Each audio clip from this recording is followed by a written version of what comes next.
three-member panel hearing for the Board of Building Regulations Examiners and Appeals dated August 12th, 2015. And we're here regarding case BCA-02-2014. We need to take roll, please. Okay. Ray Hickle. Here. Boyle Field. Here. Scott Boney. Here. And from the municipality, Sharon Walsh. Here. Ron Wild. No. Who's here? Ron Wild will be attending but not as a presenter, as an observer only. Ross Knopfinger. Here. Sam Severn. Here. And Jerry Weaver. Here. Here's Ron. Okay. If you would please silence your cell phones if you haven't, just so we don't get started on that. I do want to remind everybody that this is not a hearing, that this, we're going to assess damages or guilt or liability or anything like that. There's other venues for that. This is a hearing to resolve differences between the appellant and the municipality. We have read the books that have been presented to us, so we don't need a long, involved presentation, just more or less recaps that present cases, so we don't have to go through X many inches of paperwork again. That being said, we swearing in that happened at this time. All presenters, if you raise your hand and promise to tell the truth, the whole truth, and nothing but the truth. So of you, say I do. Turn this over to Sam for a staff outline of the case, please. Sure. I guess that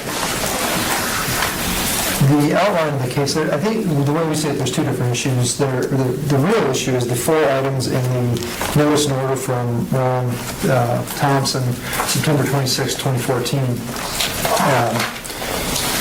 There's 4 items that the notice should be upheld. There's a number of issues in the notice of appeal that I just would have to do with things that I just don't really do properly before this board. And what we're prepared to present on is the reasoning, the validity of those 4 items in the notice and order. What I wanted to use this opportunity for is, I think one of the things we need to raise at the outset and get a decision on is there's a number of motions and some litigation, or some motions back and forth, motion opposition to lift the stay, consolidate the appeals, and supplement the record. And the first motion was on November 5th of last year.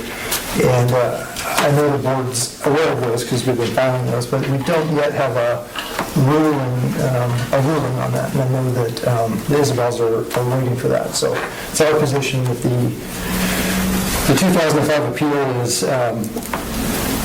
decision and order wasn't timely issued, but that the stop work order has not been in place since May of 2008, and that there's no practical necessity of any kind for revisiting that 2005 hearing at this time, and that it's just basically too old to do that, and the only reason would be to spend time to figure out who erred and why, and not having a decision issued then. So, and otherwise, I guess I've laid out the argument in the motions, but I guess that's about it. Maybe we need to hear from hear some argument or whatever, but I think that's what I wanted to do as far as my outline was first make sure I raise that issue and get a decision on that so we can go forward. And it's our position that we're going forward on the September 2014 notice and order and not anything from 05, 06.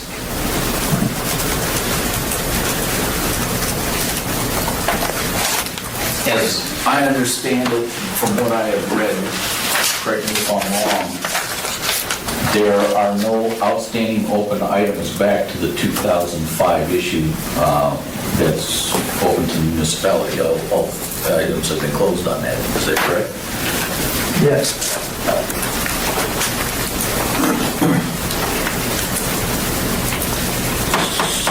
So I guess I'm at the same point as why we rehash that information is,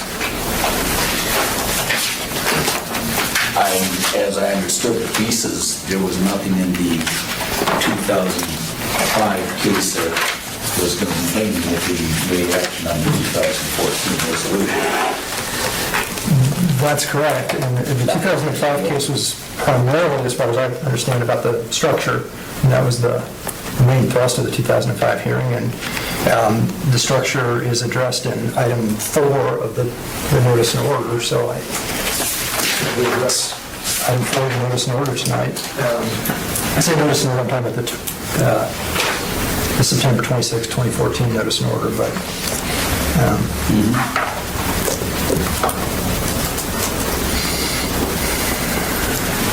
But in short, yeah, if the board declines to hear anything about the 2005, I don't see how that prevents the Isabels from doing anything today, tomorrow. But I don't want to provide Mr. Ruby the opportunity to argue that, to explain his position on that.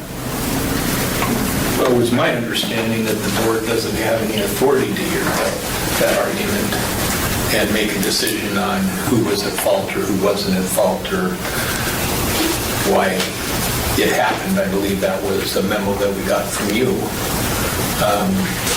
back some time ago when we were first notified of this back in April maybe, and I don't know that I have that with me. Right, and that was my, I think it was probably my opposition to his motion, and to be clear, there was sort of a motion for me as opposed to a memo, and the only reason I bring that up is that wasn't meant, it was an argument for me as a party before you, as opposed to a memo advising you on what you had ability to do.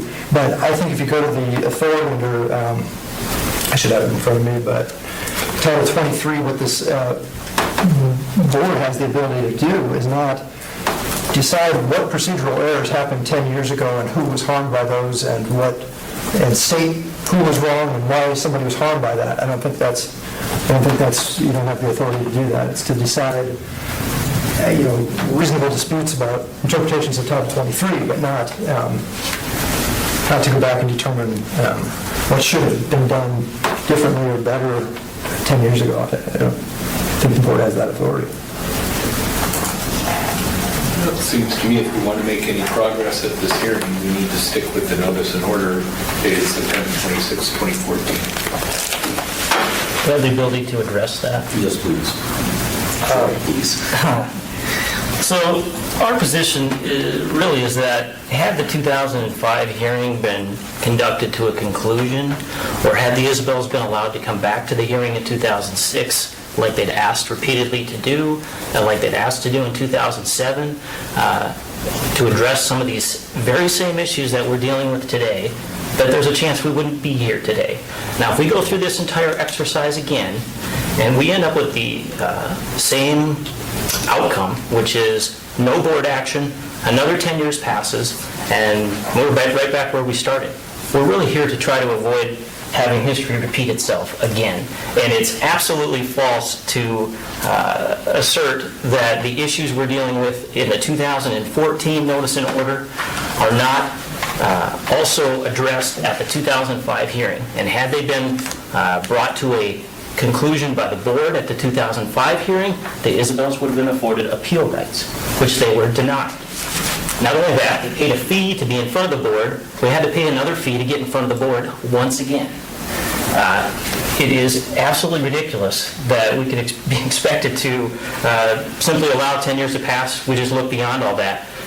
The board's ruling on our motion will give the Isabels appeal rights because there's been no final action on the 2005 hearing.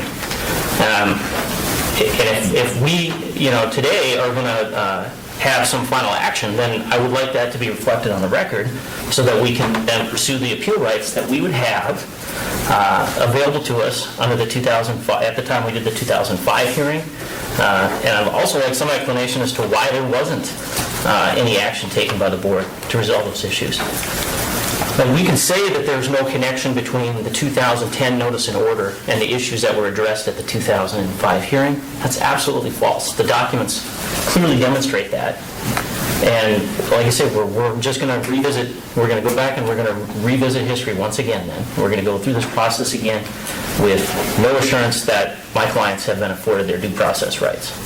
That's not what the code was designed to do. That's not what the law is designed to accomplish. And it's frankly ridiculous that we sit here and listen to the municipality tell the Isabels how they have to be in strict compliance with all these code requirements when at the same time the municipality's not held to the same standard. Absolutely ridiculous. And if, like I say, if the board wants to deny our motion, then I'd like that to be reflected on the record. I'd like to, have some basis for the denial, and maybe some explanation as to why no ruling was ever issued. I don't know if there was some directive given to the board not to issue a ruling. I don't know why my clients' repeated requests to have their issue brought before the board once again in 2006 and 2007 when they hadn't been issued any kind of a decision. I don't know why that fell on deaf ears. I don't know if the board was even apprised of those requests. But it's not all right.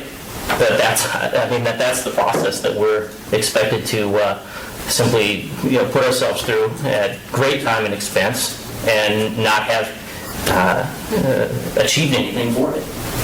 And now we're right back here again. And I can show you very clearly how this hearing is directly related to issues that were part and parcel of the 2005 hearing. Well, I don't know how we're going to resolve the issues from 2005 if you say they're the same issues, though. Part of, well, then if we resolve the notice and order of September 26, 2014, is that then resolving the 2010 if you say they're the same thing? No, because we shouldn't be here in the first place. Okay? Well, that's your opinion, yes. Okay, that's my opinion. My opinion is, had the process played itself out in accordance with what the code would suggest is the requirement, and we get some sort of final decision from the board, the Isabels would have had, if they disagreed with that decision, they could have followed their appeal procedures at that point. Appeal procedures which, I might add, are different than they are today. We've got a different appeal process entirely in front of the board than what existed in 2005. I'm not clear anybody on the board here now was even on the board when this happened anyway. So for us to be able to answer your question as to why. I understand you're in my tough position, but so are my clients, and so I'm just advocating for my clients because it's not all right that this is how this is played out. And that we're here again 10 years later, almost to about a week, 10 years and a week later, discussing the same issues. And there's no way we can actually do this hearing and address the issues that are the subject of the 2014 notice and order without walking through all the same issues that were the subject of the original hearing. Mr. Hickel, do you have any questions?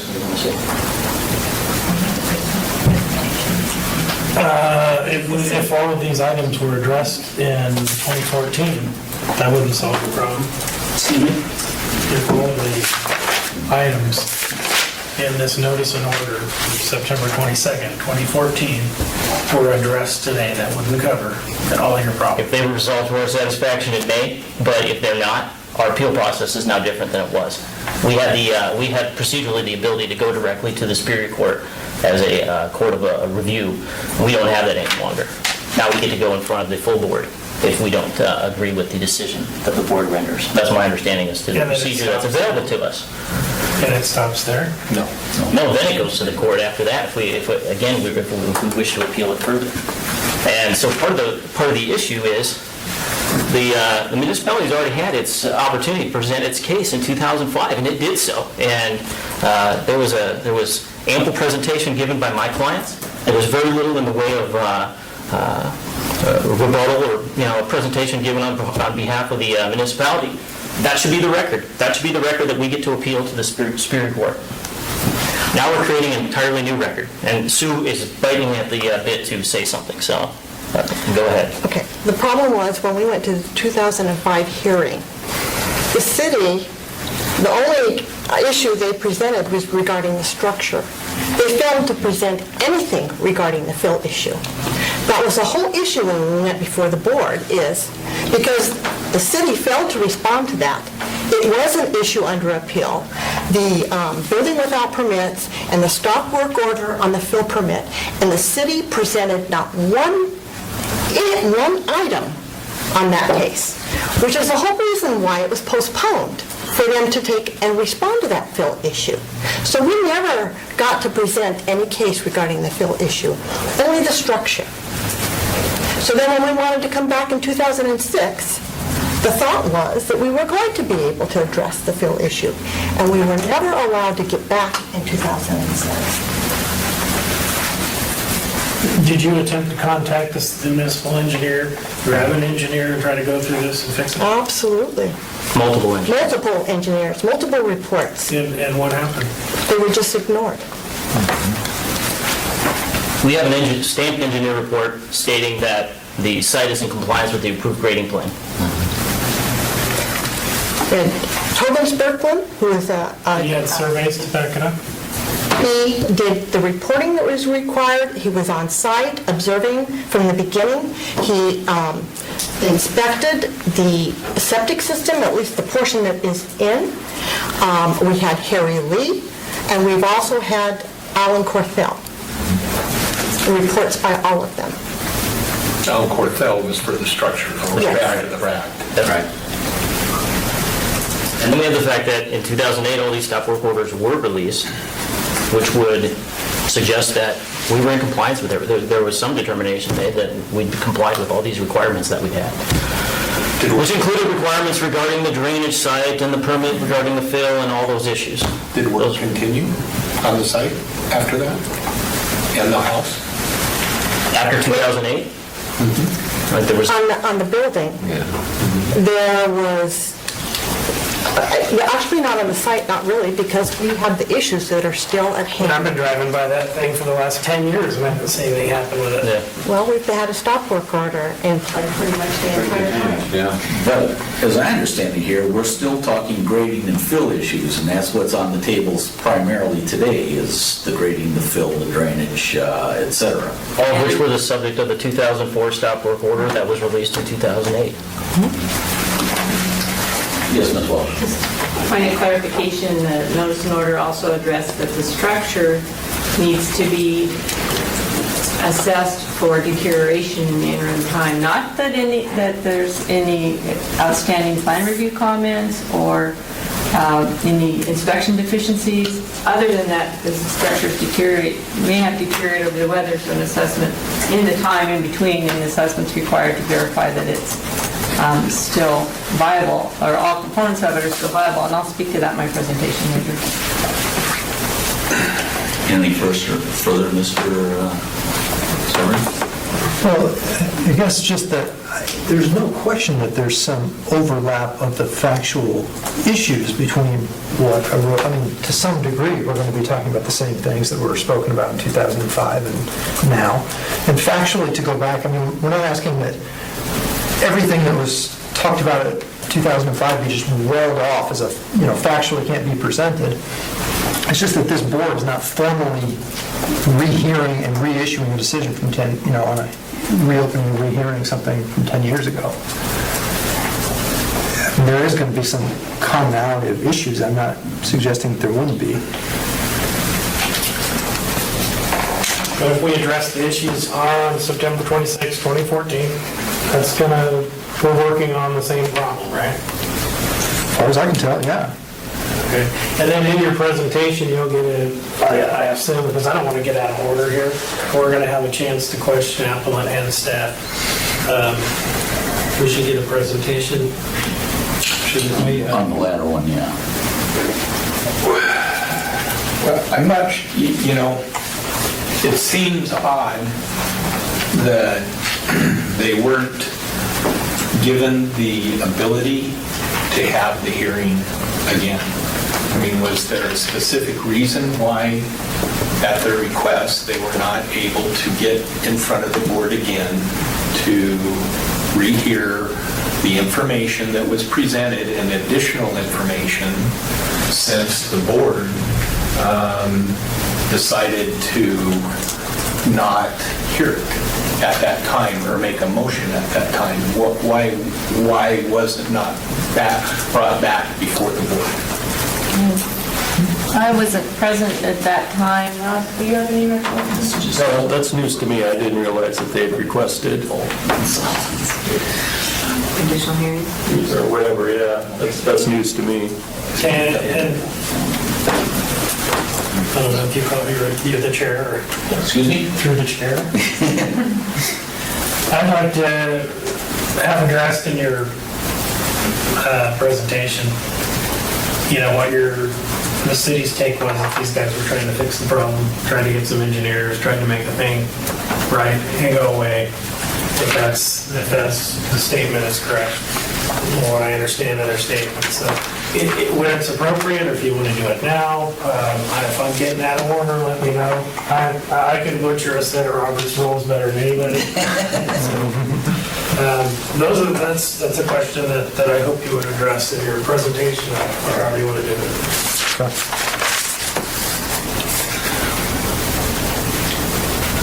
Do we want to entertain a motion to hear BCA 03-2005?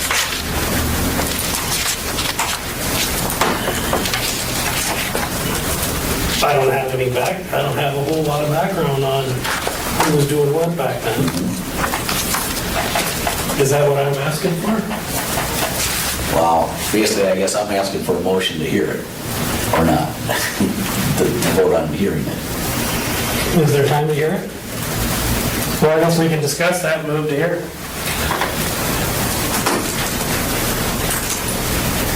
A second. Okay, got a motion, a second. Okay, we got a motion a motion on the table to hear BCA 03-2005. Personally, well, go ahead. Would you like to add any discussion to it amongst us? I'm not clear that we're prepared to rehear something that happened 10 years ago with the things, if everything in here is the same. Again, what does this accomplish for the Isabels if it's reheard? Right. Here's a point of clarification, I guess. We're not asking for it to be reheard. We're asking for the stay that was imposed in 2005 to be lifted and for that appeal to be combined with this appeal for a consolidation of the appeal. So it all becomes one issue so that we do have a complete record going forward. In the event the Isabels wish to pursue further appeal rights, we'll have one record going forward. And I don't believe there's much chance we're going to get through everything in one session here. Just to be honest with you, I think I pointed that out in our briefing. There's so many facts involved here. Whether we hear just the 2014 notice and order or we combine everything, there's simply too much information to go through. If we want to present the comprehensive record, which is my client's right, because without a comprehensive record, which we should have from the 2005 hearing, and yet we don't have a complete record of that hearing. We don't have the recorded statement that was to have been, We got a motion on the table. This is for our deliberation, essentially. But I did ask. And I guess I wanted to ask the same question of Mr. Severinsen here about the objection to that. The objection to rehearing it? No, not rehearing To it. combining To it? combine it, which I believe was one of the original requests. Is that correct? Yeah, our motion was to consolidate, to have the stay that was imposed in 2005, because there was never a final determination, never anything closing that out. So we requested, since we're dealing with the same issues, that we combine the two so that the record from the 2005 hearing becomes part of this record and that the board has the ability to consider all the facts, not simply the facts that the municipality feels are relevant to the 2014 notice and order. I think for consideration of facts, I think you can consider any facts. I mean, nobody's trying to exclude relevant facts from your deliberation. I'm just not sure, I don't know what stay. I mean, we don't believe that there's a stay of any kind. I don't understand that. I mean, it's unfortunate that a decision was never issued. I just don't know that combining a 2005 hearing with a 2014 hearing lends clarity that I don't get what that does for anybody. It just, we're going to guess at what the board should have done 10 years ago. I don't understand. It doesn't make sense to me. It happened in 2005, and it's too bad that we didn't get a final appealable order at that point. But the 2014 notice and order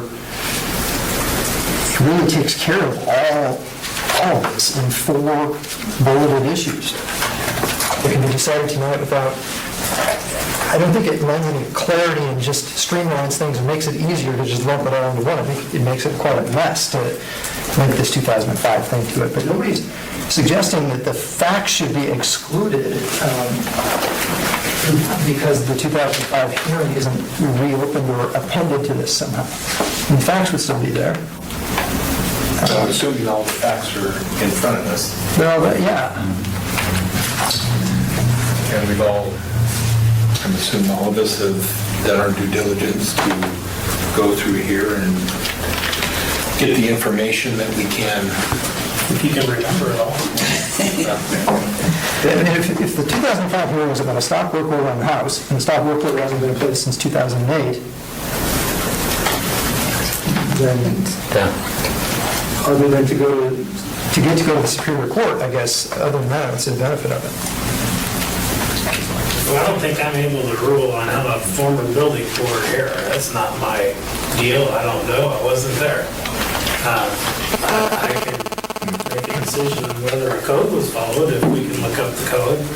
But what are we here to do? I'm not sure. The building department wrote a notice of order on September 26, 2014, and I guess it's being appealed. So I guess to determine what I think we're here to do is to determine Whether the notice of order is legit or not. in my opinion, yeah. Personally, I plan on voting against the motion. My reason being is that everything that was listed in that 2005 motion has been resolved with the building department. There's no open issues on that. There is questions regarding soil and grading, which are common to both of them that we can resolve at this point. Going back to the 2005 opinion, my opinion, appeal, in my opinion, is looking for blame, and this isn't the venue for appointing blame. Well, I think if we're looking to move forward from this point, and you want resolutions to the items that are before us in the notice and order, then that's what we need to stick with.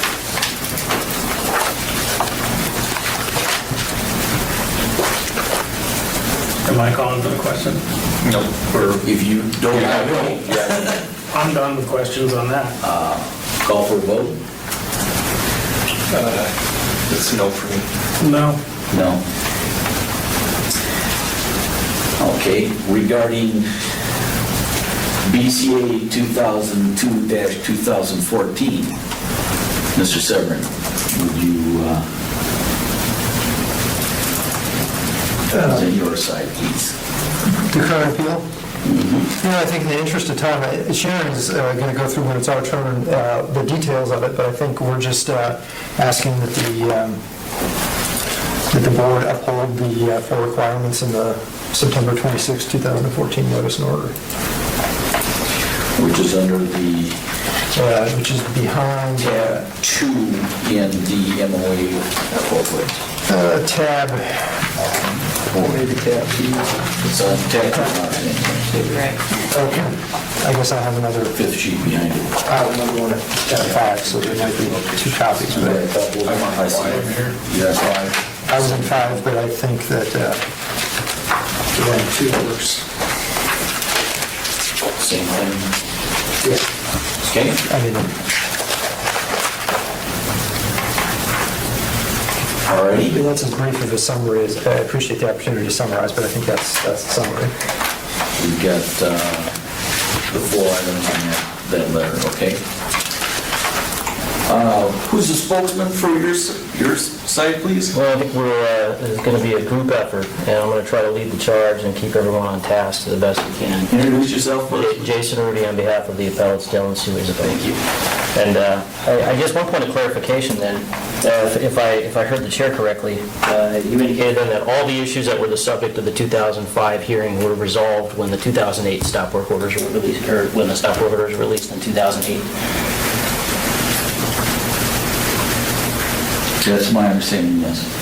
Okay. So we won't be trying any of those same issues today, because the 2004 stop work order involved the drainage design and the fill site issues that are still the subject of the 2014 rule. So I just wanted that noted for the record.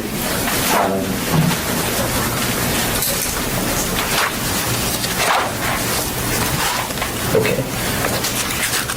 And do we have any time limits? Because I was never advised as to there being any time limits. 30 minutes. 30 minutes. I can tell you right now, there's absolutely no way we'll get through our presentation in 30 minutes. So I'm just letting you, courtesy of giving you the heads up on that. What I'm going to do then is I'm going to start with the chronology that we've attached as Exhibit 1 to our brief, our packet. Sue, you recognize this chronology? Is this something that you prepared? Yes, it is. Okay. And you had personal knowledge of the items that went into this chronology. How'd you go about putting it together? By actually being involved in each item, and I make notes along the way, calendars, my field notes. Were some of these notes then taken contemporaneously and then put into this chronology that you prepared? Well, in each order, but it's a combination of all of my notes. Okay. Dell, if you could just provide the board a kind of an overview of what your plan was for the development of this property, how you acquired it, what your plan was to actually develop the property. Was to gain access was the main thing, and build for a building site at the top of the highest point of the property, and utilize the fill from projects that I work on to do the filling, and design a building myself, build it myself, design the grades, elevations, and make everything work.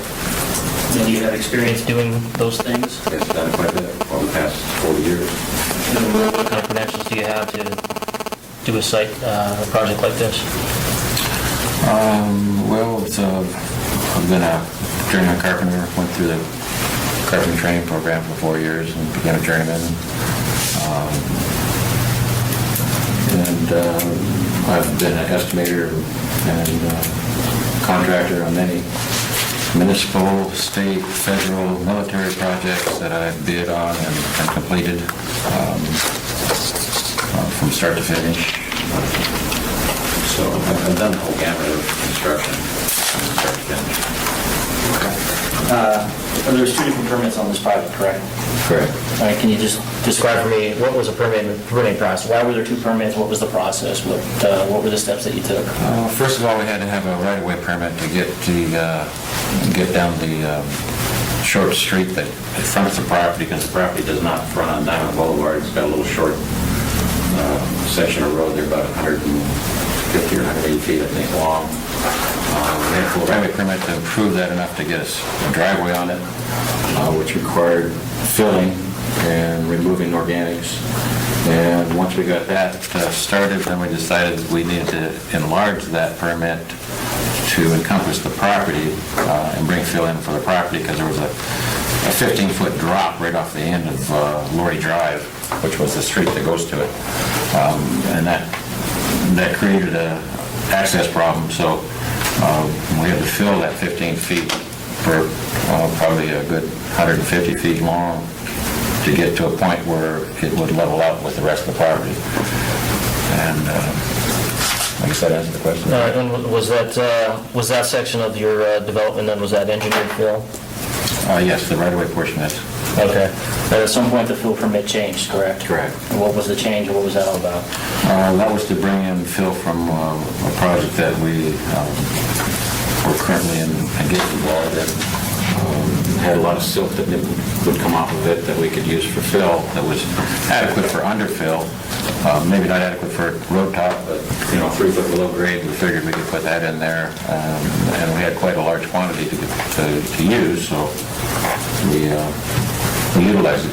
Okay, and that necessitated having your fill permit increased? Increased to 48,000 cubic yards, right. Okay, and if I could have you, that's Exhibit 11 to our binder, is that correct? That's correct. We just turned to Exhibit 11? Yes. All right, and how would you identify this exhibit? What is this that we're looking at here? Fill grading permit? Does it have drainage on it? Does it reflect drainage as well? Yes, it does. And how can I tell that? By the arrows depicting which way the drainage will go. Okay. And is the construction that you actually undertook on the project in accordance with what's reflected on the Exhibit 11? Yes. Okay. And are you complete with the project? No. You still have more work to do in what regard? We need to import more fill to get the grades and drainage to work. Okay, so the condition that it's in now is not the condition that's reflected on this drawing, correct? Correct. Okay. And does that have anything to do with the stop work orders that you've been facing? Very much, Okay. yes. Okay. Totally. The permit here is dated 2001, April 2001, correct? Yes. Okay. So, That was a change. yeah, that was the change. And this is also considered change order number 1 to the fill permit, correct? Correct. Yeah. And that change was to increase from working in the right-of-way to working on the remainder of the site. Right. Where you had now a permit to bring in 48,000 yards of material. Okay, so you get this in 2001. Are you importing material in 2001? Yes. All right. Do you have problems with the muni? Does the municipalities get your involved in your project in any way? Only to make inspections, I think, because both amount of fill that was coming in, we had to have originally called for 50 and 100% inspections, but we were instructed by the municipality we had to have 25, 50, 75, and 100. Okay. And this fill you're bringing in, was this fill you were going to be building anything on top of? No. All right. Did you have to fill anything around where the structure was actually built? Just over the septic system. Okay. What was the condition of that property then on the, that is the, give me some. For the foundation? That's the north end of the property, correct? Yeah, it was pure gravel, less than 2% or less than 4%, I think it was, on the 200s. All right. Did you import any fill to the north end of that property? No. Okay.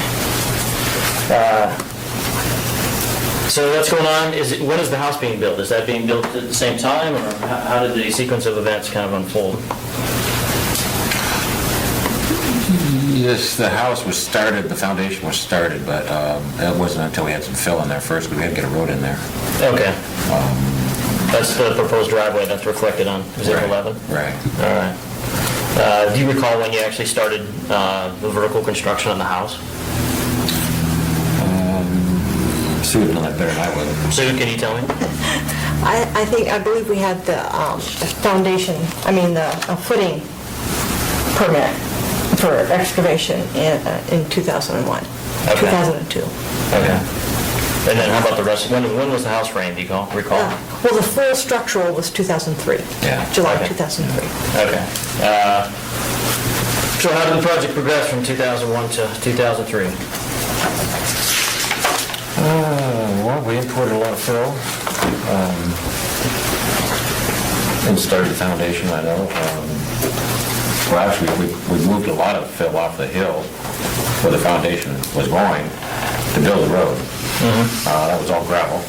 And so we pushed that down, compacted it, graded it, and then we started importing some material from the project and doing the foundation, I believe, about the same time. I'd like to direct you to Exhibit 14 that's in our binder.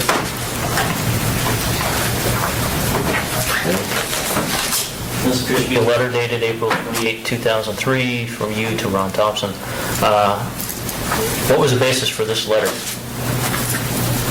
From complaints to the property owners, joint property owners, And were these complaints made to you or made to the municipality? municipality, And how did you find out about the complaints to the municipality? from the municipality, actually, and a possible stop work order is saying here. Okay. So you send this, is there a meeting then? This letter suggests that you were requesting to set up a meeting with the complainant and yourself. Right. Does that meeting happen? Do you recall? Eventually, but I don't remember it was this period of time.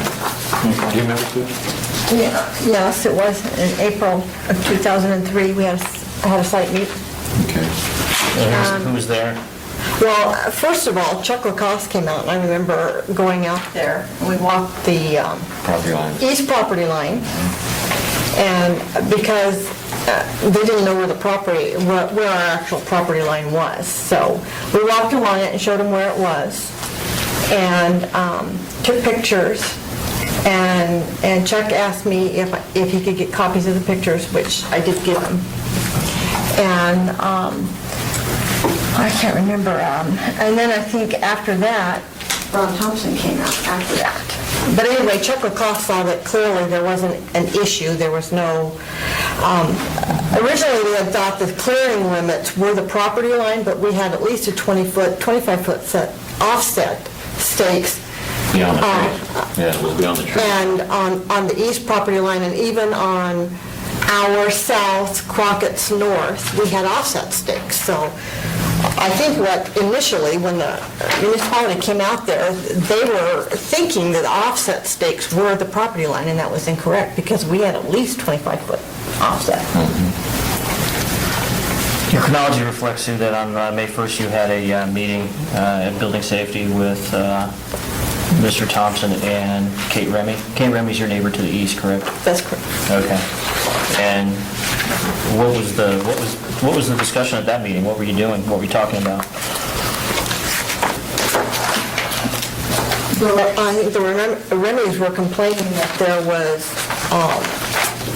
water, actually what it was snow melt, and that it was collecting and close to the property line or over the property line. And her argument that it was going over the property line, and they had already determined that we were a long ways from the property line, and that was not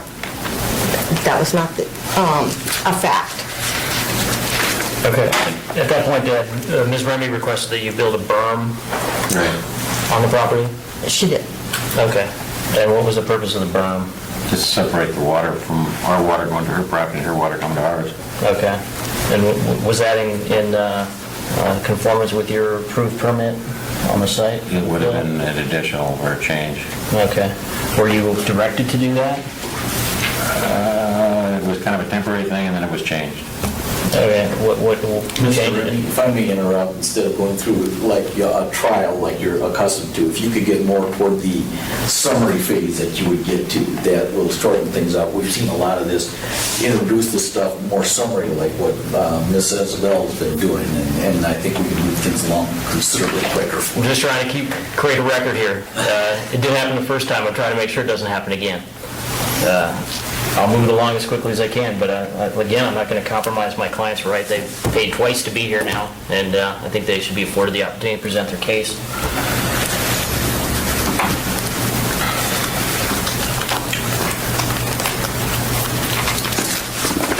So you said there's no berm then? They decided, Ron Thompson decided the berm was not the way to go because it would probably flood her property because all the water comes from Municipal Street, Somerville, or Summer Place, whatever it is, Summer. Water from the Municipal Street drains down through her area and it's going to fill up her bowl and flood her septic system, and she doesn't realize that it would cause that problem because her water drains onto our property. Okay. Presently. There's a letter from July 14th, 2003, from Scott Hahn to you, indicating that he visited Lot 7 and A and B to investigate a complaint. And the complaint was that the fill, which is in progress, does not meet the approved grading plan. Do you recall this letter? Yes. Okay. It definitely would not, because it wasn't finished. Okay. Were you ever told who the complaint was, what it was based on? What information it was based on? Complaints from Crockett stating that we overfilled his property. Okay, so did Mr. Crockett have your grading plan? How would you know if you were in compliance with your grading plan? I think he was doing a lot of checking. I think he probably went down Miss Valley and got copies of everything. Okay. And at this point, were there reports indicating how much fill had been brought onto the property? Because the complaint also alleges that there's more fill than what's provided in the permit. No. I guess my question is, how would anybody know that? It'd be a guess, an educated guess. Okay. And at that point then, July 14, 2003, the municipality is directing you to submit an updated engineered grading plan for the project, if the project's modified from its original approved plans, correct? Correct. Had you modified the project from its approved plans? No. All right. And you never submitted an updated grading plan then, No. did you? No. All right.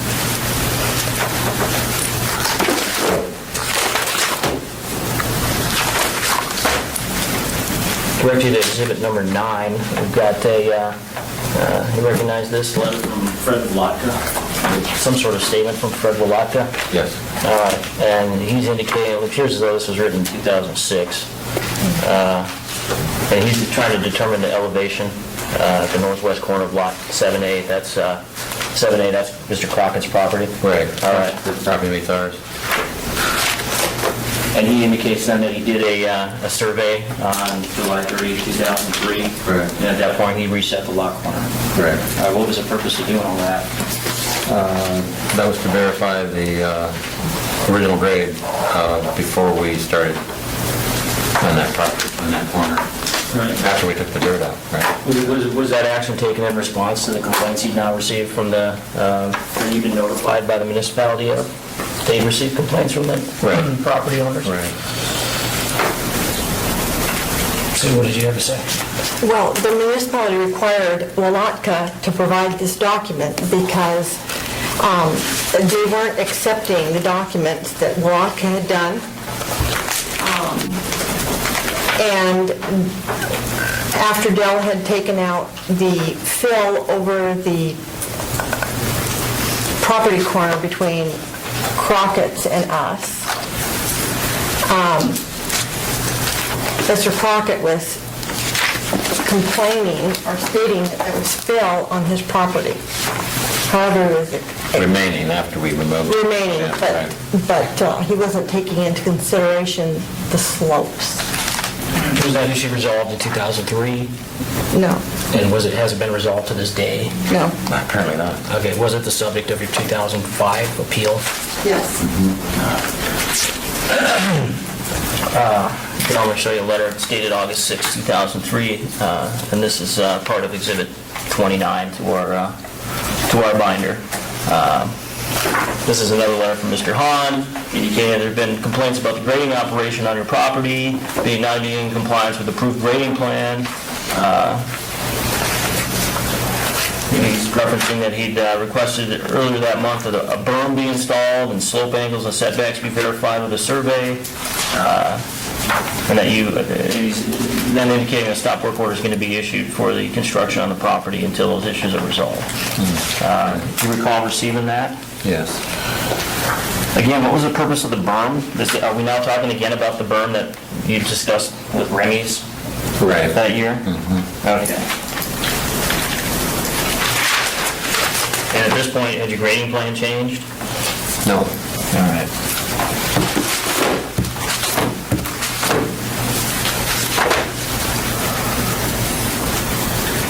All right, and then I've got this is Exhibit 7, if you want, you can just follow along with me, I guess.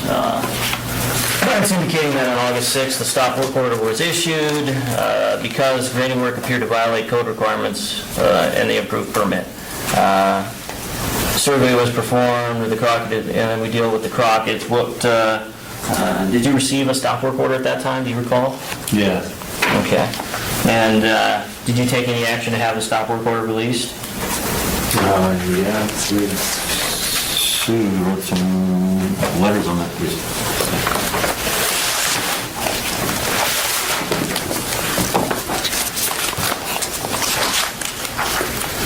Do you recall what you had to do to get that stop work order released?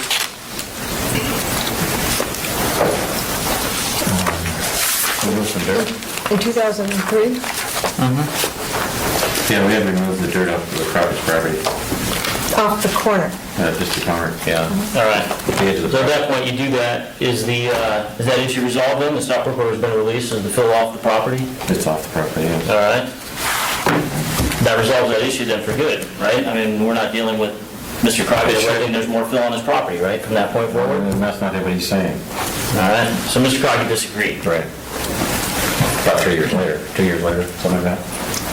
They agreed at the time, right? No, it was just ongoing. Well, he didn't say anything again for another year or better.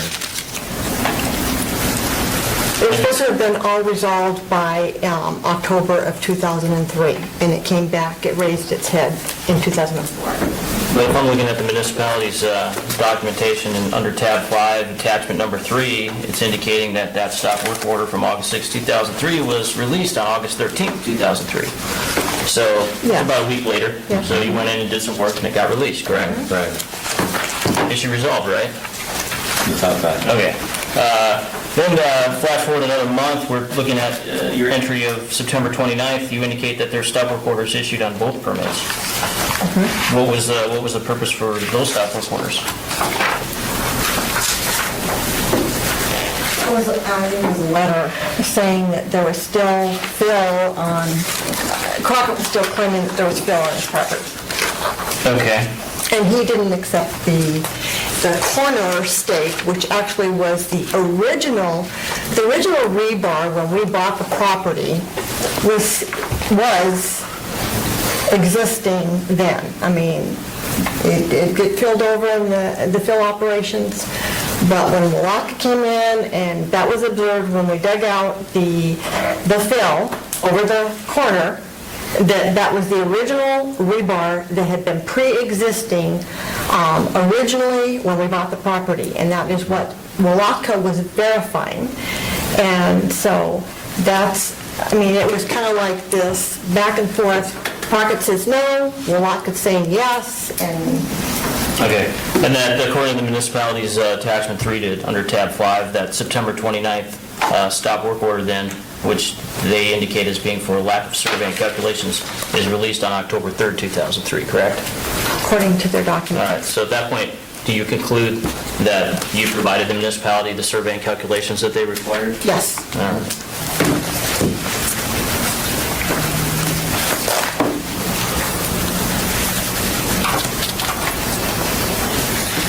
So what's the status of the project then at the end of 2003? Because that kind of takes us into the fall. How much do you recall what was going on then at that point? Well, we removed the fill, and I remember that the municipality started to say, well, of course, they wouldn't let us have the slope fill from the right-of-way or from the turning radius on the Crockett's area. So the only solution would be is then they said, well, you can't do your original plan, so you have to do a retaining wall. So they were wanting us to go through the efforts and the engineering to install a retaining wall. Okay. And you guys ultimately did that? In 2007, but it was a back and forth, and the thing is, they just would not allow any slope fill. They wanted our the right-of-way and the slopes to be contained within the 50-foot right-of-way. Well, because the height of the the elevation we had, that just wasn't going to work. Okay. I'm going to flash forward then to 2004.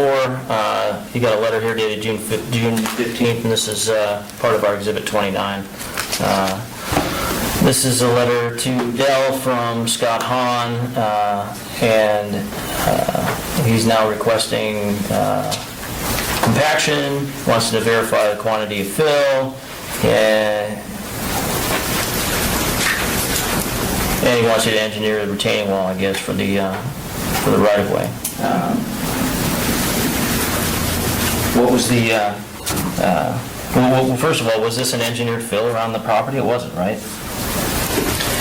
Per se. Well, you could consider the right-of-way. The right-of-way and the road was probably engineered fill. Weren't these the same issues, though, that had already been raised in 2003, that you were given a stop work order for and that were subsequently released? Okay. Were you ever given an explanation as to why you were asked to revisit that issue once again? Complaints from the neighbors. Right. Okay.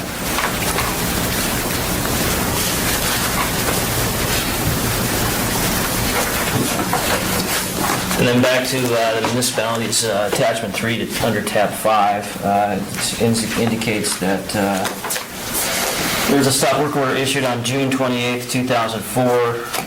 And again, that says lack of survey, compaction, fill computation. So that was the stop work order then that followed the 2004 letter, is that correct? I'm sorry, which one? This one right here. Yes. Yeah. That's lack of survey, compaction, and fill, which is very similar to the September 29th stop work order that was for lack of survey. Now, you provided a survey by this time, correct? Yeah. All right. And I don't know, did you provide compaction? Did you provide an engineer's Yes, we report of have. any sort? Yes. Okay.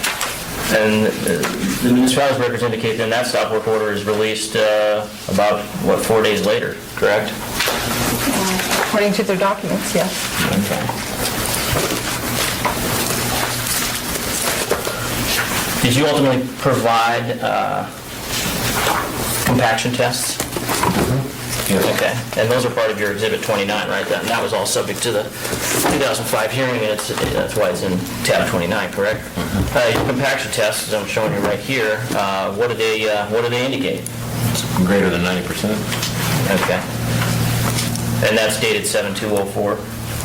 All right. How about quantity calculations? If I could direct you to Exhibit 21, did you provide those quantity calculations that you'd been requested? Yes. All right, and that was Tobin's Perkins, correct? Correct. We've got Exhibit 21 and 22 of our packet, and Exhibit 23. Those are 3 different letters from Tobin Sperklin, all regarding compaction, setbacks, quantity to fill, correct? Correct. All right. And those are still issues that, to our understanding, are, according to the municipality's staff report, are the subject of the 2010 stop work order that were advised is still in effect, correct? Correct. All right. And Sperklin then, and he stamps these. These are all, one of them stamped. 2 of them are stamped. Let me just look at this last one. We've got the August 1st, 2005 report is indicating how much fill is on the property at that point. Was it 20? Depends which one you look at, I guess. 20,000 yards, I believe he stated. Okay, so that's his professional opinion. You paid him for that opinion at the direction of the municipality? Correct. All right. And also, Harry Lee did one too, page 4M. He came up with this the same amount. Okay. The Exhibit 23 then, Mr. Sperklin also makes the opinion that, that you were working in conformance with your approved plans, correct? Correct. Okay. And you provide that to the municipality? Yes. All right. And did they advise you at that time then that they rejected that opinion? They said they would review it. Yeah. Okay. Were you ever notified by the municipality of the basis for an objection to these opinions that you paid Mr. Sperklin to provide you? No. And here you referenced Harry Lee, he provided an opinion as well. Yes. Correct. All right. And his opinion regarding quantities was roughly in line with Mr. Sperkler. Correct. So once this 2004 stop work order is released, the June 28, 2004 stop work order is released on July 2nd, is it your understanding then that you've provided the municipality whatever they require to confirm that you've got the survey, that you've got compaction, that you've got fill computations? Correct, yes. All right. And so at that point, everything's good, we proceed with the project. Correct. Until August 5th. And then I guess we've got another stop work order, according to the municipality's attachment 3. Okay.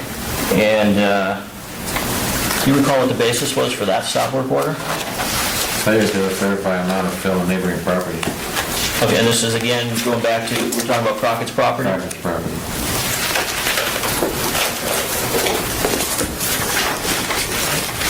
I want to clarify that they want us to verify how much fill we have on the neighbor's property. Okay, so the stop work order, again, that's part of your tab 29, that was the subject of the 2005 hearing, correct?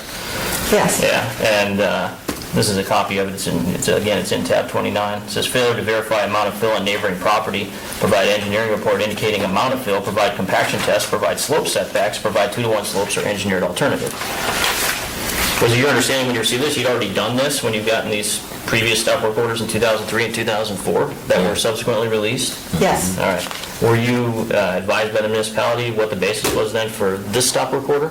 The neighbor says we still have fill on his property. Okay. What was the basis for that? Just, were you ever provided evidence of that? No. No. It just said part of your slopes. Okay.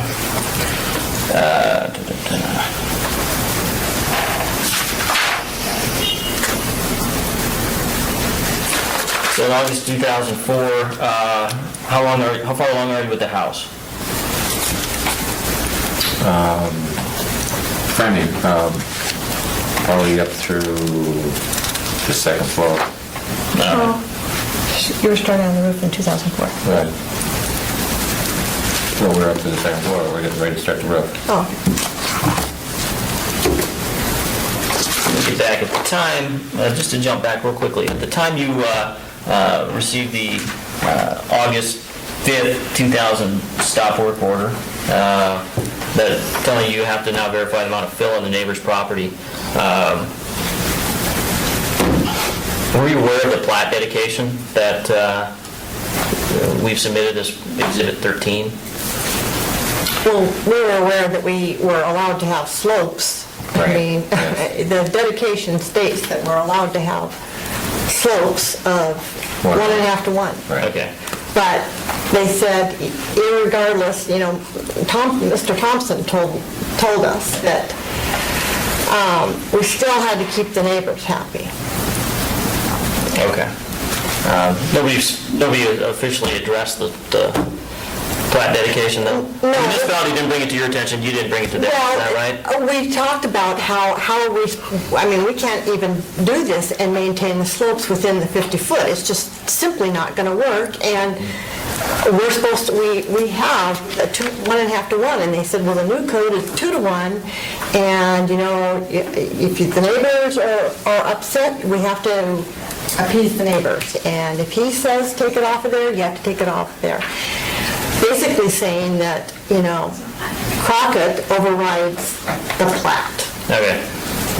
We don't know, though, whether the municipality had reviewed the plat note. Well, they should, because our... Well, I'm not saying what they should have, just said we don't know if they did or not, right? Right. I agree that they should, but we don't know whether they did. The relevance here, though, is the fact that the slope easement that's referenced in the plat note is directly involves the same area of property that we're being told we have to go remove fill from Mr. Crockett's property from. That's correct? correct. Even though we can't verify how much fill's there because we don't believe we put any fill there, the fill we did place there was removed, correct? Correct. Which document are you looking at, please? It's the Exhibit 13. 13? When was this known?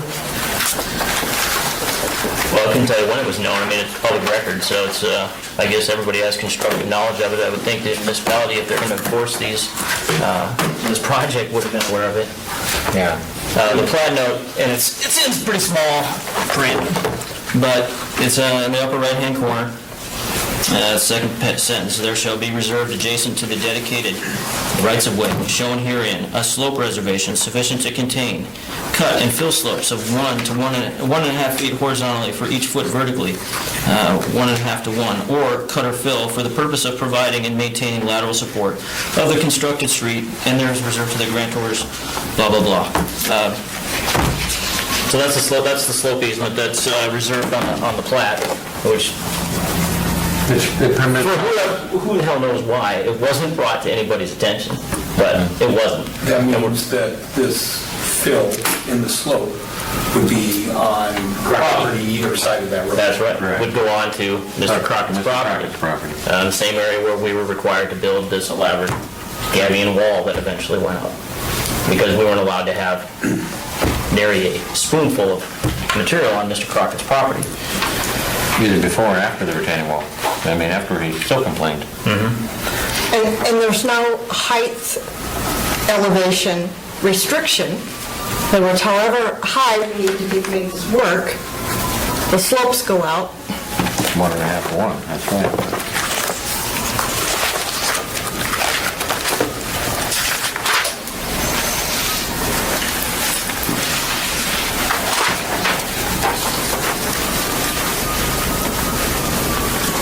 Okay, regarding the building, we're in August of 2004.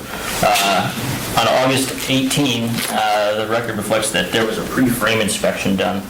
Was this something that you guys had requested? No. Okay.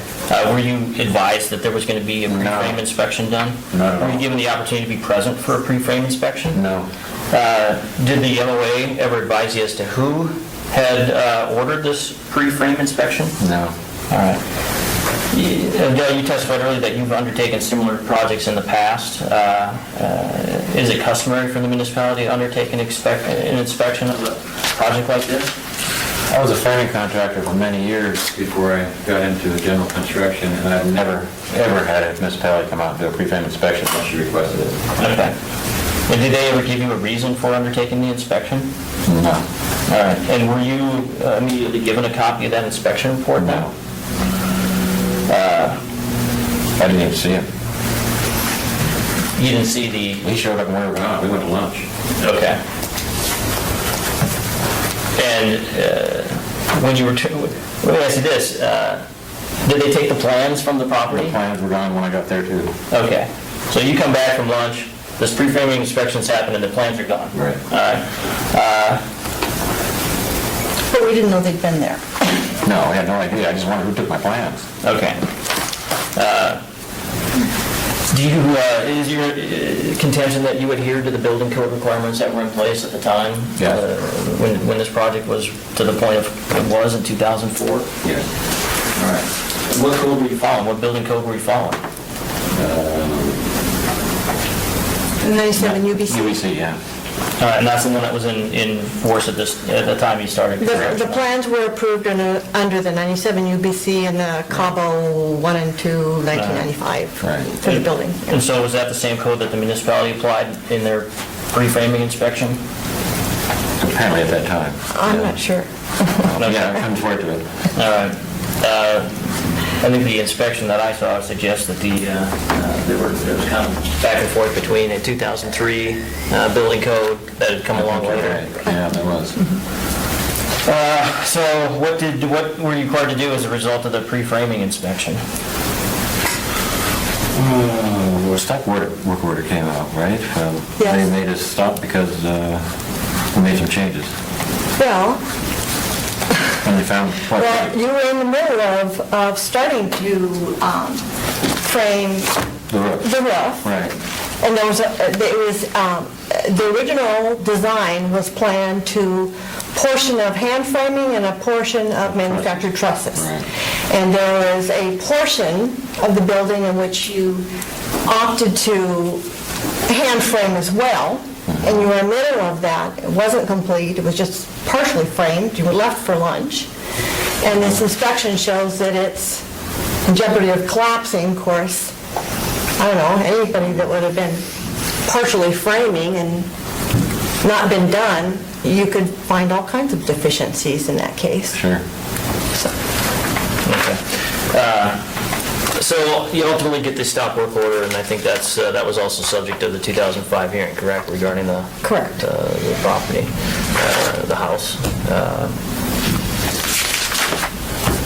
How long does it take you to resolve that stop work order? 4 years. All right, and that's ultimately released in 2008? Yes. All right. And so during that period of time, what had to happen to get it resolved? Did you have to tear a bunch of stuff out of the house? Well, Ron Thompson at first asked us to, Bill Ivy was the designer that helped us get the plans approved initially. And we were instructed that Bill Ivy was not to be working on the plans and we would have to obtain somebody else. They would not work with Bill Ivy, and so we weren't sure what to do, so Ron Thompson insisted that we get someone that he knew, who he said that they were comfortable with working with, and that was Mr. Grant Morley, who we had no knowledge of and didn't know anything about. So he said that he was confident that Mr. Morley would work well with the municipality and could get us going so we could get, whatever needed to be done to work through the stop work order. So we had a meeting with Mr. Morley and Mr. Thompson, and I think Mr. Thompson said that anything that Mr. Morley needed in regards to plans and everything, that those would be available to Mr. Morley. They could get working on that. But to make a long story short, he did nothing for 6 months.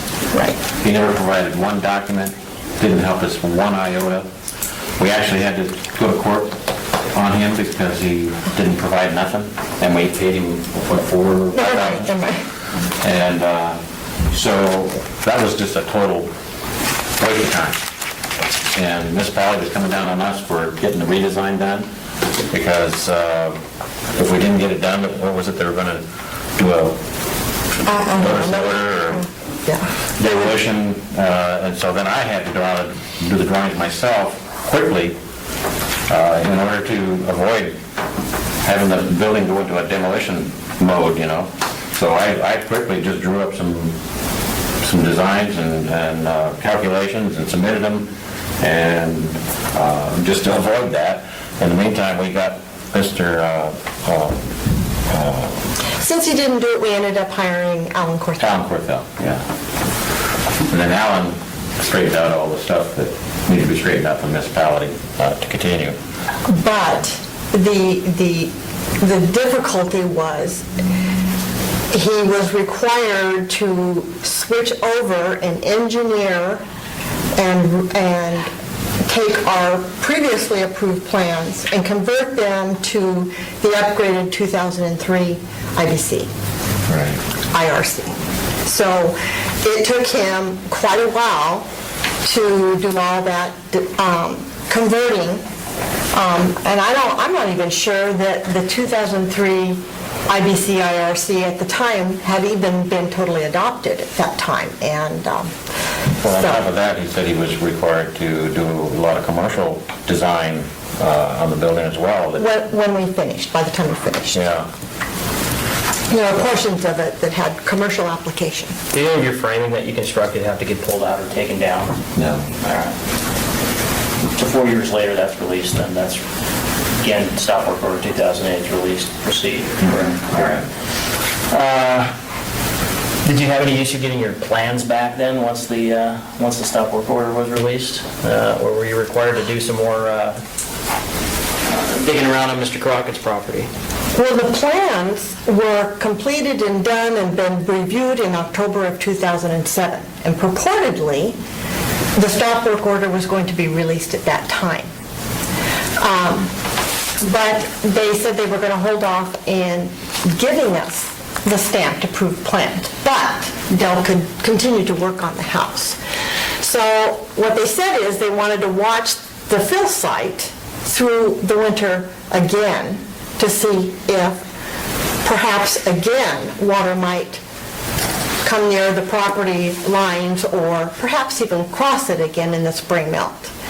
So as a result, we never got the approved plans that were approved in supposedly October of 2007 until May of 2008, after they had reviewed the snow melt and that everything melted and that by May there was no water on the property from the winter. So at the end of May, they finally released the approved plans to us and said we could go forward. So you could proceed with your permit on the structure until you dealt with the site work, the fill issue, the separate permit for the fill issue. I mean, again, we're dealing with this drainage, this notion that there's a drainage issue affecting your neighbors to the east. Yes. Okay.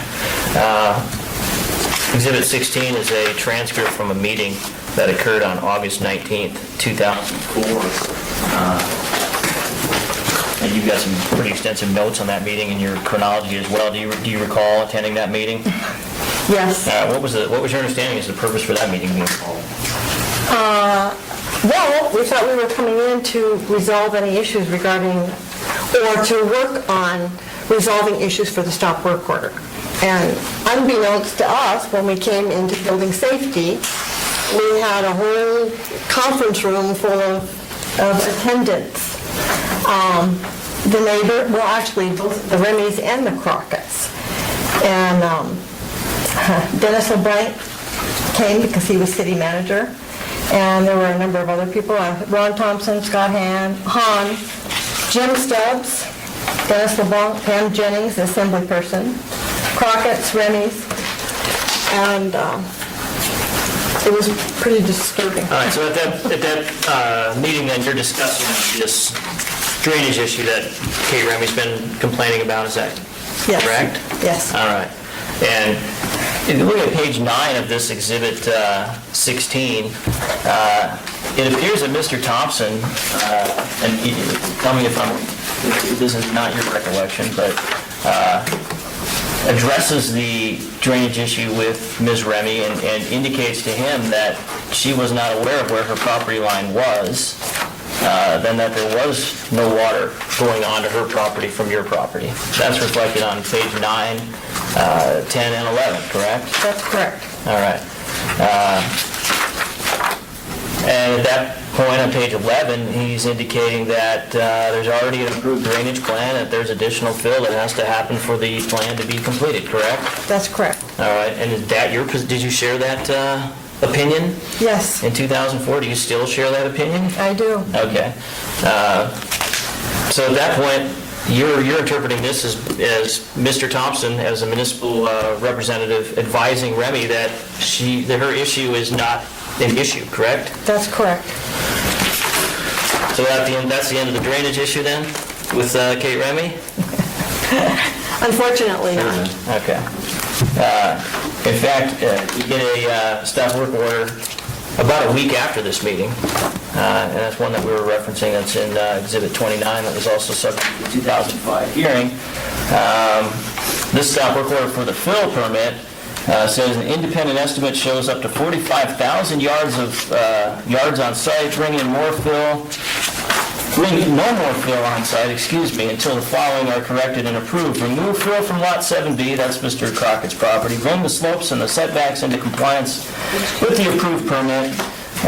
Submit a drainage design to PME for approval which does not impact adjacent properties. Provide compaction test. Verify amount of fill. Do you recall that? Yeah, but it says remove fill from Lot 7B, that's our lot. Oh, okay. Yeah. Which tab are you on? It's within tab 29. It's under Exhibit 29. It's part of the record from the 2005 hearing. It was subject to the 2005 hearing, and if I'm understanding the board today, they're saying these issues that were subject to the 2005 hearing were all resolved through the release of the stop work orders in 2008, which would then resolve this notion that there's 45, that you've exceeded your fill, that you that you've got material on Mr. Crockett's property, that your slopes aren't in compliance with your plan. Those issues I'm understanding the board is saying we're all resolved in 2008, and yet, if we look at the staff report for the 2014 notice and order, he's referencing, and this is on page 5 under tab 5, and this is Mr. Kniefel, I believe, that prepared this. He states that currently the only stop work order in effect is the February 4th, 2010 order dealing with the drainage plan. And then he issues, or he notes 6 items that are specifically noted on the stop work order. We acknowledge those items aren't specifically noted. That's an error in Mr. Kniefel's report.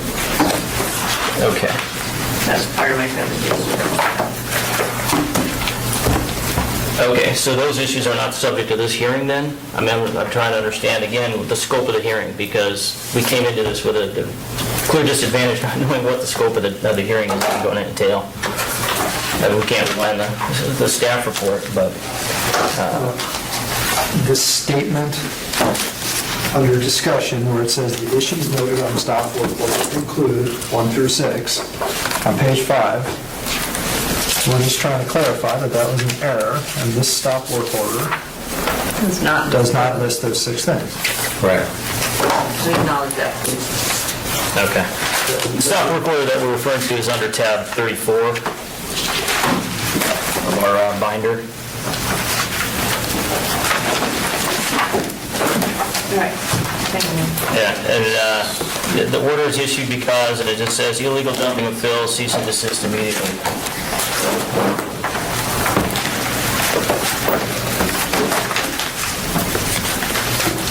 And in order to get this released, I'm understanding the municipality's position as being we have to adhere to the 4 conditions that were now enumerated in their correspondence that were from the 2014 notice and order.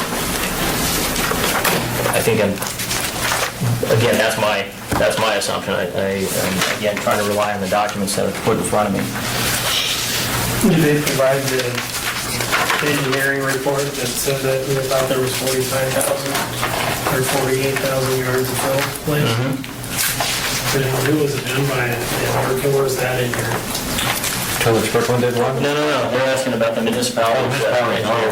Yes. Can you help us locate that? Okay. Probably not very easily. I don't feel bad, but Yeah.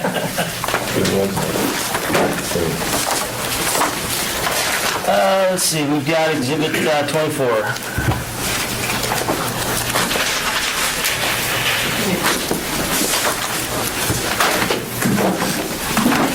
say 24, Ted? Yes, Exhibit 24.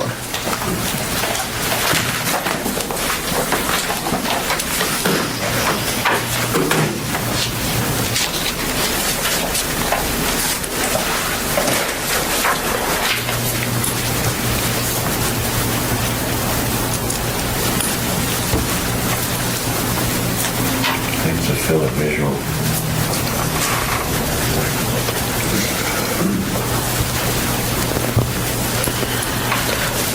So, Del, were you advised as to why the municipality elected to have its own engineering department do an estimate as to the quantities when you'd already been directed and retained a engineer to provide those quantities for them? Yeah, I wasn't aware of it. All right, you weren't aware of it. Were you ever told why he was directed to do this? Again, were you ever told, we reject Mr. Sperklin's professional opinion? No, I don't recall him ever saying anything to that effect. Okay. But again, in 2008, these 2004 stop work orders are released, right? So those issues are all behind us. Right. The drainage issue, the compaction issue, the design issue, the slope issue, the fill on Mr. Crockett's property issue, they all go away in 2008. Those were also the subject of the 2005 hearing, correct? Correct. They went through that whole process. Right.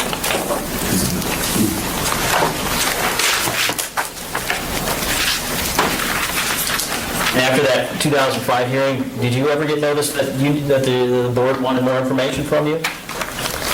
in order to render a decision? No, I believe we did, didn't we? No, I just said it was postponed. Yeah. Okay. So in 2005, is anything resolved in your mind as to the project? No. No.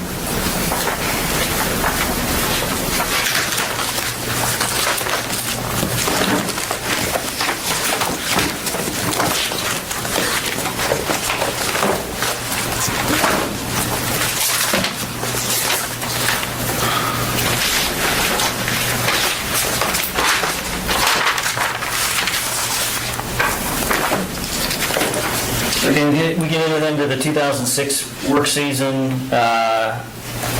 You get a letter on August 2nd, 2006. And this is page 52 of Exhibit 30.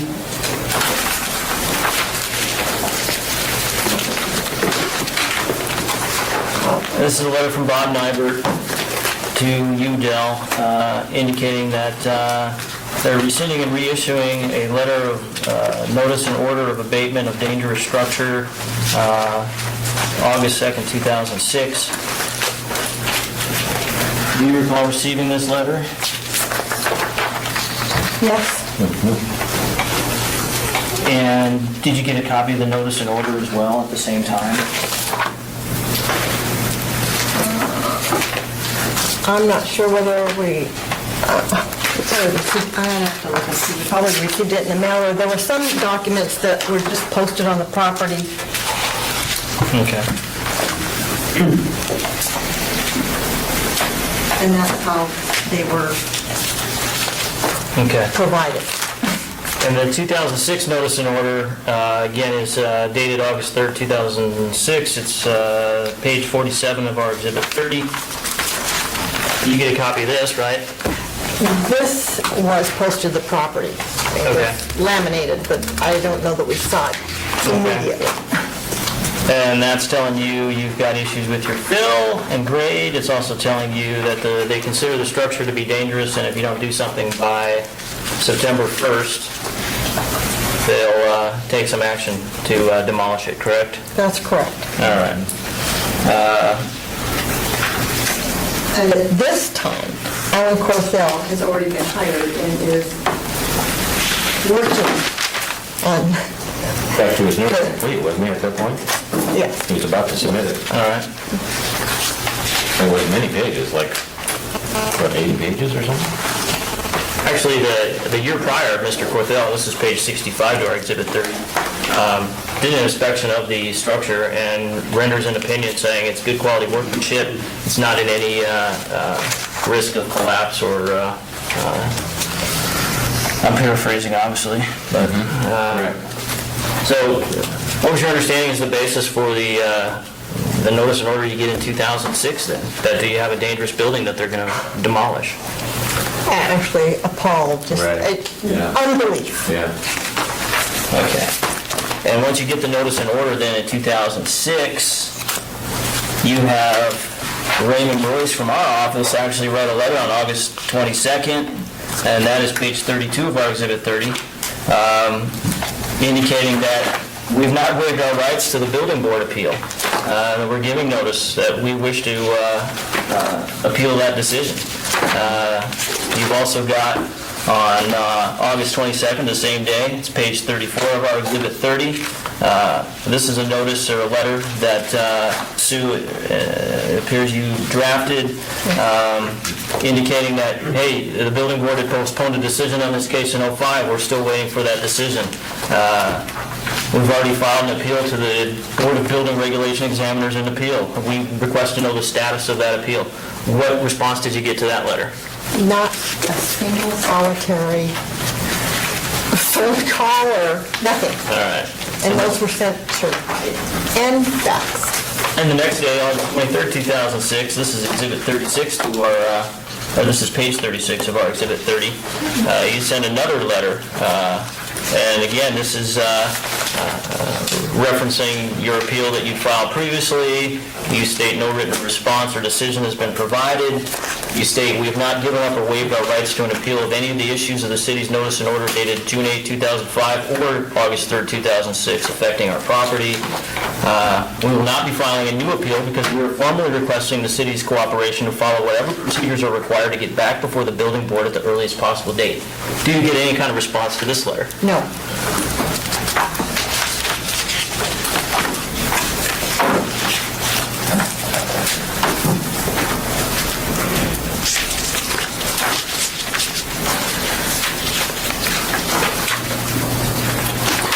Okay. Prior to the expiration of that 30-day deadline stated in the 2006 notice and order, and I know this gets you a little worked up, but it will be fine. If I could refer you to Exhibit 31, this is a certificate of public nuisance and abatement order that the municipality reported against your property. That's correct. Okay. And this appears to have been recorded on August 17th, right? 2006. 2006, okay. And that is about less than 2 weeks after you get the original abatement order, correct? That's correct. Okay. And had you already taken steps at that point to try to address the abatement order? Yes. Okay. In fact, Everything. okay. I responded to everything, every piece of correspondence.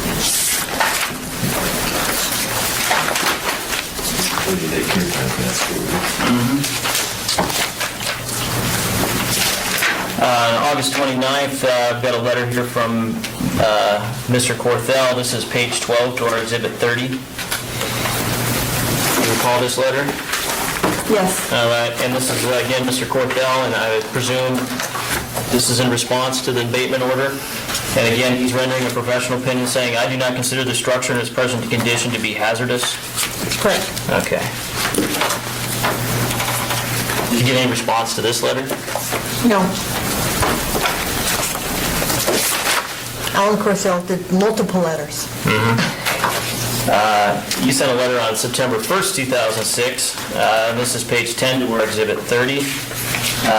And in this letter, you're again asking for a status of the pending appeal and a procedure for how to get back before the builder's court, correct? Correct. All right. And you conclude by saying you're also requesting to amend the appeal to include the additional documentation, and you provide Mr. Corthell's letter. Do you get any response to this letter? No. All right.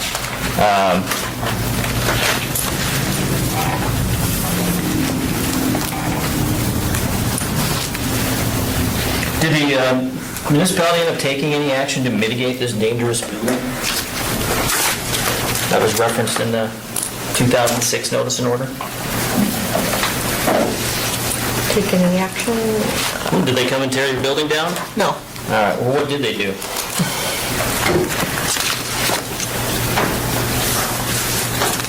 Well, they kept us on stop work order. Even though Alan Corthell was working, trying to work with them to respond to any comments or anything that they were needed addressed. He became the engineer of record for the project.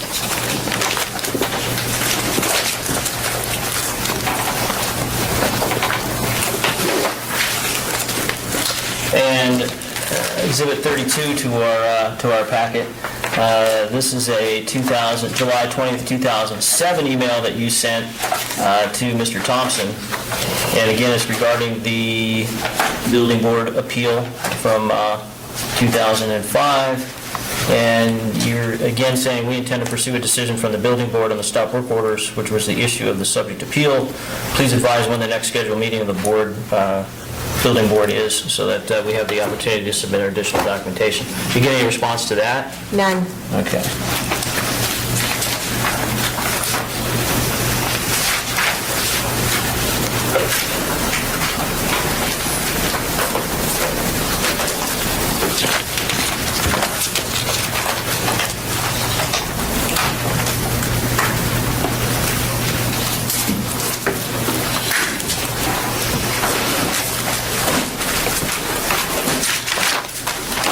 your chronology, we're up to sometime here in 2007 now. August 28, 2007, your chronology suggests that Isabel begins grading of slopes on the west and grading of stockpile material from prior to the August 2004 stop work order. First day Isabel allowed to perform any grading activities since stop work order on 8/26/04. What happened that allowed you to commence grading activity at that point? Do you recall? Well, in 2006, the problem was that the site sat there for so long, and on the west side, next to Lot 8, the gravel slope was starting to unravel, because, I mean, this is pretty pure gravel going on there. And it was in the area where our neighbor on Lot 8, I think their septic system was close. They had done some previous excavation prior to us. But anyway, the slope started to unravel because they stopped us, and we were stopped right in the middle of, in 2004, and we're not allowed to do anything. So Harry Lee came in 2005 and also in 2006, I believe, and we were trying to be able to work in some manner, and Ron Thompson said that we were not going to allowed to go forward because they wanted to address the 30 feet north of the adjoining our south line, Crockett's north line, and they wanted the first initial 30 feet addressed first. They were not going to allow us to do anything until that was taken care of. However, we said if we are not allowed to correct the slopes on the west side for Lot 8, we're going to have another problem with that neighbor if you do not allow us to correct that so that that doesn't unravel.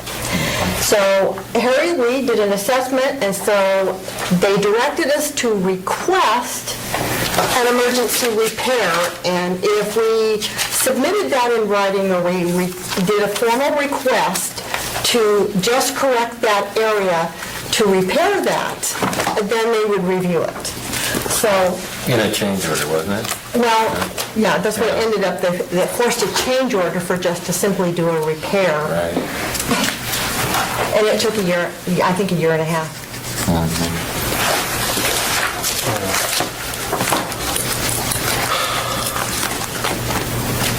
Then we go to 2008, May 27th, and I'm looking at Exhibit 33 to our packet. This indicates that all stop work orders are lifted. Work can proceed per approved plan signed by Mr. Nybert and Mr. Stubbs. Yes. And also signed by Becky Hellman, indicating that the plans for the house were approved. Okay. So at this point, all issues that have been dealt with up to then are done, correct? Is that your understanding? That was our understanding. All right, which would include the compaction, the fill quantities, the drainage issue, all those issues Yes. are done. So at that point, do you believe you're free to continue with your work on the house and the fill site? We thought we were. Okay. But the following year, Mr. Thompson comes back to you and tells you got to do something more with to appease Mr. Remy, right? You got to go back and you got to dig another retention pond to, again, alleviate this drainage issue that he told you in 2004 it doesn't exist. Right. Okay. And you go back and you do that. Right. All right.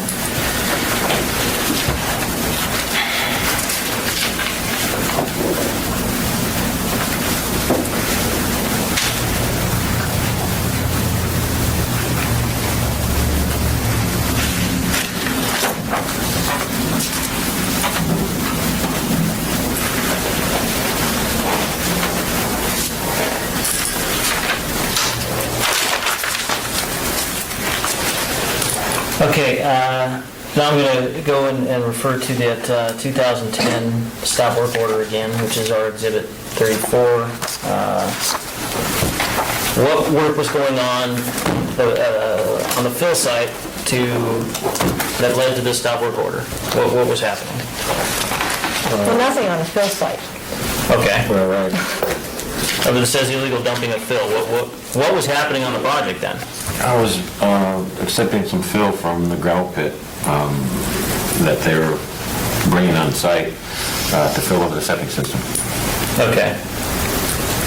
Holtquist was excavating foundations in the gravel pits, and they wanted to know if they could give their excess material Dump it at for our us. location, yeah. Okay, and your understanding is the stop work orders are lifted, there'd be no problem to do that? Right. And your intent was to use that material? Fill over the septic system. All right. So I could set my septic tank? All right. And the septic tank then is not part of the fill permit? No. All right. It's part of the house. Part of the house permit, correct? Okay. How about backfill around the house? Is that part of the fill permit, or is that part of the house permit as well? Part of the house permit. Okay. Yet, you're up there doing that then, and you're told you can't dump that, cease and desist. Are you told by anybody what you can do then to commence work on the fill site or the house? Is it? Okay. No. And this was cease and desist, you're saying, working on the house? Everything. Yeah. That's what it says. Okay.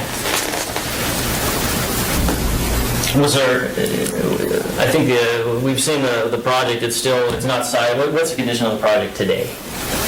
It's probably about 85% framed, I suppose, and the windows were in it until they got them busted out.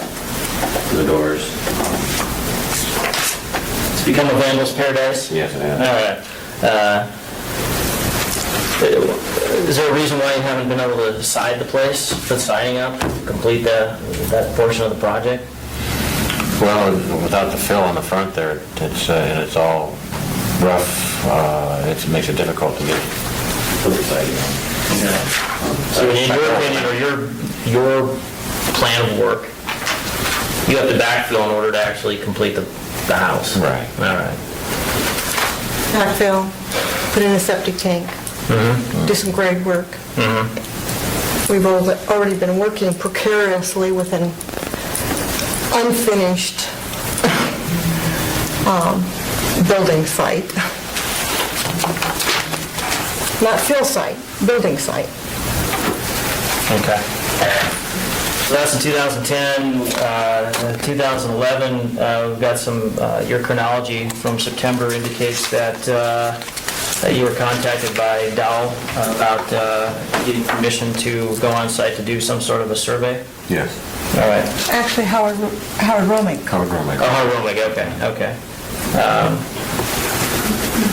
What was the purpose of that survey? I assumed it determined quantities, whether we were correct on our engineering letters. All right. So that was one of the issues that was released in 2008 when the stop work orders were released. Right. Now you're being asked to allow this municipality to have an engineer come out and do an entire cross-section? Yes. They wanted to come and do a survey and topo survey, and it was not going to be at our expense, and they wanted to know if that was a possibility. And I think Dell told Howard Romick that he needed to talk to me. Yeah. And Dell came and talked to me, and I said, I didn't necessarily agree because I wanted something, I wanted it in writing. What is in writing? What was the writing going to say? We wanted copies. I wanted to know what was being requested and why, and I wanted something in writing, so. And I believe Dell called back the next morning after we discussed it that evening and called Howard and said that Sue hasn't given her approval yet. And the comment was, well, they're already out on site. So Dell and I immediately went out there, and that was true, they were on site. And so your note indicates that you received a message around the 28th to raise that issue. That was the first time that issue was raised.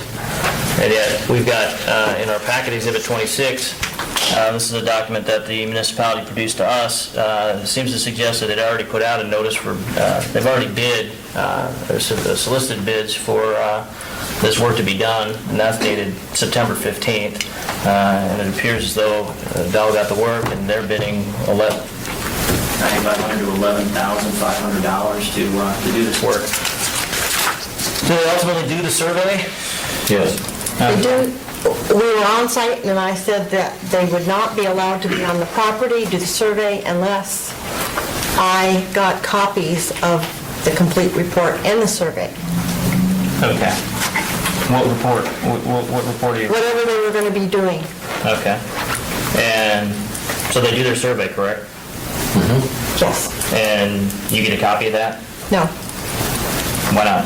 In 2011, were you given a reason why you didn't get a copy of the survey? They needed the municipality's permission to do that, since they were the client.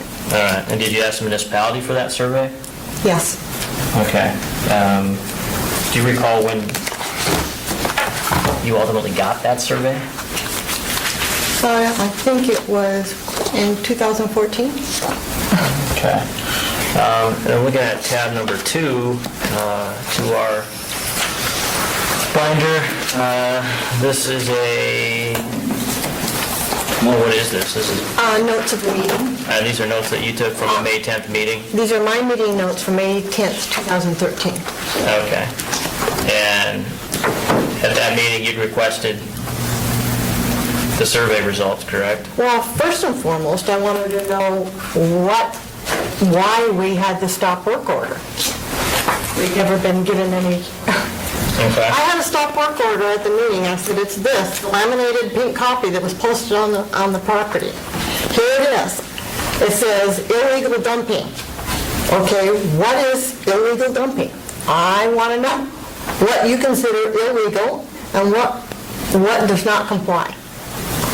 And they were all perplexed because nobody knew whether there was a stop work order on the property or not. They didn't know about any stop work order. All right, so you requested information about that stop work order. It also indicates you requested information about the topo that the Dow had undertaken. Yes, Okay. and Sharon gave us a copy of a topo, but it did not include the report, and what I had said is, we want the grade shots and the report on quantities, whatever was contained in that survey, because our understanding was, when we were on site, I was talking to the surveyors, and I think Mr. Ponsness, I talked to him on the phone or something, he had said that a report and all that was going to be finalized, and it would be done within 2 weeks. But we would need to be getting it from the municipality because they were the client. So by 2013, I mean, here it's been a couple of years, and I still don't have any of it.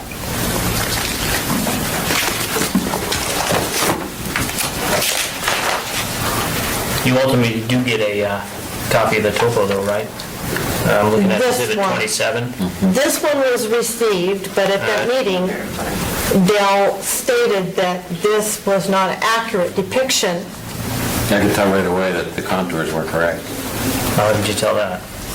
because it showed an increased slope at our retaining wall, where we built a retaining wall that was way higher than what I know it is. And I had to show them a picture shooting down towards the retaining wall, and they agreed that it did look like something was wrong there. So Sharon said she would check into it, so on the 10th, and then I think she sent you by email the corrected topo, or a corrected topo. And that's On the Exhibit 14th. 28.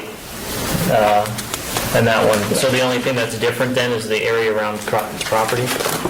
That's the only thing I found in contention at the time, because I really didn't look. The rest of it seemed to be fairly accurate.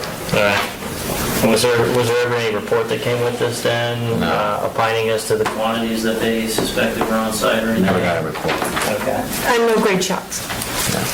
I think they finally sent you something on it. No grade shots. I've never received those. Oh, okay. And was there ever any explanation given for the difference between the two topos? No. She said the first one was an error. Okay.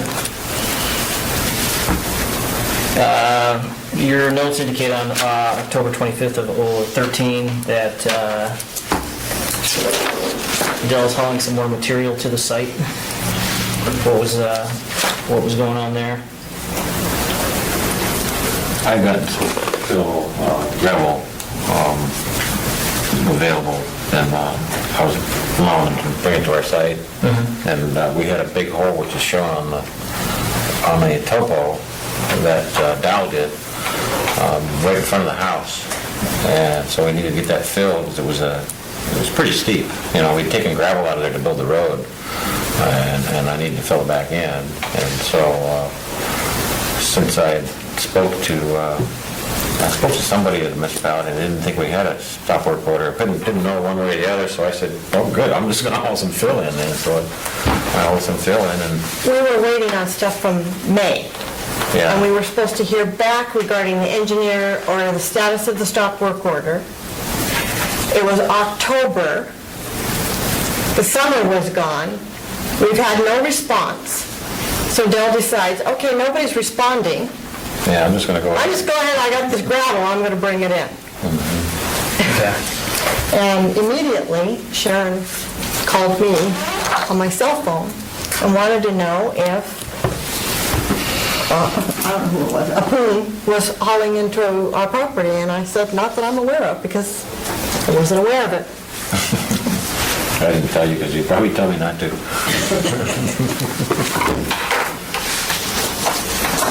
Okay, so that takes us to the end of 2013. You're again told you can't do anything on the site? Okay. Sharon advised by phone, we need to have a meeting, and so she set up a meeting the following Monday, and said, stop, if they don't stop, there's going to be a citation issued, and Mark Barnhill came out there. All right.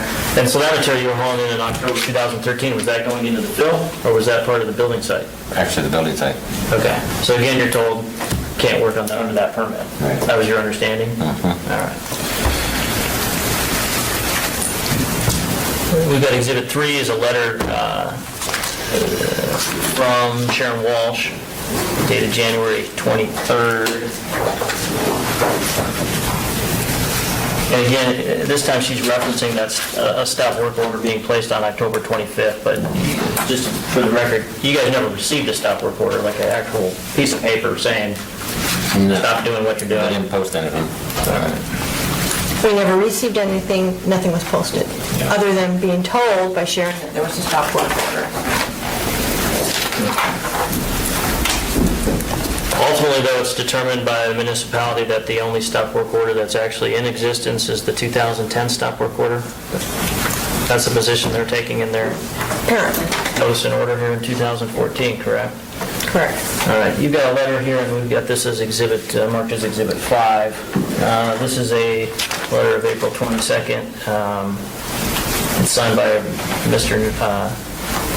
Knopfsinger on behalf of Ms. Walsh.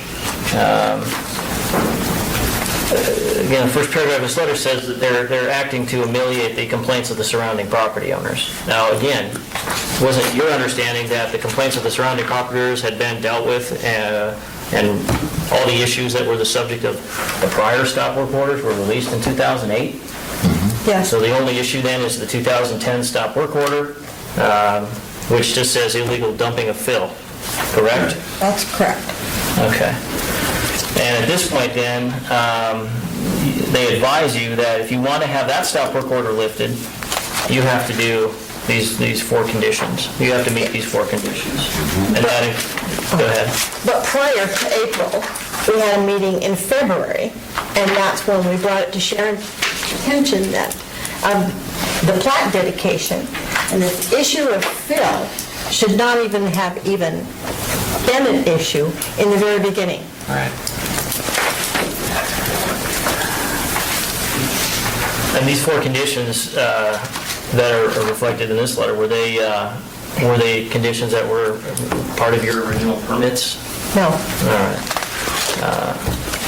And now again, you're being requested to do, either get a driveway permit or an improvement to public places agreement. You're being requested again to provide drainage calculations. You're requested to record a statement against your property that says that no other structure will be built, and you're being requested to have a structural engineer review the structure. Part of that we've already done before. to release the last stop work orders. Okay. Work orders, or multiple work orders. All right. And around the same time you received that, you'd sent a letter to to Ms. Walsh, and that is our Exhibit 4, which is dated April 25th. What was the point of this letter, Sue?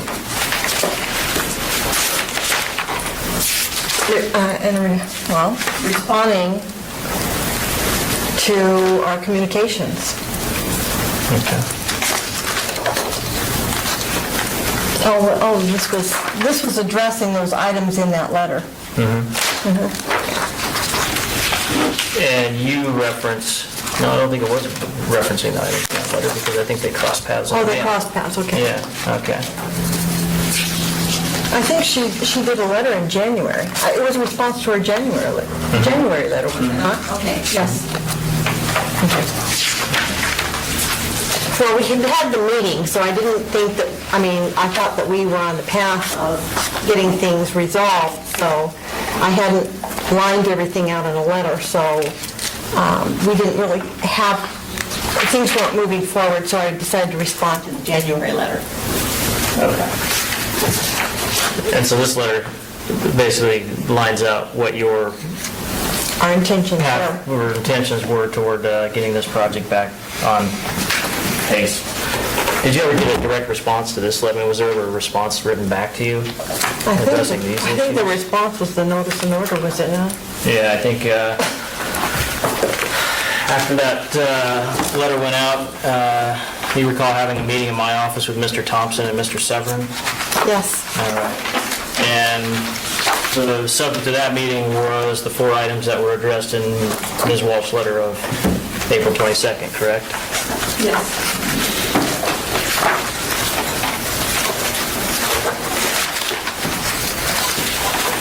There's a reference throughout the record to a power pole that exists somewhere in the vicinity of the project. What can you tell me about that? Power pole's like smack dab in the middle of the right-of-way. And it is the power pole that services only Crockett's property. Okay. And we've been trying to get it moved since 2003 because we did have our original right-of-way driveway permit from 2001. We were not able to complete because the power pole is in the middle of the right-of-way. It's a little difficult to build the right-of-way when a power pole and the guy wires are right in the middle of it. So then on September 26th of 14, you get this notice and order from Mr. Thompson, and he indicates that the February 2010 stop work order is still in effect. He also indicates, though, that they're going to relocate the best location for the power pole, and that'll be determined by October 15th. Is the power pole still there? Yes. Was it ever? Did you ever get any communication as to what what action was taken by Mr. Thompson to have it relocated? No. Okay. He also indicates that George Velakis had directed him to have a third-party engineering company review and again determine the elevation. And I think we're again dealing with the elevation at the corner of the Crockett property. Right. Yes. Yep. And it says the MOA will report our findings as soon as they become available. Depending on the outcome, additional requirements could possibly be identified. Did you ever receive any kind of findings regarding that issue from the municipality? No, but we are utterly frustrated why they need to know what the elevation is because it's floating. However high the driveway is, the slopes go out 1.5 to 1. Right. It has no relevance whatsoever to the road height, the fill going on its property. However high we decide to build the road is going to be 1.5 to 1 out on the Crockett's property. So it has nothing to do with what the relevant or existing elevation was or is or ever was as to how much fill goes on his property. And so regardless of what you do with these other 4 items in the notice and order, that's an issue that's lingering out there then. They can come back and tell you got to move more material off Mr. Crockett's property. That's your understanding, correct? That's what they think. So So, again, is it fair to say that even if you were to comply with these 4 items that they've now listed for you that you need to comply with, that you still have an issue with Mr. Crockett, potentially, because who knows what's going to happen with that? And we made an effort to try to resolve that in the past. We thought it was resolved, but apparently it's still an issue. Mr. Thompson indicates in his notice and order that the improvement to public places agreement doesn't apply to you guys because it didn't come into effect until after you guys had already been permitted to construct the right-of-way. So he's basically telling you you can do that if you wish to, or you can obtain a driveway permit. Did you already have a driveway permit? What's the status on the driveway permit? Well, we applied for and had one in 2001. Right. Okay. And that, Just, was that going to construct the driveway then where the power pole is? yes. All right. And the ditch that we have to build to go out to Diamond Boulevard to accept all the water from up above, with drainage from Diamond Boulevard. Okay. In other words, we have the permit, or had the permit, can't complete it if we are hindered beyond something that's out of our ability to do. Item 2 referred to the drainage calculations. They give you 2 options. Now, you can either provide the drainage calculations, or you can go and dig another retention. You can enlarge, I guess, the size of the retention pond. Again, wasn't it your understanding that the drainage issue had been resolved in 2008? When the South Fork orders were released? Yes. Yes. And then you would again address the issue in 2009 when Mr. Thompson directs you to go out there and dig this retention pond, not called out on your plans? Right. Okay. Actually, year after year, we meet out at springtime to see after the ground's thawed, is there water crossing the property line? No? Okay, we're It's good. Never Just crossed like- the property line, yet they keep asking us to make it bigger and bigger, and I don't understand it. And the fact that basin area has been in the diamond upgrade design shows that all the water on all those surrounding properties, including Somerville Place, drain to that same spot. So the municipality is partially draining on our property as well.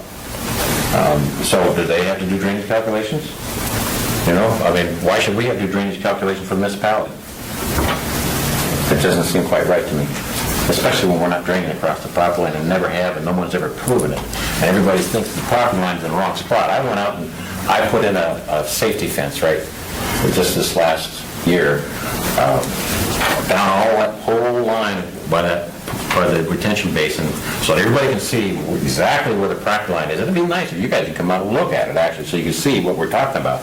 But it's nowhere near where the water is, and it's like 20 feet beyond where the water actually comes to. It's because our property line, I didn't clear all the trees to the property line. I left trees about 15, 20 feet from the property line in, and the water never goes up past those trees.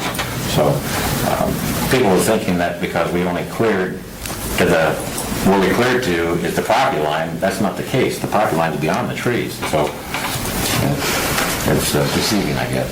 You know, but I don't think we should have to do calculations on what the water is, you know, rainfall or whatever, especially when the rain never collects down there. The only thing that collects down there is in the spring when the snow melt, until the ground thaws and can allow the water to go into the ground.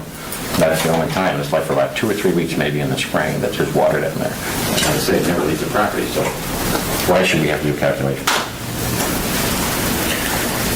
Item number 3 states that you need, as a condition of having the stop work order released, you need to record a statement against your property that identifies the need for engineered foundations. And they say that that is required because much of the fill that was placed on the property is known to contain substantial amounts of organic material. Were you advised as to what that conclusion was based on? And was there substantial amounts of organic material? No. All right. No, first intention, we were just going to take whatever fill to get in. And then after I started, I thought, no, I got enough clean fill, I don't need to bring junk in there. But my permit did state organics I could dump organics on my permit. But we never did. We just brought silts and sands and gravels in there. And so, in fact, we got a photo, a good photo that shows that from an aerial photo.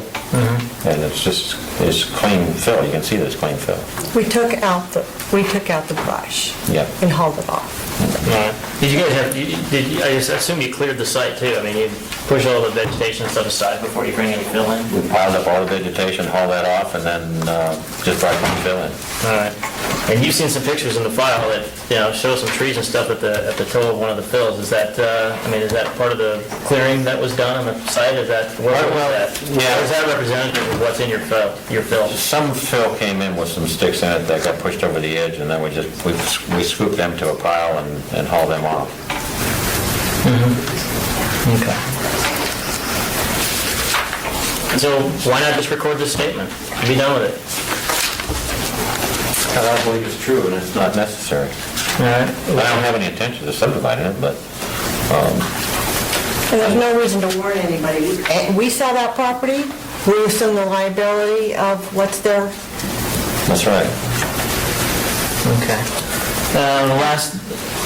Go I ahead. was going to say, the way it's zoned now, it's R1A, and it's zoned for one structure, and that's what's on it. There's no, under the code, you can't build another structure on it right now. And do you have concern that recording a statement like this is going to just further hamper your ability to market the property, given that it's already had a abatement order recorded against it indicating that it's a dangerous building? Yes. Right. All right. And so this would indicate not only do you have a dangerous building, or you had a dangerous building at one time, but now you've got Phil that, it's questionable, correct? Right. Yeah, Right. okay. So you're not a fan of doing that. The last item is the structural engineer's report regarding the condition and a plan for correction of non-compliant elements. What's your concern with doing that? We already did that in 2008 in order to get the last stop work order released. Okay. And to do that now before we can go forward, quite frankly, as we start working on the building, it has to undergo the scrutiny of inspections, so anything that's not going to comply is going to be rejected. And not that we don't have a problem with having an engineer, it's just like, are we going to spend more money and have more reports, and we've been doing that for the last 14 years? Just rather Is it going to, just to try and go forward until the next time? So what do you want to see happen through all this?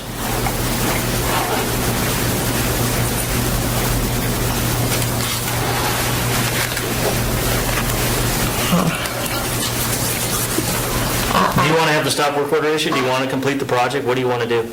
I want the stop work orders to be resolved and done, finished. To go on forever with this fill site of stuff that is not even over and over like a bad dream. It never should happen to begin with. It's like, does not the municipality understand, does nobody understand the plat dedication? Apparently not.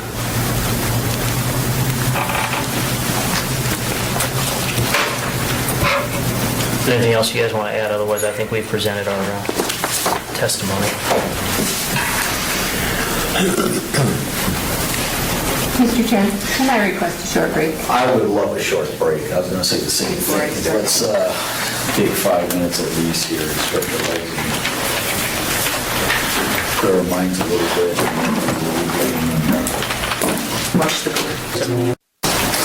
It's hard to do. Okay. Back down, reconvene. Included item 2 on our agenda, and on to item 4, questions from board to appellant. Do you have questions? I do. Mr. Field? Yes. Did you have a boundary survey and topographic base map done prior to the start of the work on your property? Boundary survey and, a boundary survey. But you didn't have a topo? No, created? no, we used existing topo that was from, I think, Trias Electric, wasn't it now? Yeah, Trias Electric had one. Over the entire site? Over the whole area. Oh, okay. Yeah. So there was an existing topo from some time back that was utilized? Correct. An older one, but they didn't require any new topo to be done. Right, right. But they figured it was probably accurate to plus or minus 10 feet. They didn't know exact, so.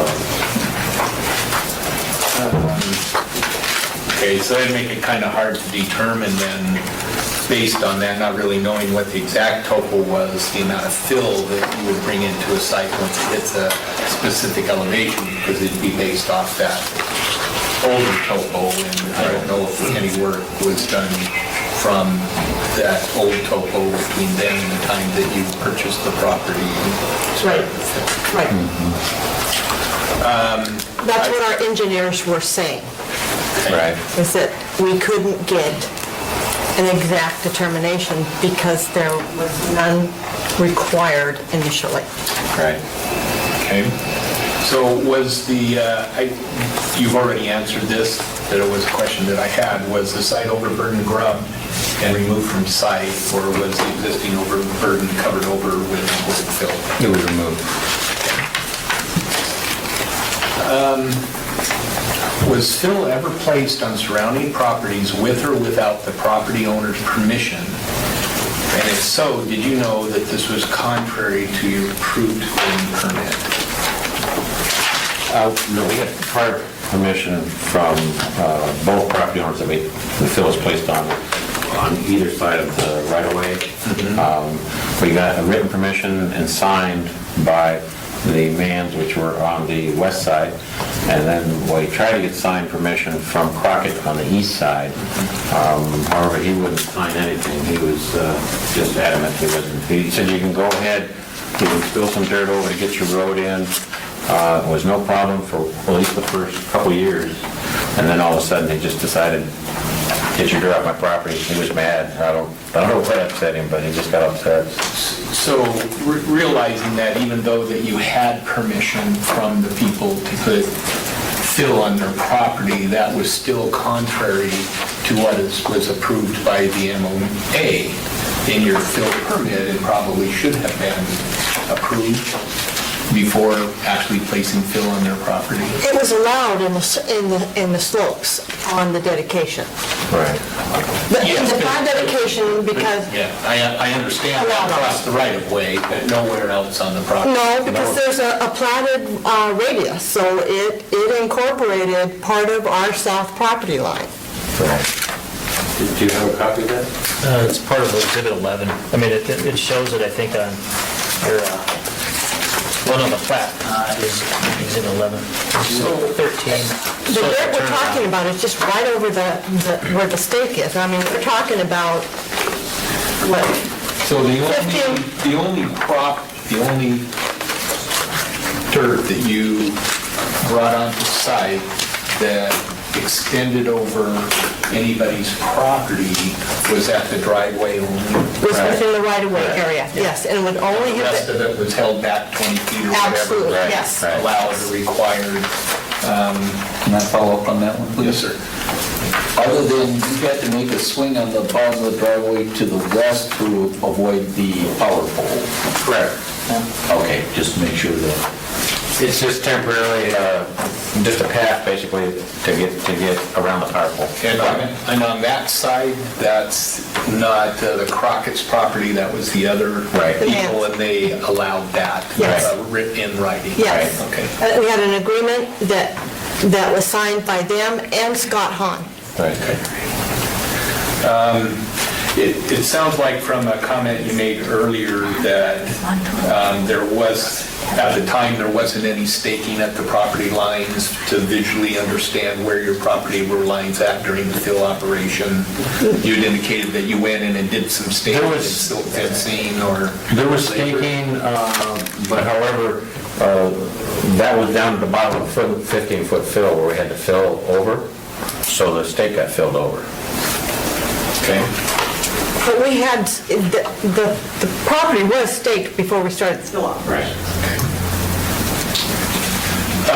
During placement of the fill, did you have any periodic engineering inspections to verify line grade, compaction, things of that nature? Tobin Sperkling. Tobin was monitoring it. Yeah. Okay. Tobin Sperkling. How often was he out there to do Well, that? he only lived like 3 lots down Yeah. on Diamond, and he was going by daily. Yeah, he stopped in periodically, and then he also did the inspection for the septic pit leach field while he was there. So how is the compaction being verified? My understanding is that it needs to be at 90%? 90%. And probably 95% at the roadway? Street, driveway? Was it 95 at the know. time? I think it's 90%. It was 90 for the, yes. Right. Yeah. And so how... I don't know if it delineated any different for the right-of-way, but I don't think about it. Yeah, I don't know. I was more curious about the overall compaction and how the 90% was achieved. Did you have one of the testing agencies out there? Yes, we did. Okay, Yeah, and they were doing your every 12-inch lifts or whatever was required to We do? didn't get every 12-inch lifts. It wasn't required, Yeah, but we were doing it. yeah, And Terra Firma did do action test a couple of times. right. But we did have a 84-inch drum. So was there specific requirements from the MOA for, because usually now when you have a site filled, they take the amount of yardage and the square footage or the acres that you're filling, and they go, okay, to get densities, I want to see a test every X amount of square feet and every Yeah. so many yards of fill. We never got into that direction at all. Tom Green was the inspector for the right-of-way, wasn't that Right, correct? yeah, Tom Green. So he was watching the right-of-way all the time. But, what he did regarding his paperwork, I would say, in comparison to now, it was probably pretty loose. Yeah. So, were you asked to substantiate from the beginning the amount of fill because you were given a permit for 48,000 yards, right? Your change order one. 4,800 was the first permit. Right. And then the change order was 48,000. Correct. Okay. And were you requested to provide proof of the amount of fill that's brought onto your site? How were they going to know when, because I think something else kicks in if you go over the 48 or it's 50,000 at the Right. time, I don't know what it is now. No, we were never required other than a 50% and 100% inspection. Okay. No, they came in and wanted the 25. Well, they changed it 50. verbally. Yeah. Verbally, they changed it, said, well, we'd like to have a 25, 50, 75, 100. So we called for 25% inspection, and then we called for 50% inspection, and that was about the time when they gave us the stop work order. Okay. I think that I saw something in here where there was a reference back to the UBC at the time and what the UBC requires for fill and an on-site, when it goes to the amount of fill that the CO, that the change order changed it to, these requirements kick into an on-site engineer and testing and, verification of slopes and those kinds of things. What was requested, we complied with. Okay, what I will say to that is I'm a builder, so I know how that goes, and lots of times you don't know everything you're supposed to know, and so when they come on site and, hit you with something, and they point out the code, you gotta go, yeah, I probably should have known that, but I didn't, and I didn't do it, so you still have to comply. Right. If it's part of the code, as a builder, as a contractor, you're responsible to know that code. That's right. So, on a letter of 6/28/04 to the MOA, you indicated that the staff failed to provide proper permitted documents for this type of fill. At the time, and this was back in 04, 6/28/04, are there different permits for fill that allows different types of fill and stuff? Because in noting on your permit application, you put organics and silts. Right. And I was actually very surprised to see that because, and it was approved, but I didn't know organics were allowed as a fill component. That was approved. Yeah. Because like you said, the original intent of what Dell had planned to do, we opted, even though we got the approval, we opted not to. Right. Actually, we were working on a large project, and that would have been our dump site for that project, and we changed directions before doing that, and any organics or whatever went to all the landscapers, and so, and also at the time we discussed, we just didn't want that coming into our property, and there wasn't a need to. Well, I would find it, at least in my experience, difficult to get your compaction percentage if you have organics right in there. Yeah. It would be hard to drive on it too with a loaded truck. Yeah. And, you know, it just depends on the amount of organics. However, when I look at this picture dated 2001 and it identifies the Crockett's home, and this is in the MOA packet on tab 3, tab 5 near the back, and you look at the amount of, debris that's in there. Or sticks, yeah. Yeah, you kind of find it, it almost looks like it's really embedded, and you've got it along this edge and all along this fill area, yet it looks like it's been compacted up here. But what you're saying is you went in there and you dug all those twigs out, and I don't know if this still is continuing out. You know, if this is actually a slow. We're actually kicking them out with a dozer, kicking them over the edge, and then we raked them down with the excavator and loaded them in the truck and hauled them off. Okay. In fact, there's That's a the picture you didn't find. yeah, there's a picture we got. Well, you can, no, right. The copy? Yeah. This is the fill site, another one. This is taken by Map. Aeromap, that's in May 13th, 2001. And I'm assuming, because I don't know who did this picture here. Bill, could you give a copy to them as well? Is that the one? I required the record, please. Yeah, and and then if you go to the next page over also, it looks like there was an estimated hole here, and it's showing a very evident line of organics, and then if you go down maybe another foot or so, it gets kind of blurry, but potentially another organic line a foot or so below that. I have no idea. This picture here is not on our property. It's actually on Crockett's property, right next to his septic crib. I was forced to do a soil test on Crockett's property to verify that depth of fill on his property that we had supposedly spilled over.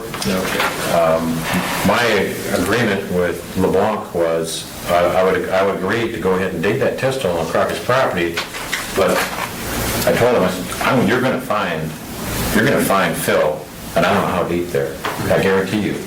So the only way to prove that it wasn't my fill is let me dig right at the edge of the tree line where we know I wasn't disturbed. And so I tell you what, I'll dig that one if you let me dig one at the edge of the tree line.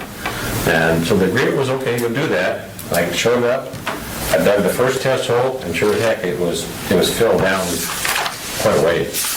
And then I said, okay, now let's dig the one by this tree line to prove that I didn't fill here. And they said, no, there'll be no more test holes today. I said, wait a minute, that was the agreement you made. We made an agreement, and now you're reneging on me. And he said, there'll be no more test holes today. And I said, well, then you're not proving nothing. Because Crockett's septic system is, I don't know how we missed his log crib, because it was exactly in that spot, and it shows it on the document. Where's that document? And this was Crockett that wouldn't let you dig them again? Yes. You gave a written agreement, and then on the site, he reneged. Reneged, yeah. They wouldn't let me dig the second test hole. But I know I almost hit his crib. I mean, I had to be within a foot or two of his septic crib. That was, it's right there. According to the documents, his own documents on his leach field shows that's where his leach field crib should have been. So you know that's been dug before. So it didn't prove anything. I think that's exhibit 12. That's- Oh, okay, 12. Yeah. So I assume that your engineer that was on site, that was watching for your slopes and for your grade and compaction and stuff, would have visually seen you guys remove this debris from as you were filling and compacting. Yeah, I think he did. I'm pretty sure he did. Yeah. Okay. Were you required at any part of your fill permit to get any type of compaction test? Yes. Well, after the stop work order. No, when you first applied for your Oh, no. fill permit. And nobody ever said anything about having to get a compaction test? Have you ever, other than the right of way, have you ever been required to get a compaction test when you backfill around a house? Or you backfill a yard? No, only time I've been required to get compaction test is in a road. I'm talking about a residential On a job. residential job, no. Okay, and I think I know the answer to this now. My question was, why was the access drive constructed outside of the easement street right-of-way on the adjoining property? And I understand that the pole was there, but it appeared it could have been constructed enough to get your access, but then I didn't recognize the guy wires until you mentioned those, and if you look real carefully on that photo, you can see those. And now you've indicated that you also have written permission from the neighbors to do so. Okay. So this number 10 references at any time did you place frozen fill on this property, and only indicates this was the reason for the 214 stop work order. And my other question here is, why has this not been resolved over the last 5 years? And so you've indicated that fill was not fill, that was actually for the site, that was backfill for your septic system. Were you working on the septic system at that time? It was installed, but it didn't fill over it and enough to set the tank to. Okay. And is it common to use frozen fill when you're backfilling the septic system? I've been doing it for 40 years. Well, it wasn't, the majority of it was not. I think there were maybe some, because if he can grade it, it's not frozen. Right, it wasn't frozen. Holtquist dug it, loaded it in their trucks, and they brought it and dumped it. So anything that is not gradable or spreadable. And it's not required to compact over a septic system. They don't, in fact, they emphatically say, do not compact material over a septic system. So you just dump it and spread it. You don't compact. So is this more like septic rock? No, it's just sand. Okay, it's sand. Okay. Okay. What was your initial time frame or your schedule that you had established or that you had in your mind for completing this from start to finish, from the time you got the permits to fill to completing your house and occupation? I originally figured it wouldn't take me more than 2 years, but this has just been a nightmare. Okay. With that in mind, I guess my next question would be is there was almost exactly 2.5 years between your foundation-only permit and your full permit for vertical construction. Why did it take that much time to go from a footing and foundation, and I don't know if work was happening on it at the time, to get your full building permit? Well, work and just the design. You had everything done to get the Well, I had footings a in. design, and then Bill Riley would have to fine tune it, Right, and I don't remember how long he took. right. And it wasn't, at that time, it wasn't really a priority. We're thinking a couple years once we've got the full structural, not, Right. because we had a lot The of, question was, is from start to finish, when was it? So with 2.5 years already passed from your original, you figured 2 more years beyond that, and you would be done That'd be- with Right. framing, finishes, site work, landscape. Right. Okay. Was the structure constructed differently than what was submitted and approved? The only thing that was different was we changed from roof trusses to hand frame.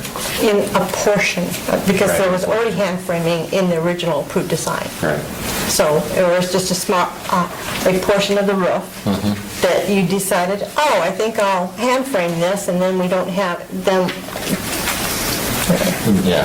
I didn't want to... in hindsight, probably should have just Gone with trusses. gone, Yeah. So, and I noticed that there were a number of issues in there, from heated floors to creosote headers to things like that eventually went away, were explained away. There wasn't creosote, and there wasn't heated slab floors and things of that nature. Right. The roof was the only thing that I saw in there that I guess would be considered structural. From the information provided, it appears that the foundation was not backfilled prior to the start of framing, and that's usually unusual. And that was done right. We didn't have enough fill available right around the foundation. So that's why I was bringing fill in, was for the septic system, and then if we had extra, I was going to bring up the grade in front of the building to where we could backfill with gravel around the foundation. Kind of made it hard to work on it, didn't it? It did. Very. Records indicate that it was 3 years from the stop work order on the house to submittal of change order number 2, and it states in there for major structural modifications. I don't know what the major structural modifications were, and my question is was there a specific reason for this long duration? So from 8/26/04 to 10/8/07 was the stop work order, and 10/8/07, so over 3 years before you got your change order to finish the house, I guess, per se, with the changes requested. And I think you explained some of that away, that you went to an architect and for 6 months he didn't do anything and you had to take him to court. And then so it went to another designer, and then it took X amount of time for him. But that's still, 3 years is an awful long period of time, so it seemed like there was a lot of things that had to be done, but I'm hearing that there wasn't. well, for Alan Corthell to have to take an approved design under the 97 UBC or the CABO 1 and 2, those codes that were in play when we had approved,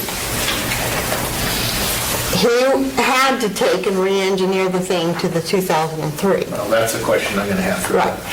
But it was a difficult process for him, because what he said is the plan reviewers looked at the code as a technical manual that it should be a technical manual as opposed to a guideline, which meant it was very time-consuming of his time, and there were aspects that he told us, and I don't know all that workings, but he was saying that this is probably one of the only appearing to be commercially designed residences in all of Anchorage. So I can't speak to that, but there was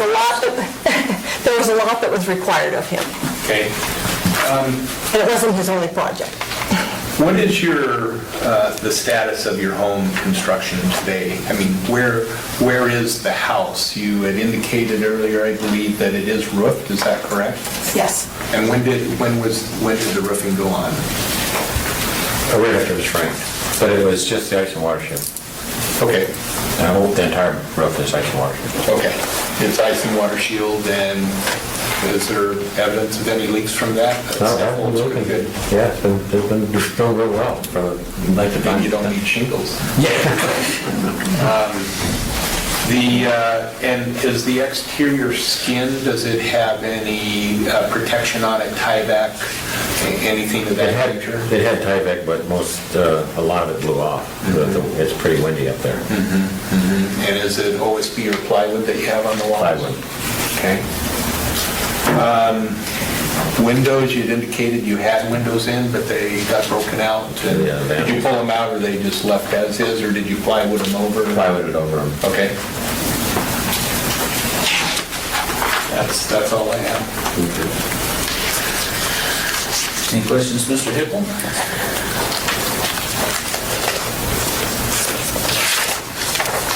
No, I know.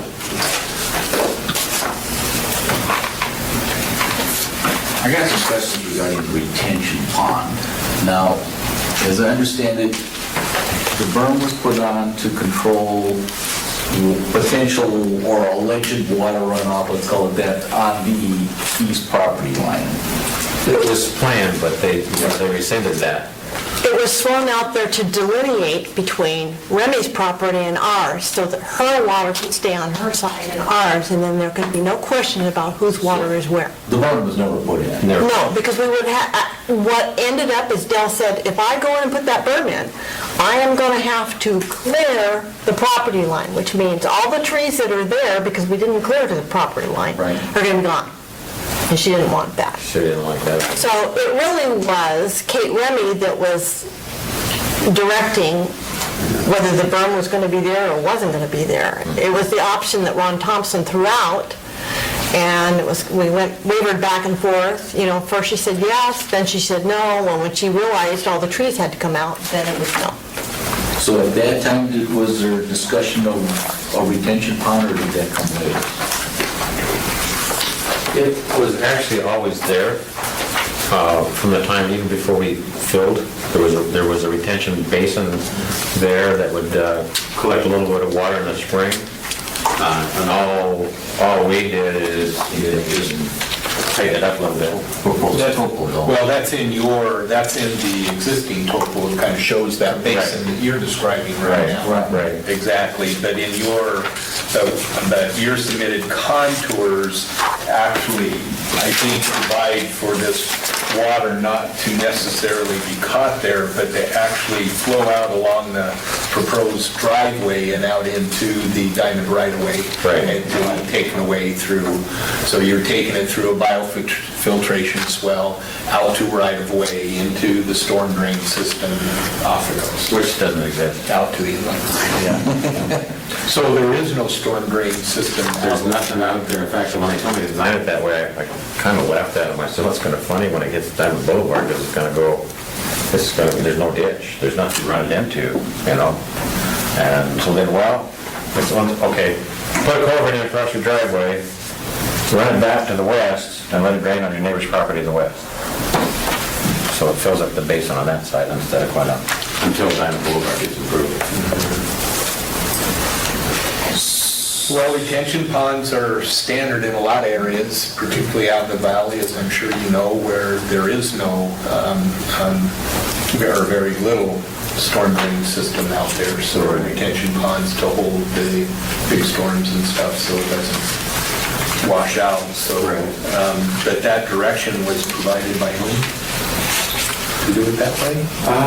It was obviously your design. When I submitted my original design, that was, we went through storm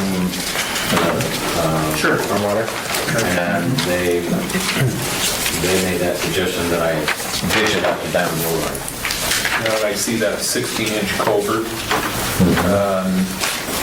to the match ditch line West Denver, 0% slope. Right. But we ended up adding a retention pond in that southeast corner of your main lot there. It was, like I say, it was existing, I just deepened it. Retention basin. Yeah, we don't want to call it a pond. There's no water in it. There's no water design. That low spot. That low spot, yeah. And that's where the municipality is requesting that to be added, checked in size. That's what they wanted, to experience it over the winter and see what's going to happen in the spring when it melts. If it goes over the property line, then we have to enlarge it. So how long has that depression been there now? 15 years, yeah. And no waters crossed property line No line, no. 15, including, what was it, 4 years ago when we hit record snowfall. Snowfall, yeah, no. Okay. My other question here is regarding earthwork, and I recall reading in there that Crockett did some earthwork on their property. That's correct. And whereabouts was that? I had a little trouble following that. Actually, it was, he had to build a little roadway to go, he was taking fill from us. And he had- Crockett's is this house that's right down here That's in correct. that picture. Right. That was Crockett's house, right? Yeah, right. So what is this, Phil? Well, actually, in the very same area that he accuses us of putting dirt, he put dirt in there so he could get a trail to go across the septic area behind his house and carry it over and put it along the north side of his property. Did he actually borrow Phil from you to do that? Yeah, he did. Use Phil that he gave him? Yeah, he took the fill. I offered it to him, I gave it to him, but, I was gonna bring it into him for him on my semi-end dumps, but we couldn't get in his driveway, couldn't maneuver his driveway with semi-end dumps, so, he brought he had a guy that had a little front-end loader, track loader, and, he came over and got a bunch of scoops and was packing it back and forth behind his house. How much Phil would you say? Yeah, He spent a good day and a half going back and forth.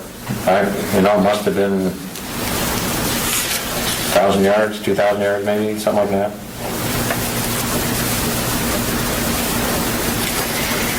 And so this is about the location where the existing grade question is all Correct. started. Right. It's right inside the inside corner of the flag there. Right. He was a little bit above that, but like I say, he was right behind his house, between the tree line and his house. Oh, closer to the house then. Yeah. Okay. All right, that helped me. I don't have any other questions at this time. That being said, I turn it over to Sam for an overview of MOE position.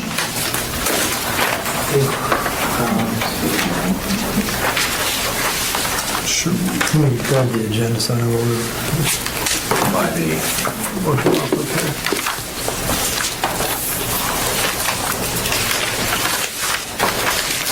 Have one.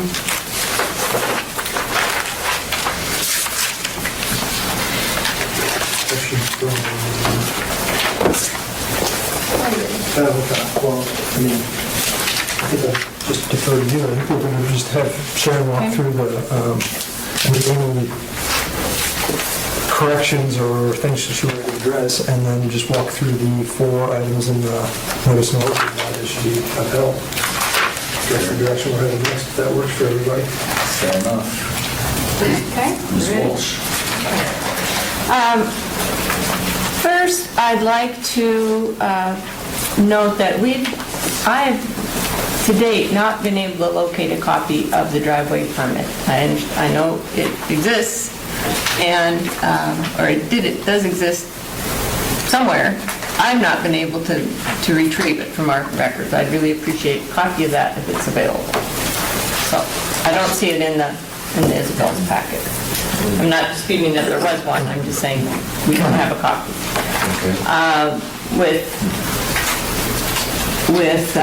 It would be very helpful to have that so that we can determine exactly what the terms were for allowing the driveway to ultimately end up outside of the road. I understand that there's, power pole kind of drove that alignment, but was that intended to be permanent? Was that intended to be temporary till the pole could be removed? And does the permission from the neighboring owner run with the land? So if the neighboring owner sells, does it run with the land so that a future owner won't, or a future owner of that neighboring property can't rescind that permission? So I'd just like to put that comment out there. So with that, I'd like to also correct two statements that I believe need correction from the previous testimony. One is that at the meeting in February 2014, that Mrs. Isabel notes that they brought it to the Muni's attention about the plat note that is 180 degrees reversed. We were in a meeting at the Rice and Grain offices. Sam was there, and I was the one who said, what about the customary 1.5 to 1 slope easement? It's on every plat. It is on every plat, going back to the 50s? Every plat. So I asked about that. I have familiarity with it because I worked in the private development section and worked with a lot of plats. So I was also on the planning board myself for 6 years. So I brought that up and said, we may have a solution here to the Crockett's complaints, because this 1.5 to 1 easement allows placement of fill at a reasonable design to a 1.5 to 1 slope. Now, reasonable design, you start with the original topography, what kind of, to meet either driveway standards, or if you're building a street, municipal standards, what does it take to engineer it such that you're not, using more fill than you need, best cost fit. What line and grade and slope do you need so that you're meeting the, 2% coming off the road you're meeting, and, maximum 10% grade for a driveway, and it's more like 6% grade in the uni bowl for a street. So going with those parameters, what would it take to, what kind of fill would you reasonably expect? And would it go outside of the right-of-way? And I actually asked the PM&E department to hypothesize that, starting from the original 1973 contours, what would it take to, put in a road, and how far would your fill extend? And they did find it would extend, especially at the northeast corner, into the Crockett property. You could minimize that by using a retaining wall such as the Gabions, but you would be expected to use some of the Crockett property. So I'd just like to clarify that I was the one that brought that to everyone's attention and offered it as a possible solution to some of the problems. So the second item regarding the survey data, just to kind of clarify, yes, the first topo given to the Isabel's was in error, and we appreciated that they caught that. We received it from the municipal surveyor.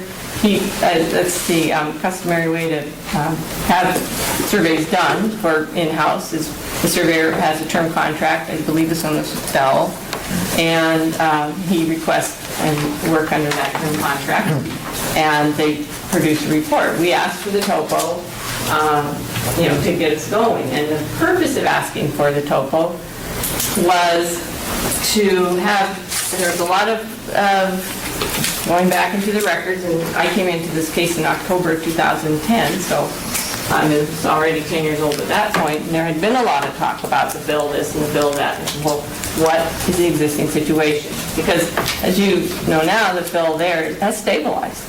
It's, it's grassed over, it's stabilized, we're not concerned about erosion at this point, that's the thing. So, but there was concern, was there overfill onto neighboring properties? And there had been an overfill, yes, then it was re-excavated back to what everyone believed, or at the time in the field, everyone decided was the original lot corner. And so, okay, so what do we have today? Do we have an as-built? Nobody had an as-built. So, all right, to get to the bottom of this, let's at least understand what we have today and determine if any fill still remains on neighboring properties. We're also concerned about the property to the north, which is Municipal Heritage Land Bank. So, at our expense, it was to get a good understanding of the situation, and we asked for permission, and I instructed those guys, we don't start till we've got the permission in hand. So, if there were concerns about that, I didn't hear them at the time. I certainly would have liked to, because we don't enter people's property without permission. Other than the right of entry and permits and whatnot. For this purpose, I was explicit. Nobody goes on there until the Isabels have agreed that this is okay. So the purpose was just to really get an idea of existing contours and lines and grades. Did we have, successful steep grades and, exceeding 2 to 1 and the kinds of things that are normal in normally required for large fills, and were was the fill encroaching on anyone's property. We got the topo back, sent that off to the Isabels, then thankfully they were appreciative, they did find the issue there right at the Crockett corner, and got back to the surveyor, municipal surveyor, let's verify, and Dow came back, yes, we did make a mistake, and we apologize, and they fixed it at their expense, and so gave us a new topo. In terms of the backup information, times have changed quite a bit since when I was in engineering school, and we had field books and write in the rain, and pencils that wouldn't run, and everything else. We're now into electronic survey, almost all that is collected electronically. They do keep some field notes, and I asked the municipal surveyors, I want everything that they have for how they compiled their work. They gave that to me on a CD, and I made a copy. I had a copy specifically for the Crockett's with the topo, and that was left with Tana and was picked up for the I'm not correct. I'm sorry, for the Isabels. And I left it with Tana, and it was picked up by someone. And I'm surprised when Mrs. Isabel says that she doesn't have it, because we left it. It was specifically set out for them to get. So I have the CD. right. It has, I can print out the topo. It does not have grade shots on it, and it doesn't have an engineering report. And that wasn't, we did not request an engineering report from the surveyor. We requested an as-built survey with topo map. That was so that we could go from there.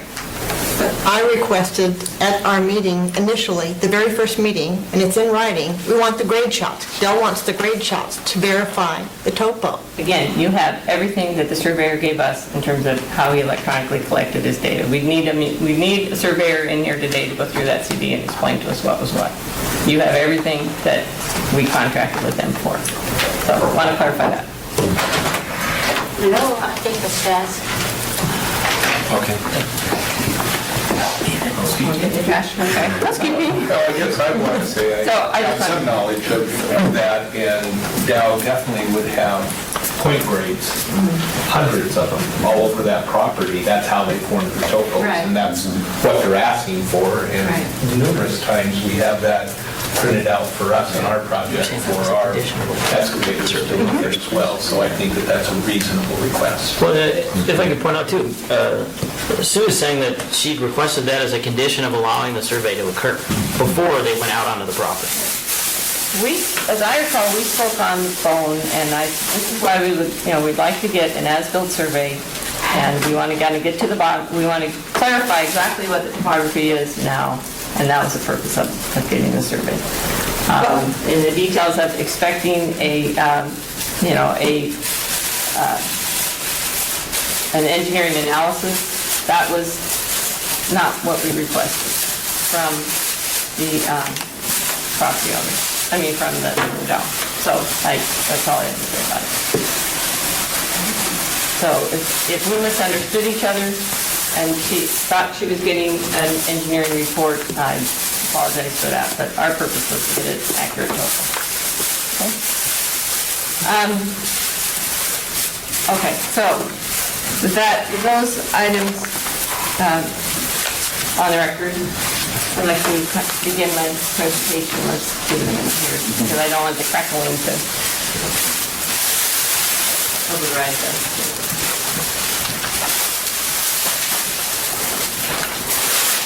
Okay, I won't be going through the tabs and every page in the tabs. You guys have had to look in that time.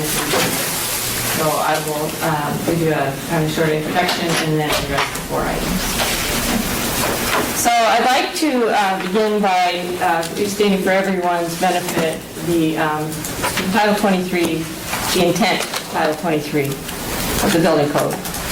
It's 23.10.101.3. The purpose of this code is to establish the minimum requirements to safeguard the public health, safety, and general welfare through structural strength, means of egress facilities, stability, sanitation, adequate light and ventilation, energy conservation, and safety to life and property from fire and other hazards attributed to the built environment. That's the intent of Title 23.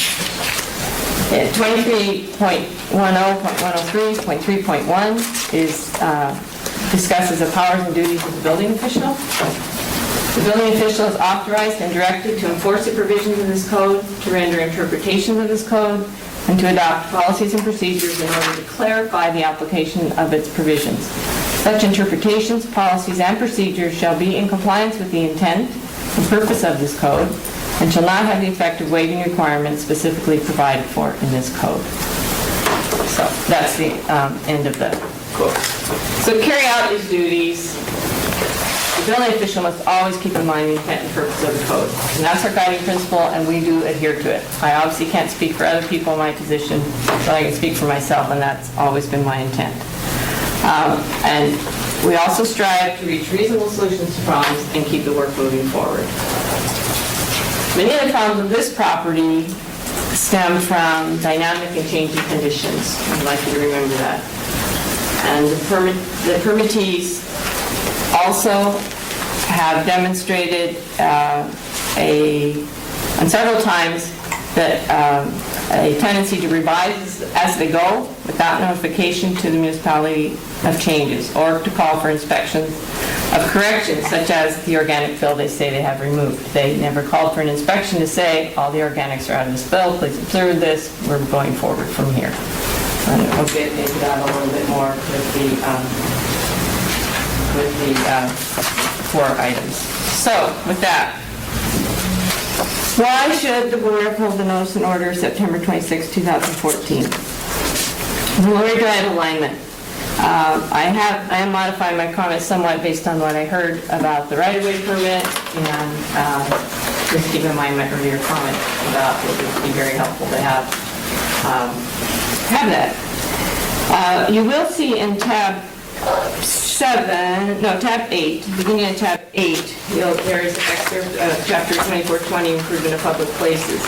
Chapter 524 is regarding rights-of-way, municipal rights-of-way. So please keep in mind that that's what this refers to. That's the context. And you'll see 24.20.030, permit approval of plans required. And I'm just simply establishing, if a person came in today for a permit to build a driveway in the right-of-way, this is what would be required. Acknowledging that this was 2001 when you guys came in, or when the fellows came in. But I'd like to note that approval of plans required. It's unlawful for anyone to receive a building or land use permit without first having applied for and obtained a permit required by this chapter. That appears to have been done in whatever form was required in 2001. In addition to any other remedy available at law, fines or failure to have a permit may be assessed. Approval of plans required. Plans, specifications, and other data as set forth in section 24.30.030 shall be submitted to project management and engineering for approval prior to the start of any work. The plan shall clearly state that all work will be performed in accordance with municipal standards and specifications, including the applicable standards in Title 21. Improvements will not be allowed or accepted unless the plan has been approved by the municipal engineer. Now, in the notice and order, there is some discussion about the requirement for an improvement to public place agreement, which is Title 21, which is referenced here, 21-15-150, which gives the municipality or says actually that municipalities shall require improvements, appropriate improvements to access or development happening in conjunction with the building permit. I'm not going to dispute the difference between my letter of April 24th and Mr. Thompson's determination that an improvement of public places agreement is required. A right-of-way permit can suffice in these situations for conducting a single driveway to a single lot that has been approved on occasion. It's not unusual. But still, it's expected that that driveway be built to municipal standards. And I believe that driveway standards are included under tab 9 and have been in place since 2006. So I can't speak to why the original permit did not require the standard, things to be built with standard. Other than that, there was perhaps an accommodation for the power pole, of course, and if there was agreement that it could be realigned to have missed that, as long as the guy on the adjoining property was okay with it. I'm telling you, today, that wouldn't be something we would go with, but I'm not saying it didn't happen at the time.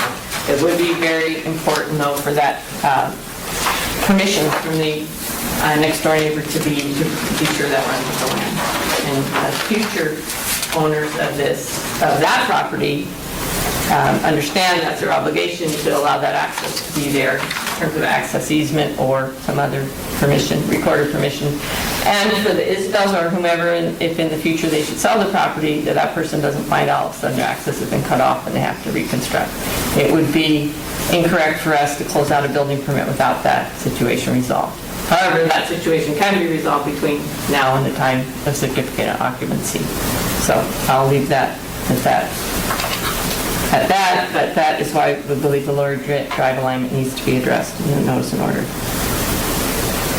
Okay, site drainage. Site drainage. First, I'd like to call your attention to tab 5 near the back, the as-built topo, and the original topo that's right before that, 1973 survey. Unfortunately, the 1973 survey is not doesn't give you enough of the picture to explain completely, but you can see in the 1973 that there is a hole, a traditional natural depression on the property that all of the surrounding drainage is going to. The Remy's property is going there, the Crockett's property is going there, the property to the west is going there. About until you get to where the Lower Drive right-of-way is, and then there's a break and there's a natural drainage that veers off to the southwest. So that's very verifiable that that's the natural drainage. And keep in mind, in terms of filling grade and drainage, the goal is to maintain natural drainage courses as much as possible. So a property is more or less obligated to receive what was coming to it or mitigate appropriately. You can't, fill your property such as you would block drainage, traditional drainage from surrounding properties, and we're talking about sheet flows or some other permitted concentrated flow. And the other way around, the property is allowed to drain across. You need acceptance coming to you, and you have the right to continue your natural drainage across another property line as it naturally existed before the development. All right, so I just wanted to couch things there. So what's happened with the existing topo is you can see that the depression is the hole, the low spot has been filled by quite a bit, which of course reduces the storage. Now, that can be okay if the storage is enough. And that's where the drainage calculations can come in. What's happened, and in some of the discussions along the way, Isabel's pointed out to us, well, yes, used to be the entire property drained into that hole, and so you needed more storage there. And with the fill that has been done, and with, they tell me with the acceptance of the people to the west, you can see that about from the driveway west, the drainage kind of hits the driveway and starts to kind of migrate back over to the west. So less water is going to the southeast corner of the property than existed before the fill. And that's clear from the existing topography.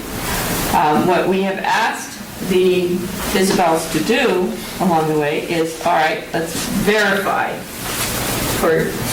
just put the matter to rest, that the storage that remains in the current situation is enough. And we've asked for drainage calculations, which is a, now I'm going to refer to 23-105 110, and I'll read it in general. unless otherwise recommended in the approved, this speaks to the type of fill and to the drainage. This is from the Fill and Grade Code. Unless otherwise recommended in the approved soils engineering report, fill shall conform to the provision of this section. Fill shall not cause a net increase in surface runoff or concentrated flow across property lines. Runoff shall discharge to approved locations or be retained on site. So that's the piece of code that all along we've been requesting compliance with. 23-105-1112.5, drainage across property lines. Drainage across property lines shall not exceed that which existed prior to grading.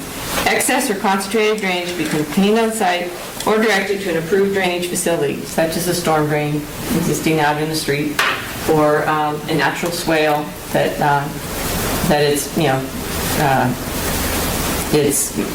can handle the drainage being sent to it, or a traditional drainage path.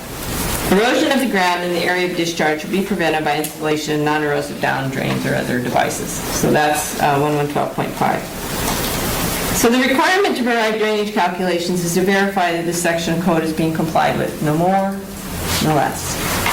And although there's some recent historical observation that drainage across the property lines has been minimal or negligible in recent years, since we've been observing it, calculations have not been done to verify that code will be met given the design storm.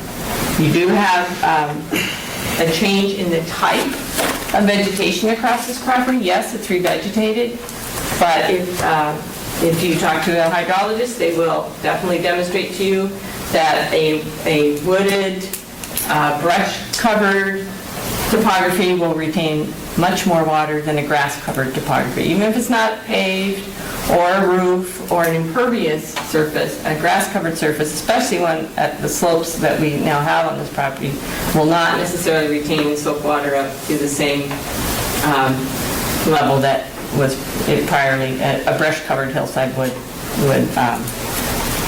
retain it. So that's another reason for the drainage calculations based on the ground cover that exists. If with the design storm, will the drainage be retained in accordance with the code, or no more concentrated than what was there before?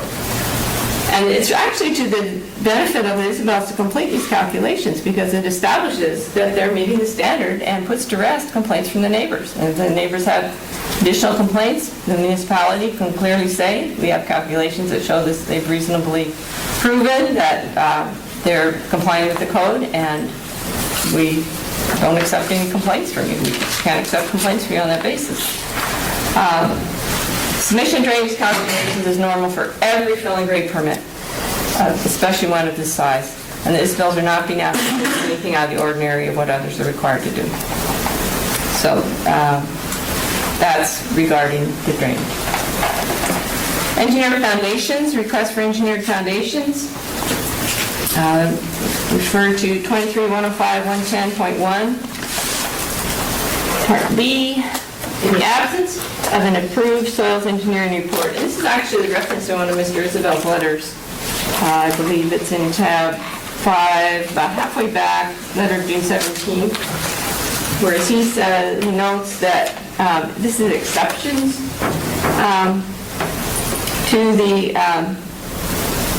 to requirements for approved soils report. It says these provisions may be waived for minor fills not intended to support structures. I would focus on the words minor fills. This is in no way a minor fill. Excess of 40,000 yards is in no way a minor fill. And the reason that we have a fill and grade code and require engineered fills, especially for one of this size, especially on a property where future extensions of the house or future construction, say a large shed or an accessory structure, you need to be able to show that that structure can be built on the fill that's there, or excavate what's not suitable and provide an engineered foundation. The situation here at this point is that we don't know what's there, and I will speak to, I also referenced 23-105-110.3 regarding fill material. Fill material shall not include organic, frozen, or other deleterious material. No rock or similar irreducible materials of maximum dimension greater than 12 inches shall be buried or placed in fills. Period. We believe that we know that at certain times, organics, quite a few organics were observed being placed on the site. Were they removed? Well, let me talk about grading inspection, and I'm going to read about half a page here, so bear with me. 23-105-115, grading inspection. Grading operations requiring a permit shall be subject to inspection by the code official.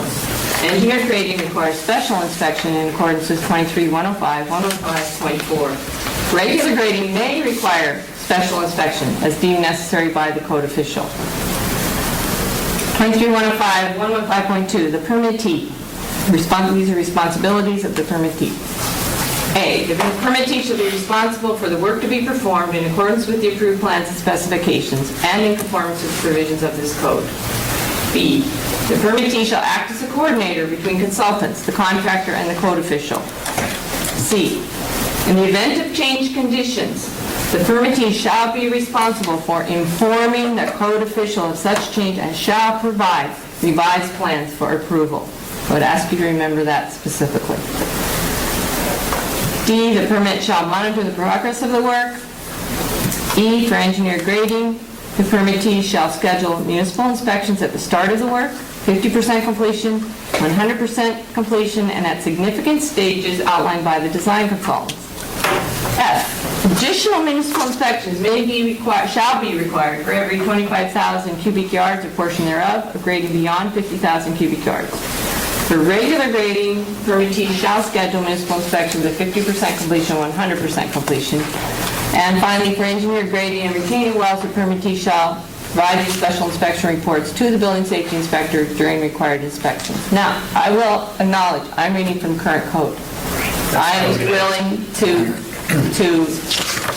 Are you reading from, or can you read the code that was in effect at the time that you were reading? and I am acknowledging I don't have that code present. I'm told it hasn't changed markedly, but obviously, this would be subject to... Can I get, does anybody have that answer? Whatever the code is. You guys have been here since this work was begun. Do you know of significant change to 23-105 in that time? I'm sorry, I should ask Ron. I'm not aware of significant changes, but I don't work with the grading code regularly, so, might want to refer to Ron. Okay. Is that permissible? Can we ask Mr. Wild? I would like to, because I remember in residential, even if there were lots, we weren't required to do retention ponds until up about maybe after the site condo ordinance, I think. Well, I'm not speaking about retention ponds because that has to do with what... I know, but there was a whole scene of changes that came through mid-2000s. Right, and that's, I believe, a different title. I'm acknowledging I don't have that quote. I don't believe this has changed materially. Ron, can you speak to it? Yeah, just as a point of interest, I did not raise my hand at the beginning because I was not planning to speak. So if you want to have me... Swear him in? Swear me in. That would be appropriate. You swear that the testimony you're about to give is the truth and the whole truth? Yes. Thank you. Thank you. On that issue, there was a significant difference. So special inspection was not required back when this project started. Instead, they required what's called professional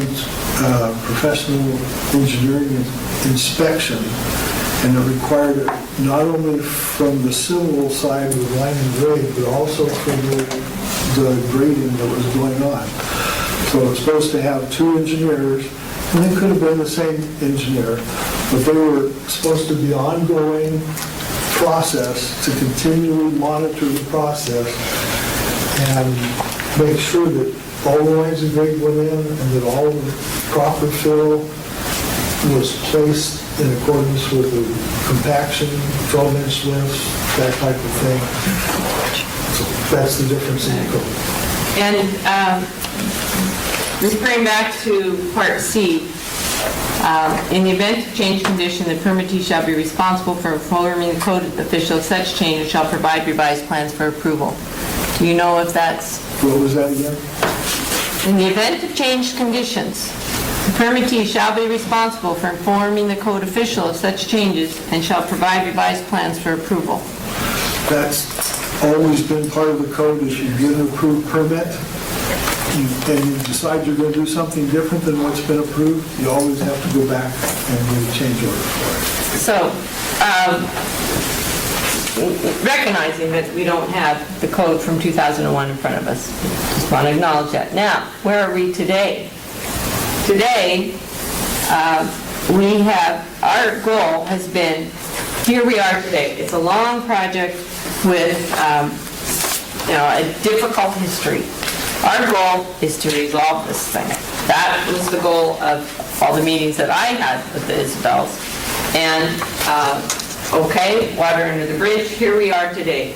What does it take to have a code compliant or reasonable solution that we can feel is reasonably code compliant to give this property a completion and a CO?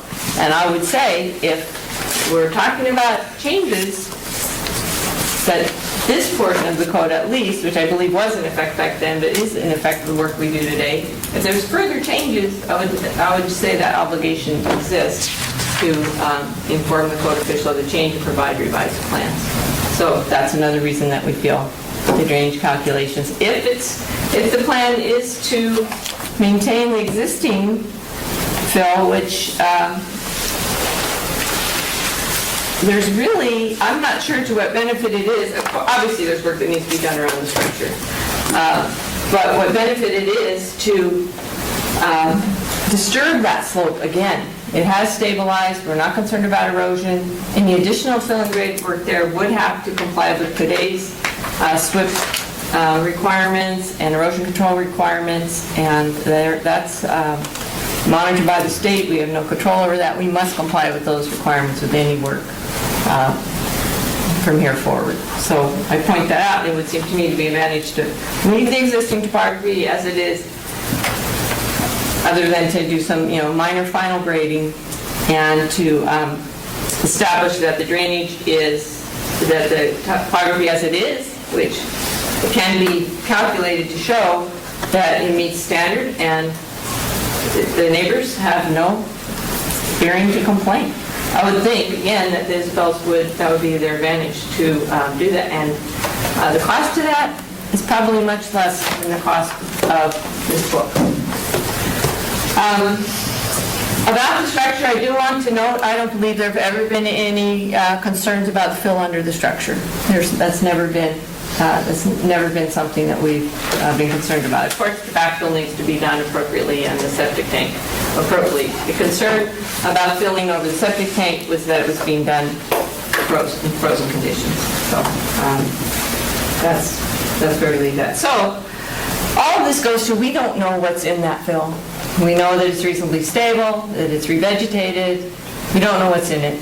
We don't see the benefit of making this Isabels regrade it from here as long as they can prove the drainage works. Other cases where we've had I'll repeat 23-105, 1103. Fill material shall not include organic, frozen, or other deleterious material, no rock or similar irreducible material with a maximum dimension greater than 12 inches shall be buried or placed in fills. That's all fills. That's not necessarily just fills under houses, unless it's an approved dump site, basically. Other cases have occurred where these provisions have not been adhered to. In lieu of requiring costly removal of all deleterious fill, or costly test holes at this time, and the municipality has allowed appellants to record a statement, such as the example shown, which alerts future owners of the property situation where deleterious fill is believed to exist or could exist, and the existence of such fill would adversely affect the intent for additional development of the property. And this property isn't a zoning where it can be re-subdivided. And it does have access by municipal right-of-way, so that it is a concern if someone decided, I'll buy that property, I'm going to divide it into 2 lots, build another house on the slope, have a nice view still of the mountains or whatever, and go forward. And it'll take you back to the intent of the code, and the reason that we have these jobs is to is to safeguard the public health, safety, and general welfare. And that's our charter. You said example shown, did you? Example show which some- Tana is about to hand out. Oh, okay. So we thought it would be to everyone's benefit to see what a statement like this looks like. And this is a document that was recorded on the Wellsprings development out off of Lake Otis and Abbott. And a similar situation where all kinds of fill got placed without benefit of inspection, without notification that the owner had changed his mind about how he wanted to fill. It's a very, again, a deep, large fill with peat, little peat piles incorporated into it. It was the idea that originally the developer said, well, we're going to float our roads over the peat. We have some engineering designs, and then we said, well, we can't allow that. Doesn't meet municipal standards, so we came up with this for the benefit of the property owners so they could close out their permit without having to do the costly removal of all the fill and, or, a costly test program to bear out that fill out the place. I can speak to, the Mesquite subdivision has a similar, some lots in there have similar restrictions. And I also can speak to the South Point subdivision. There was, we were very concerned about the road fill being placed there in a private development. We did have test holes done. They did show presence of fill, and the entire roadway had to be reconstructed at the tune of $100,000. So, and that contractor was, lost his license with the municipality as a result. So, again, this is to protect the future people who may occupy that area, and to protect the Isabels as well.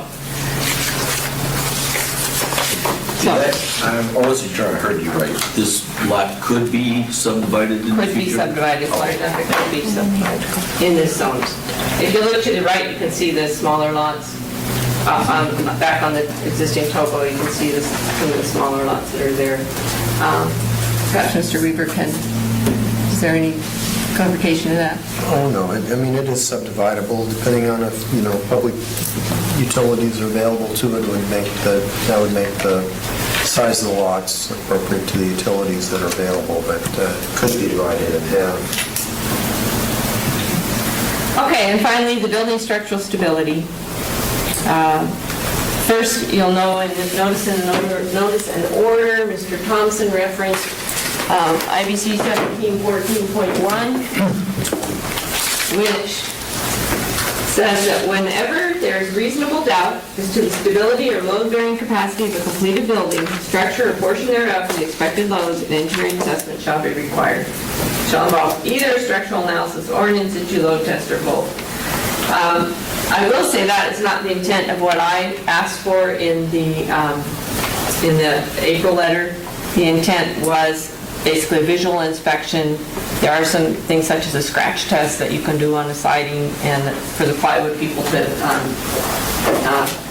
back their product. You scratch a nail down, and if you get any color at all underneath the scratch, then it's considered to be still viable. If you're not getting color and you're still getting the gray, weathered look, it's considered to be losing its structural capability.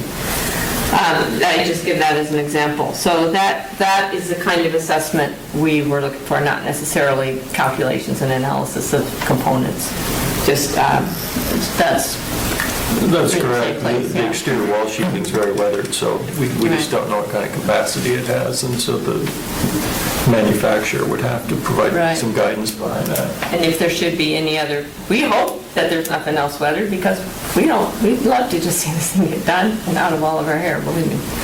But that's the intent, was a visual inspection by a structural engineer and call out what components may need to be replaced because it's been in the weather for so long. And I will acknowledge that the Isabels did do such an inspection, a structural, probably, I don't know if there were calculations required with that one, but it was, again, 6 or 8 years ago, and it's been in the weather all this time. So that takes us to, as a further backstop to 1714.1, I will reference the dangerous building code and define the purpose of a dangerous building First, this chapter, any building or structure with any or all the conditions or defects hereinafter described to such an extent the condition endangers life, limb, health, morals, which I have never figured out why that's in there, property, safety, or welfare of the general public or its occupants. I'll skip some of the, I'll point to the items under that definition that I believe could apply. There, item 6. Let me begin with 5.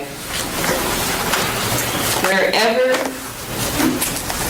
any portion or member or appurtenance thereof is likely to fail, become detached or dislodge, or to collapse and thereby injured persons or damaged property. Whenever any portion of a building or structure, any member, appurtenance, or ornamentation of the exterior thereof is not of sufficient strength or stability, or is not so anchored, attached, or fastened in place so as to be capable of resisting the wind pressure, one half of that specified in the code, such building and structures. And we did hear it's windy out there. Item 7, whenever any portion thereof is racked, warped, buckled, or settled to such an extent that walls or other structural portions have materially less resistance to wind or earthquakes than is required in the case of similar construction. 8, whenever the building or structure or any portion thereof, because of A, dilapidation, deterioration, or decay, B, faulty construction, C, the removal, movement, or instability of any portion of the ground necessary for the purpose of supporting such building or structure, D, the deterioration, decay, or inadequacy of its foundation, or E, any other cause is likely to partially or completely collapse. And I would also take you down to item 12. Whenever the building or structure has been so damaged by fire, wind, earthquake, or flood, or has become so dilapidated or deteriorated as to become A, an attractive nuisance to children, B, a harbor for vagrants, criminals, or immoral persons, or C, enables persons to resort thereto for the purpose of committing unlawful or immoral acts. These provisions and examples would be the Big Timber Motel that we just had to declare a dangerous building, the Northern Lights Hotel that we had to declare a dangerous building. We're not saying this is a dangerous building, we want to rule it out. So that's the purpose of the engineering assessment, our visual assessment of the components that have been standing in the weather. So we would say that we would submit that these provisions clearly justify the request for an engineer's assessment of the existing weather structure to determine which, if any, of the components of that building require replacement or refurbishment prior to installing follow-on work. We are not talking about redesigning columns or changing any of the structural items that have already been approved.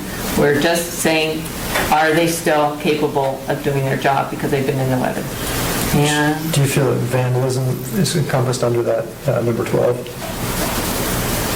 under the attractive nuisance or harbor for vagrants or criminals? Or, yeah, Well, I think a reasonable person would say that. I think so too. Yeah. Do you have anything to add? I don't know. Ross, anything to add? I got a question for you.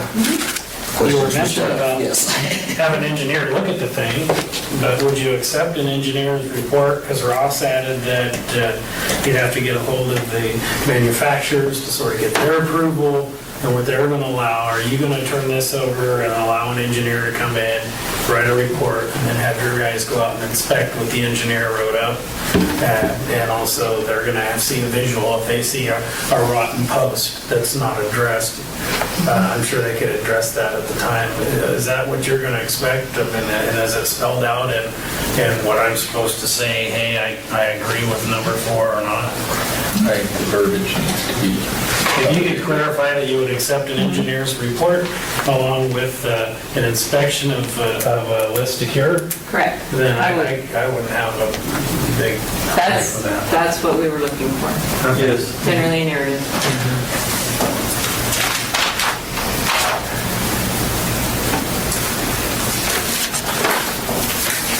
More questions, Mr. Hickman? Well, thanks for letting me interrupt. Mr. Field, you have some questions? Yes. Can I request just a short intermission? Yep. Comfort break, I think. Yeah, comfort break. Are we still on the record? Anymore, no. You can request, but we will not fulfill.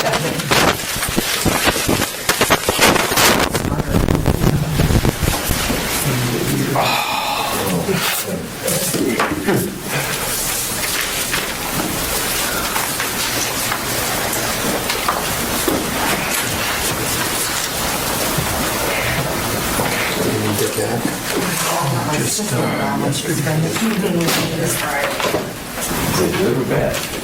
You don't want to see something that's still adventure? We have that historical. Right? Until they're almost on the doorstep. 2,000 on the website? I don't know if the 97's on the Yes. website. I think that's what And I'm if I dig through all my files and stuff, I might be able to find like a paper one. But from your form, I guess we should wait till we're on the record.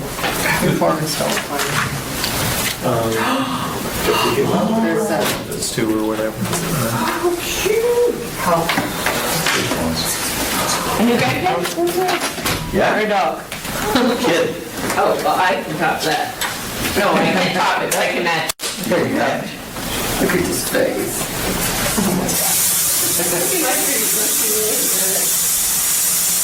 Caption It it. looks like a polar bear in a snowstorm. Yeah, because this is a Government Hill open house, and this is my newest granddaughter, I think the last grandkid. Caption is just chilling out with my grand. There you go. Thank you. She's a little, she's born March 12th. That one? January 20th. She's 6 months now. Oh, wow. Yeah. I That said, one, yeah, so 5-year-olds. I said, there's no excuse for the sockeye fire. Oh. All we had to do is fly this one over. She drew it Drool out. so. God, it gets wet. The cousins that aren't twins, one's a year older than the other one, but they're the same size, so. Oh, yeah, flowers. Oh, you got flowers? I don't know, Chris is a You woman. kidding me? I get a dog or a cat. Are they in Seattle? These are here, They're here. and they showed you something from Government Hill. Oh, yeah. But my boyfriend has two, And those and are the the oldest has a 4-year-old. We were just down there for her birthday, crazy. She wanted Batman theme party. Yeah? Yeah. Not bad girl. No, Batman. Her cake was blue and black and yellow. We asked her, so what color her cake? Blue and black. We asked her like 3 times. And I started pointing at the yellow. What's that? No, it's just blue and black. I said, so no, there's no yellow? She's like, Her older sister lost a tooth eating supper, which is, there's a hole. It's been loose, now there's a hole. Where'd it go? I don't know. You must have swallowed it. That was not an option. That was She is really into dinosaurs and the Jurassic Park ride. Of course, she's that short, Yeah? so she can't go in it. But when we get home, she really like, kind of. My son made an interesting observation. Toy dinosaurs are made from real dinosaurs.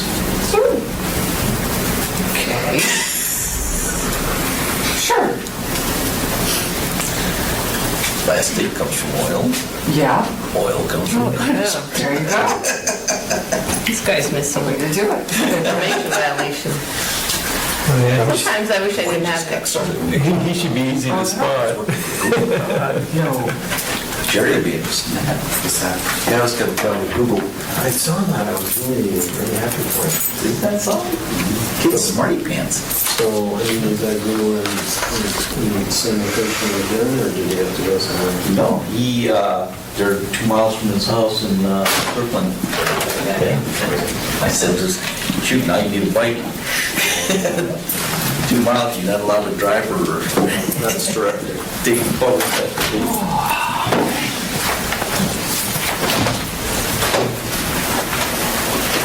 Should have let me do that. Are we under a time constraint? Can we just finish? I think we're under the regular board, which I think goes to 11 unless you expand. Or 10, I think you're... Right? I'm all good. I'm good. I don't want to come back. You guys all good? I think they have a chance to rebut, right? Yeah. I might have a few points to make. I don't know if, I thought you guys maybe had some more questions. Oh, we had questions of the staff. I mean, I'll get on time. I'm good for being here as long as it takes. Yeah.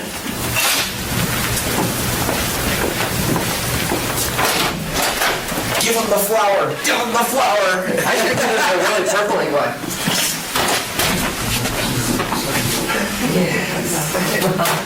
Next time we'll sign in Ron regardless.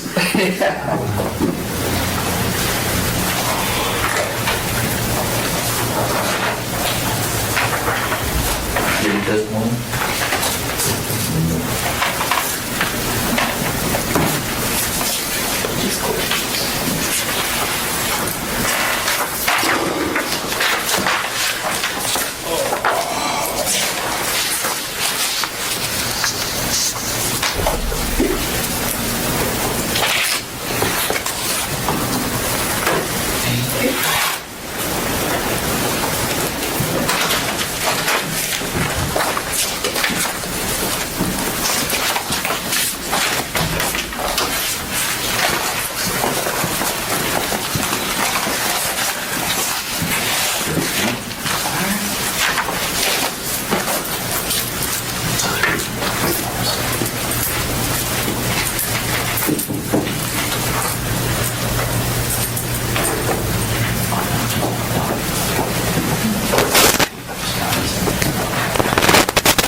We are back in session.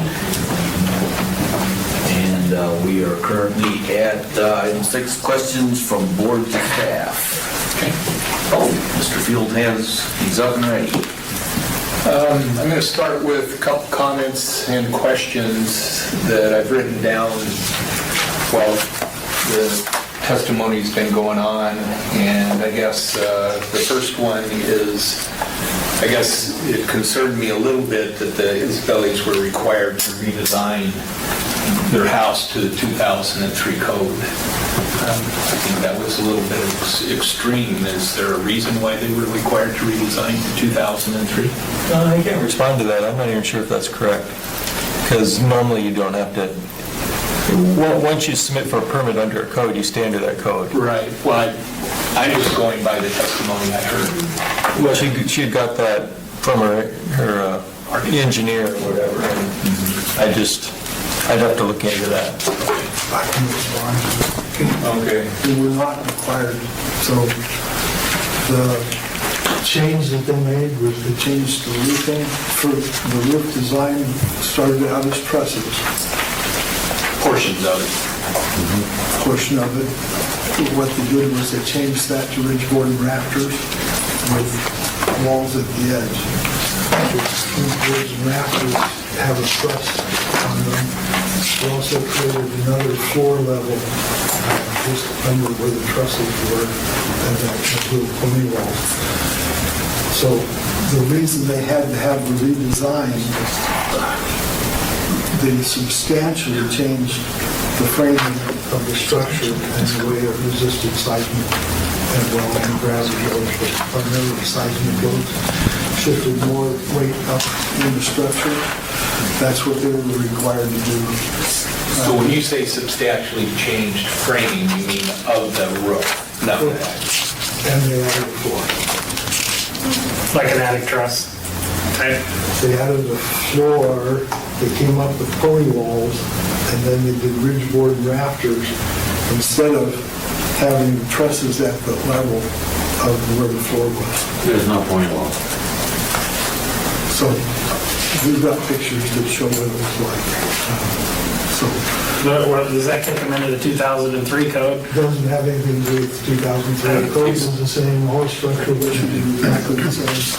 The IRC doesn't kick in because those are typically standard restricted type designs rather than stuff that you have to engineer. Typically when you get into any tell the story, go in and it kicks you into the IBC or the UBC or whatever, the standard engineering codes. So it wasn't a matter of, oops, there were substantially greater requirements because we switched from UBC to IBC. The technical codes that are just quoted they didn't change. So Corky just needed to do the design, so the calculations for the new structure didn't have anything to do with the changing. Okay.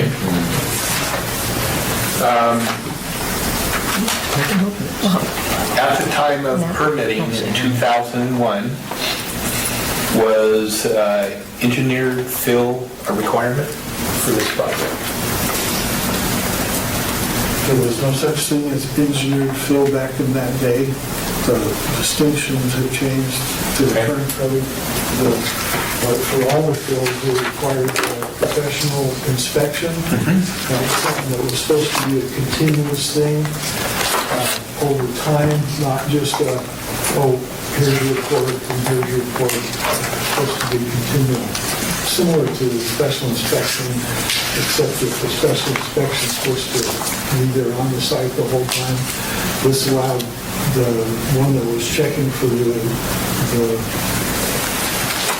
fill, the compaction, the type of material, all that stuff. There shouldn't be any question about that because the inspector, the professional inspector was supposed to be taking care of that.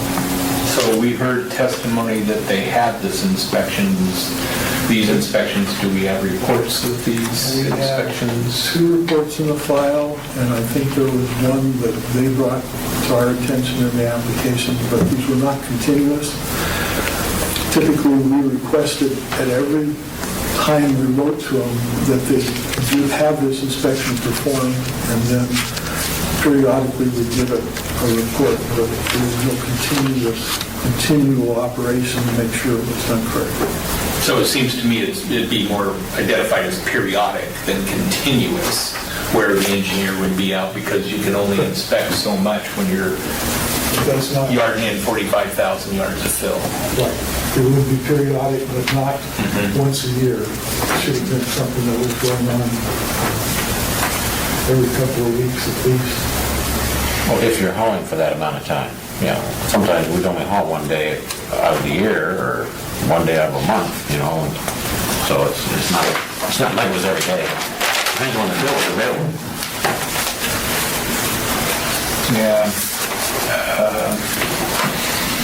Okay. I guess the other comment that I have is as we move forward here and as we look at the notice and order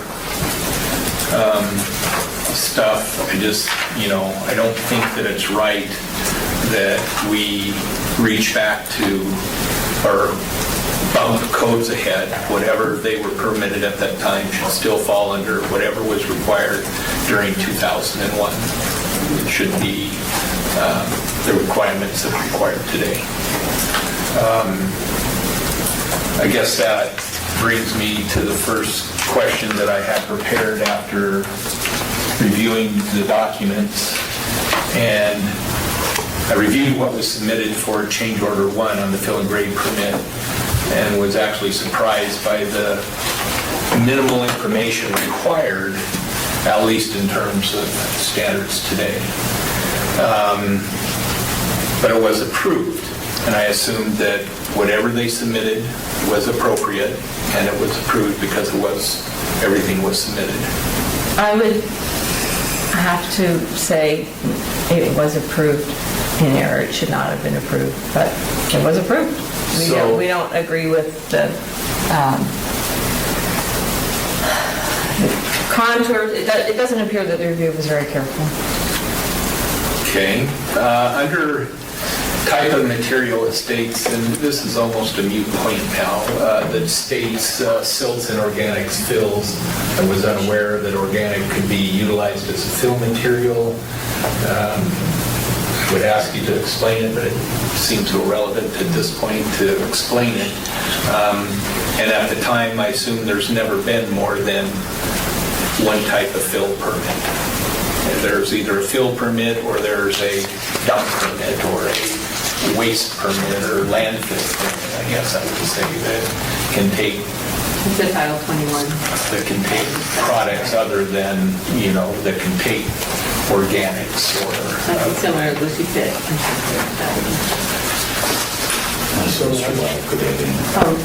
I can just add, the first one that they submitted did not have organics on it, and none of those have a stamp on it. They submitted that with the one with the organics at a later date. Yeah, that was for change order number 1. Both of them, change order number 1, was it the one that didn't have organics, and then the one that did have the organics. Oh, I only have a copy of one that has organic, or it says Silts and Organics. And that's because it came from their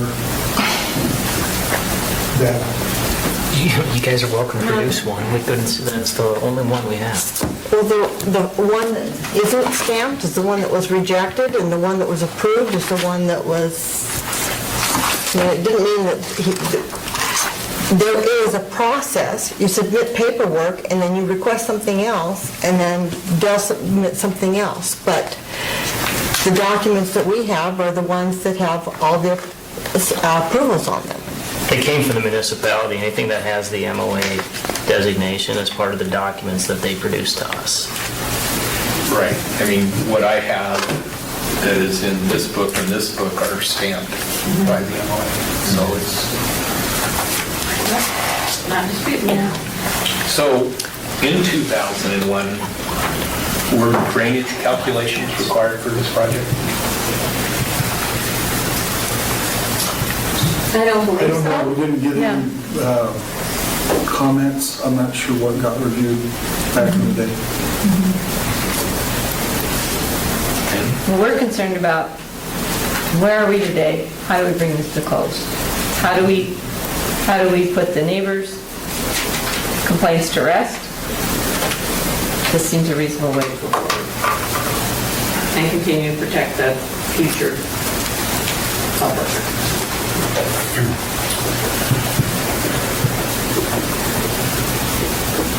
Again, some of this, in 2006, MOA allowed emergency repairs for slope stabilization. A grading plan was submitted and approved for this work, 9/27/06. Then on 10/5/06, another stop work order was issued citing the above grading plan was not followed and poor material was utilized for stabilization. Was the type of material to be used specified on the grading plan? Can you elaborate further on the stop work order? And I'll start, but I think Mr. Royal will finish up. If you go back to the topo that we were referring to in tab 5, the current topo, my understanding is that was a situation in the northwest part of the property where a slope was undermined and was eroding on the neighbor, it was beginning to erode the neighbor's property. Is that correct? Correct. Yeah. So the question that you have is why there was another stop work placed on that? Yes. I can't speak to that. It was a surprise to me.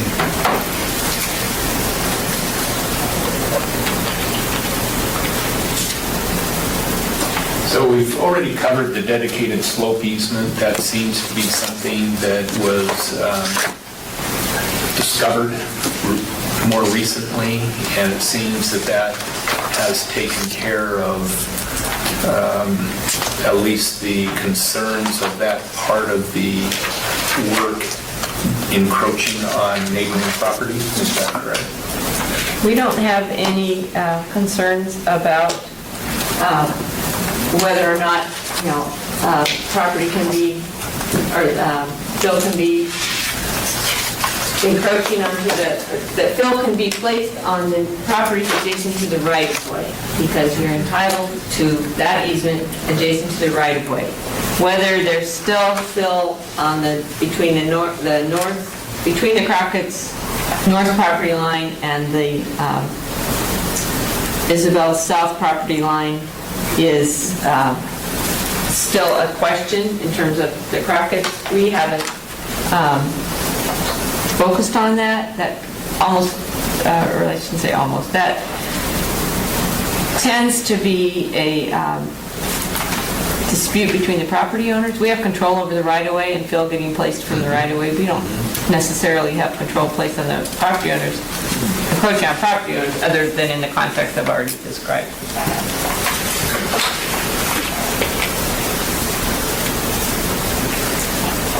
MOA has indicated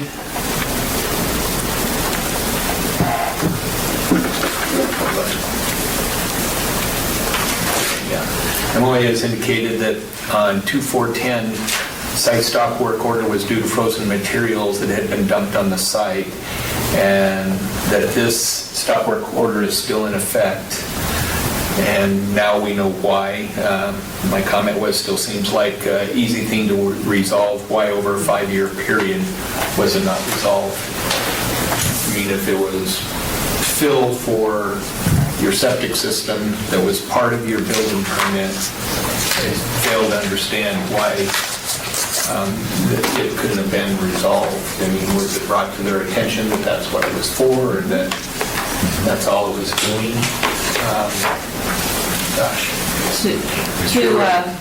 To respond, that was a question of ours as well. Based on it being a frozen ground issue in spring, you would expect the work to resume. I will say that in April of 2010, Mr. Thompson left his post. I was appointed in October of 2010, so that season was essentially over. And I do not know why it didn't get addressed in the... I wasn't working in the department, I can't really say. Did the Isabels come in and say, hey, it's springtime, let us keep going? I don't have a record of that, but I don't know that they didn't either. In 2011, MOA contracted Dow HKM to survey this property and provide an as-built base map. What was the purpose and results of this survey? What did it show and/or prove out? And I think I spoke to that in terms of the purpose was to establish what the existing topography was, to be able to analyze it. Slopes were exceeding, slopes were too steep in the fill. Visually, the slope looks pretty steep, but we did do an analysis and we didn't find a slope, that the slopes were, they looked steep, but we found that they were acceptable. So that was something we wanted to establish. We wanted to establish if fill had been placed on the municipality's property to the north, and we determined that there was some clearing perhaps, but we couldn't establish that fill was placed there. So we were no longer concerned about that eventuality. And then fill that was placed on the west side, there was some grading work there, but that was covered under the permissions, so we weren't concerned about that side. That left the Crockett situation, which we've already talked about in terms of the slope easement. Okay, and so that's the only area where the Crockett's had issue, is across this easement then, or across the right-of-way. They have issues along their north property line as well. They still feel that fill remained.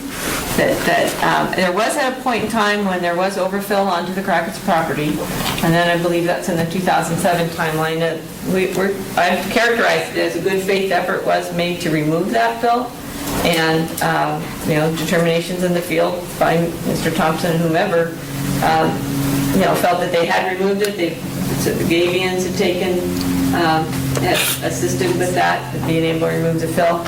And it was really the primary effort that Sam and I spent several months going through the whole thing to try to establish what was the property like when the Isabels took possession.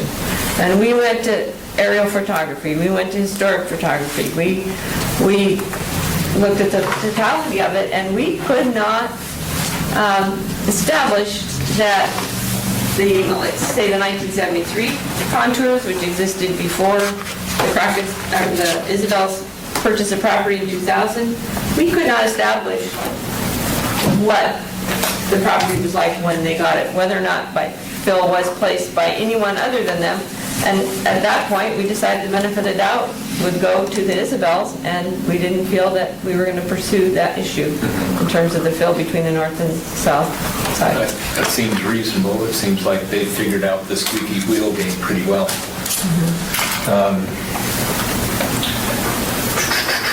So again, my question was, has all the information from Dow's survey requested by Isabel's been provided to Isabel's? If not, why? We've already kind of covered that, and I still believe that that a base map with the point grades on it can easily be provided electronically, just like the topo. And I will, and I'm certainly not averse to requesting that through the municipal surveyor. It sounds like... He may not even have it, but it would certainly be Dow's record. Right, you would think so. Dow was supposed to put everything on the CD that was ours. At the time that CD came in was right about the time that I was transferred out of the department. Right. And But it's not anything that the surveyors typically submit to you when Right. you ask for a topo Right. survey. That's what you get when it's all said and done. Right. They just take those point surveys and add the contours right, to it. we have no no objection to And requesting that. I think if Dale still wants it, he should be able Yeah, to but we have no look at objection it. to that.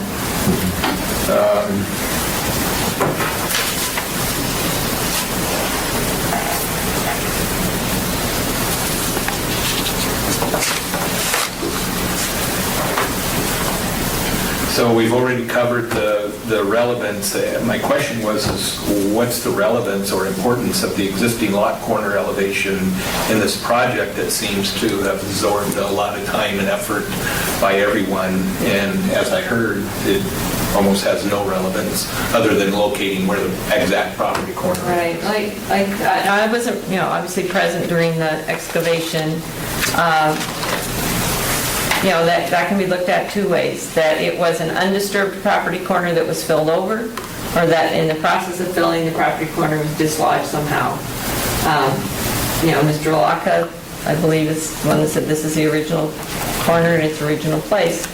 Again, this was part of what Sam and I were looking at when we did our whole review, and we couldn't establish one way or the other, so we gave benefit of doubt to the Isabels on that one. I think they indicated they had to tweak the rebar a little bit from what the original position is that they could determine from the boundary survey. We had to hit it with a hammer. Yeah. I think the original was a gravel pit and it all was excavated, right? So in 926, in a letter on 926 from the MOA, it indicates the MOA will hire a third-party engineering company to review and again determine if that elevation is correct or needs to be revised and will report findings to Isabel. Again, trying to figure out the significance of that elevation. Again, I believe that's at that corner. Has to do with the depth of the fill at that road. And again, that was irrelevant at this inconclusive. point. So you did have the work done? I was not in the department at that time, that was this last September. But reading the record, it appears that CRW came to the same conclusion we did, that we can't verify it. There's not enough evidence to establish what that corner was at the time the Isabels took possession. So again, we gave benefit of the doubt to the Isabels. Seemed reasonable. House construction. Prior to the framing inspection that resulted in the SWO for the structure, had any inspections been called in and performed by MOA, i.e. footing, foundation, underground plumbing, electrical? Is there any? Do we know? Can't. Do you know, Dale, if you called in any inspections prior to that? So you had footing and foundation inspections? Several underground plumbing. All right. I would expect, because the stop works don't talk about that. Right. It's that being done without inspection. There's no notice of permit or inspection call. So Isabel had indicated that the MOA did 82604 inspection without notification to him.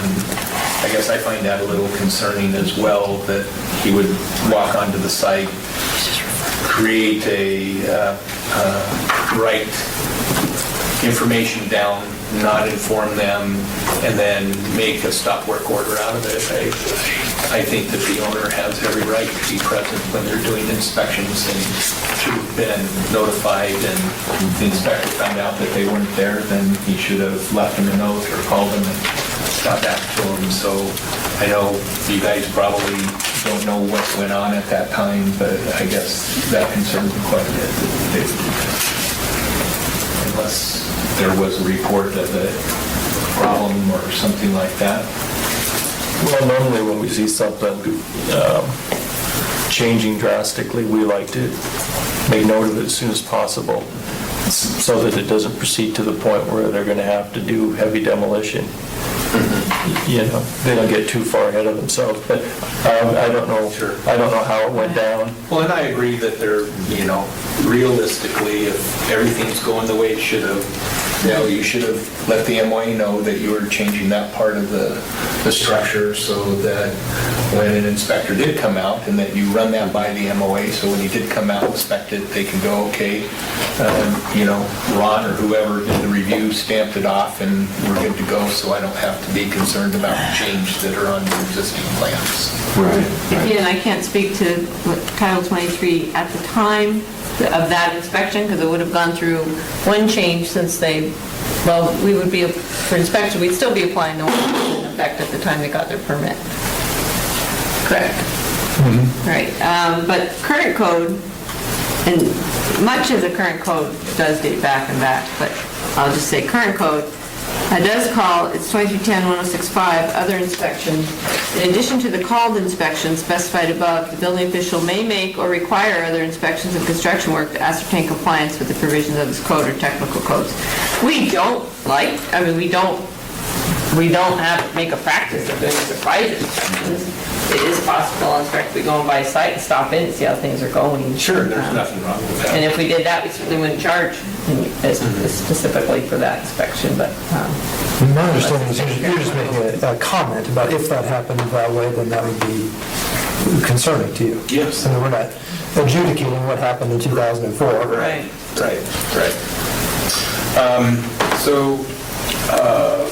And under the house construction, was notice and order of abatement of dangerous structure lifted after letter and report findings from Wentz, Corfell, and Bryson was submitted on 7/1/2005? And if it wasn't, why wasn't it?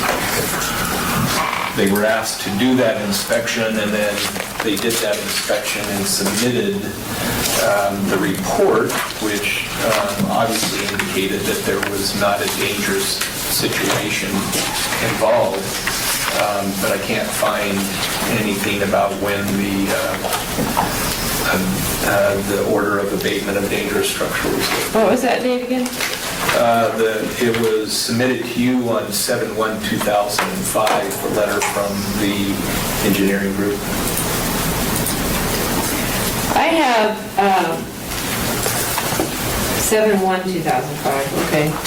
I have June 8th of 2005, and the notice and order in the house and the structural issues was placed, and that was appealed to the building board, the decision postponed. And so I don't have, and then the next notice and order in the house of the Phil was in 2006. Now, that was from, that's 2013 search and file, and the time just on notices and orders. Let me see how that corroborates with the Mr. Constable compiled.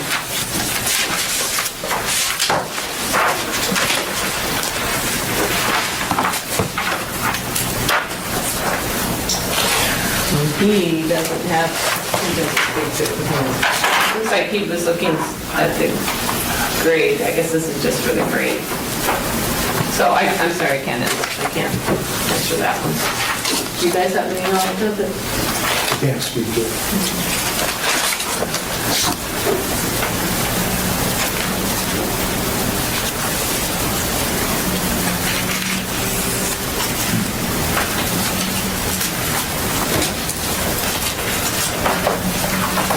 Well, I guess that it seemed like even after that was submitted that the abatement of dangerous structure did not get lifted for quite some time, but the trail seems to fade after that was submitted, so I was wondering if anybody could tell me.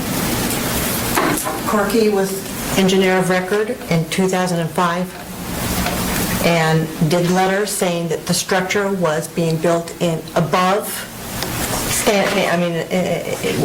have to find the document, but anyway, it was above regular Quality. Quality yes. workmanship, yeah, I think we should be looking. And it was in 2006 that they recorded the notice of the public nuisance in 2006. In other words, while he was engineer of record and after he had done several engineering reports. Okay, and then that's the one that was listed, was in May 28, 2008. Then it was kept on until 2008, and then, Right. however, he had done the complete redesign.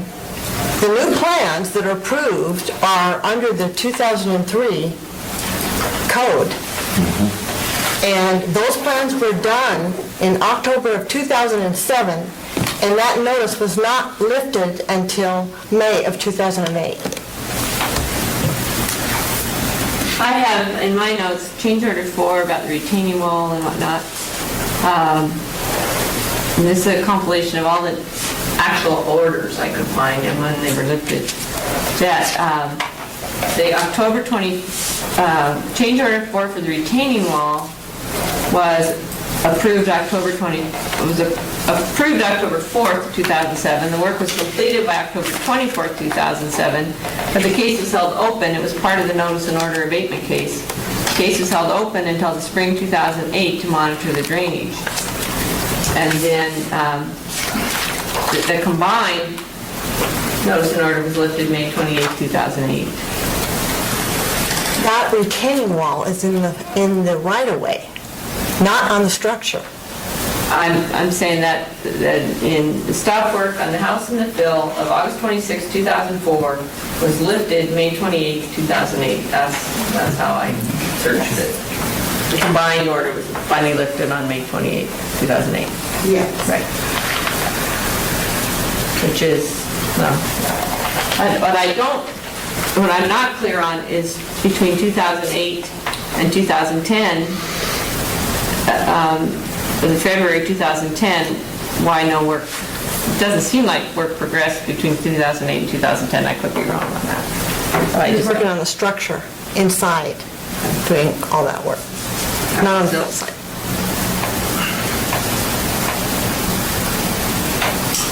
That's all I have. Mr. Hitler, do you have questions? I'd like it if you went first. Okay, I have, he's knocked off all but one of mine. Mine's pretty simple.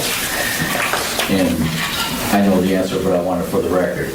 Is it building safety's responsibility to relocate the power pole out of the right-of-way of Lori Drive? I would say no. It's not a responsibility. Would we assist in getting it moved? And I see the more recent, it's under control of Gas Electric. Utility relocations are always difficult. The utilities will say that, they have a right to be there, and they state some state statute. They do move them when the time comes, but it's... And whose responsibility is it to make the request to the utility? My understanding is it's the person doing the development that needs it moved. Thank you. Gas Electric has said it's your right-of-way, and we've been requesting in writing by letter since 2003 to ask for assistance to get it moved. Which we'd be happy to do, the type of assistance in terms of advocating, saying we've approved the design that says it needs to be moved. I believe there was a letter written by the MOA indicating that they would provide their assistance to ensure the moving of that. It's the notice and order. It's in the notice and order. Okay. And we're happy to do that. I guess what's not,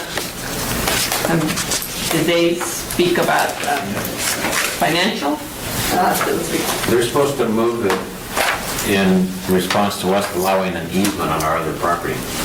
within 2 years of allowing that easement, they promised. Chugach, right, and it never happened. Because it's your right of way and they don't have to.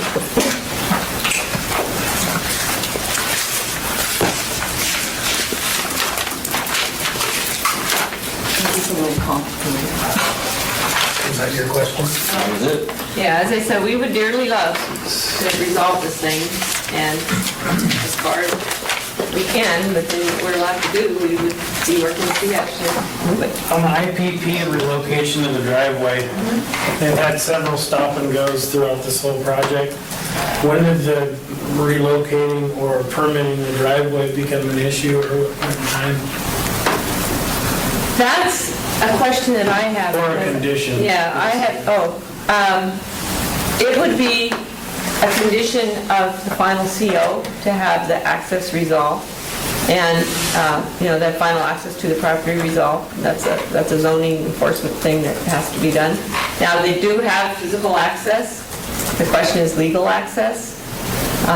And again, the alignment stays how it is. Does the permissions from the neighboring property where it is that run with the land? Yeah. Is that, that would have to be established? Is that a code matter or a civil matter? That is actually, it's a code matter in that, that the building permit carries with it the requirement to have legal access, legal and physical access. Okay. So in the notice and order, it does state that we will need to review and locate the best location for this, meaning the utility pole in the current right-of-way. This will be determined by October 15th, 2014 by the MOA. Does anybody know if that was ever accomplished? Not that I know of. That Mr. Thompson was the one that offered that, and I don't know what he based that statement on.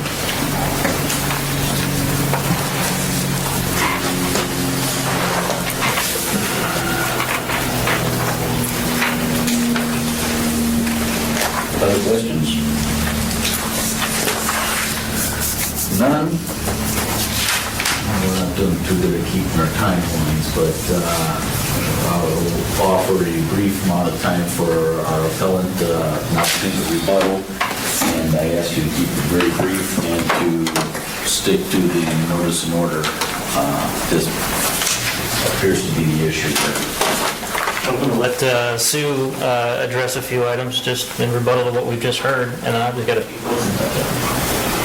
I guess I'm a little confused when you've stated that the Crockett's issue regarding the fill on their property line, that is in question, and I'm confused as to,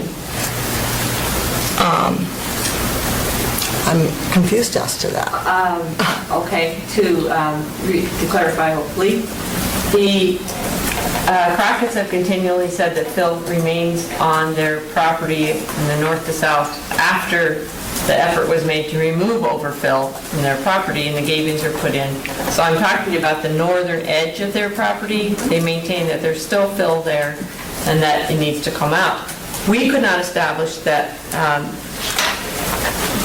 that grade was not the grade at the time that you purchased your property. We couldn't establish that.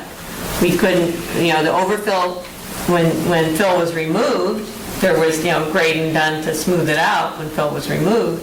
We could not establish what the grade was on the Crockett's property along the northern edge at the time we received the property. So we are not pursuing that portion. We have no reason to pursue that portion with the Crockett's. So the slopes from the edge of the right-of-way, right there at that corner, so is it your position that the slopes don't extend out? No, perpendicular to the center line of the right-of-way, up to the northern end of the right-of-way, or meet your property. At that point, up to that point, you're allowed the 1.5 to 1, whatever is required. Okay. To the point where the center line meets your property, and then you're expected to make the rest of it work on your own property.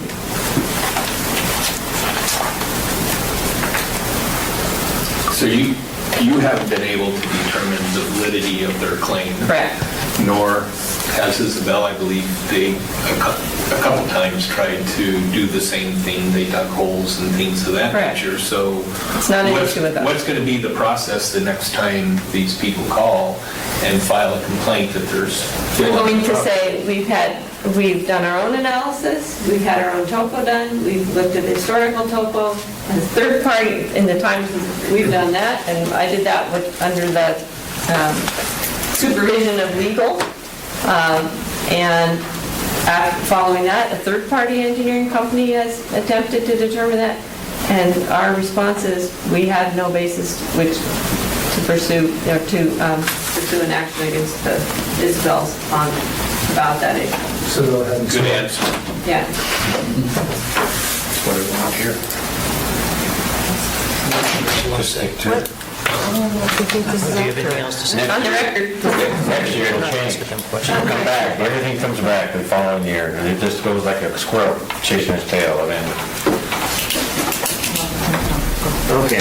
Well, Again, our goal is to get to a certificate of occupancy and put this thing to rest.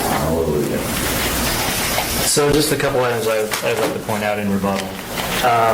Listen to Sharon, I don't hear any basis given for why the drainage issue was not resolved when the 2004 stop work orders were all released in 2008.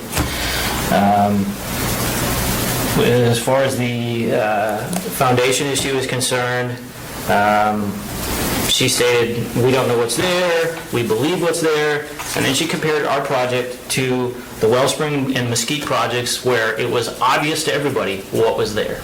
There was absolutely no dispute. There was empirical evidence. That's not the case here. We've got a dispute. We've got compaction tests that suggest that there's not organics there. We've got testimony of the person that actually placed the fill saying that they're not there. And so you can't compare, that's comparing apples to oranges. Again, there was no changes in the fill site or the building since the 2008 release of those stop work orders. So it again begs the question, why are we revisiting these issues in 2010 with a stop work order? And again, in 2011, when we decided now we have to go pay $12,000 to do a survey of the site to determine what material may have been placed on the neighbor's property, when that issue had already been resolved in 2008. And if the meeting wanted to tell the neighbors, hey, take it up with Isabel, it's a simple matter, we've already decided that they've complied with everything, they could have done that numerous times. Yeah. They elected not to. Instead, they elect to get a little information from the neighbors and then become their hammer. And this is who's getting nailed, is the Isabels. The municipality gets a call from Remy right away. Stop work order, we'll send somebody out to the site. I went to the site one time with Sue Isabel to do just a walkthrough to see myself. In the half hour I was there on site, there was a code enforcement vehicle in the driveway. These people are being watched like a hawk by the neighbors, and the municipality is going out there and, like I say, they've become an instrumentality of evil for the neighbors to inflict upon the Isabel. Right. It is absolutely ridiculous. Again, as far as the structure is concerned, it only sat idle because the community would not allow work to continue. The testimony that Mr. Wild gave that there's no difference between the 2001 code and 2003 code, in my opinion, is there must be differences or they would not have adopted the new code. I can't tell you what they are, but that sounds ridiculous to me. We have a surety bond for the fill. It's a bonded fill site. The Isabels are happy to deal with the neighbors' complaints. We've told the municipality we're happy to deal with the neighbors' complaints. Let us finish our project. Make them come to us. We're happy to deal with that. That's been repeatedly, they just don't want to do that. It's been conveyed numerous times. They don't want to allow that to happen.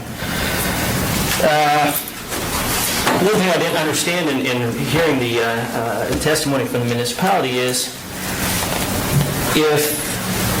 and Sharon, I have to apologize because I got a totally different recollection of the meeting that we had, and because we discussed specifically that plat note before you and Sam even showed up. As far as who brought it up at the meeting, I don't know. But if that was a typical plat note, that plat dedication that allowed the slope easement, why isn't that then addressed before you're directing or requesting Dowell to come and do a survey? That doesn't make any sense. Why are we continuing to deal with this issue of, well, do we have any material on Mr. Crockett's property, when Sharon testified that's a typical plat note? It would seem as though then that would have been something that would have come to someone's attention within the municipality a hell of a lot earlier than it did. And again, if the fill was removed from the Crockett's property in 2007, it was removed to the satisfaction of the municipality releases the stop work orders, they can tell Crockett that they did that. Why are we having a survey done? Why are we revisiting this issue again and again and again? And we're revisiting it again here today. That's all I have for a rebuttal. Quick response. Ms. Walsh. Regarding the basis for the drainage issue and why it still needs to be dealt with, because of the change. The theme throughout has been, and if you remember, the issue of changes being made without notification or providing revised plans. There has been a pattern of, I think I'll do it this way, and without informing the municipality. So there is a distrust there, and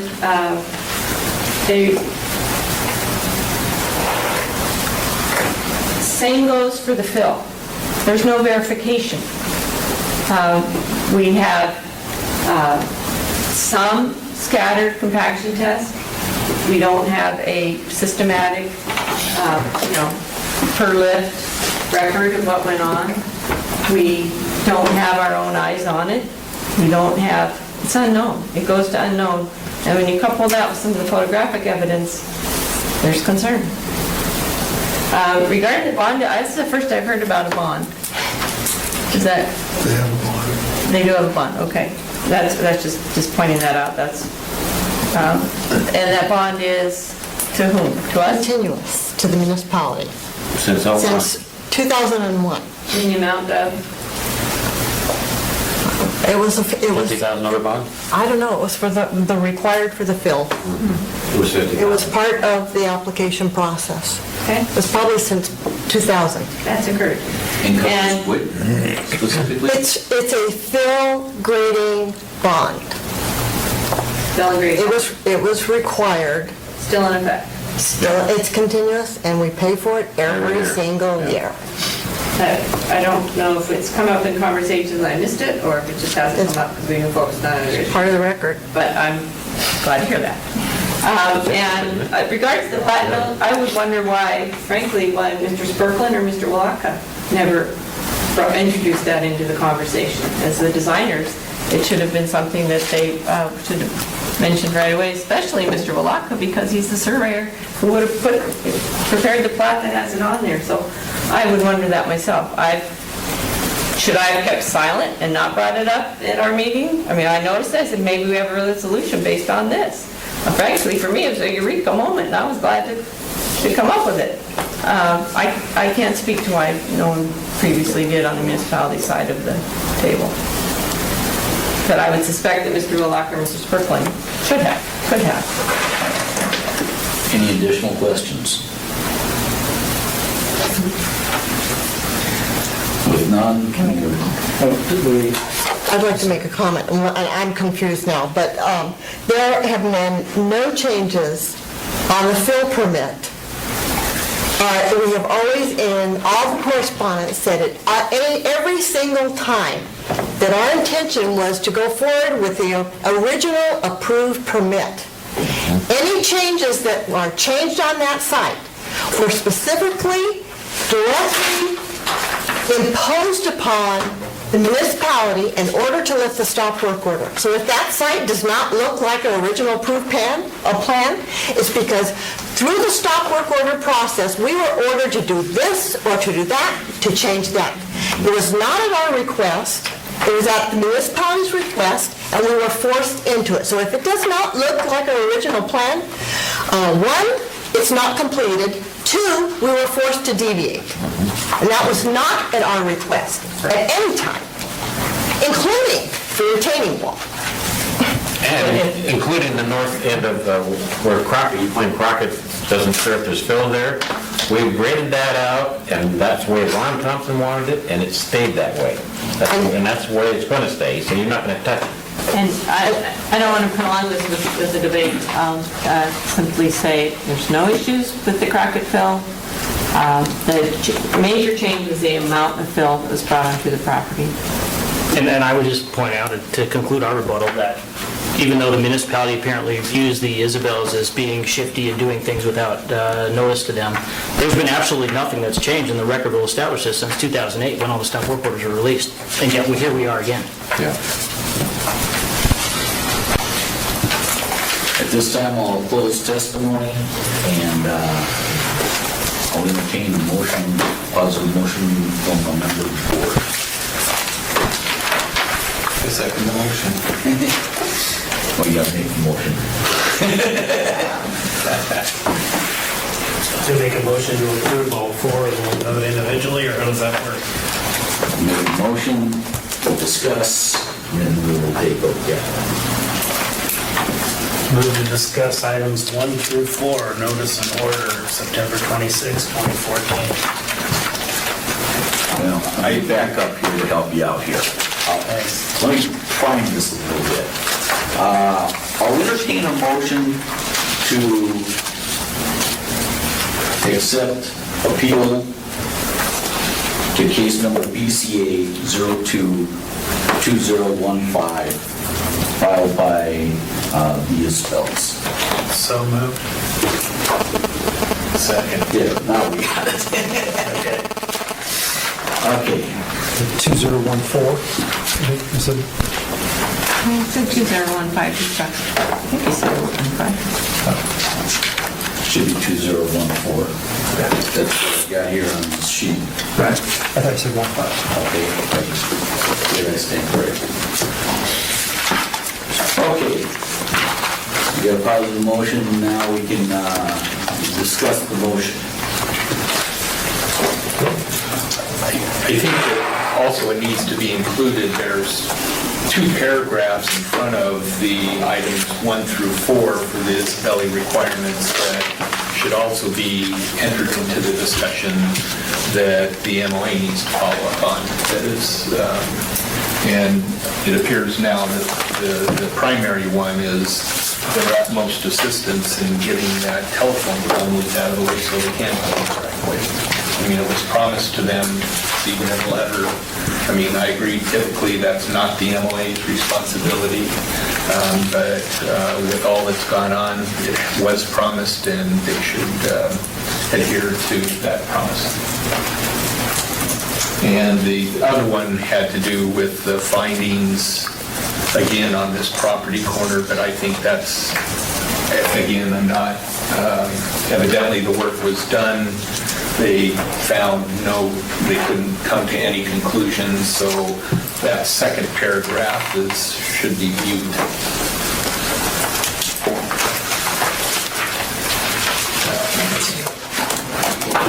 Get to it. Can you describe which paragraphs you're... So if you, at the top of the notice and order, Okay.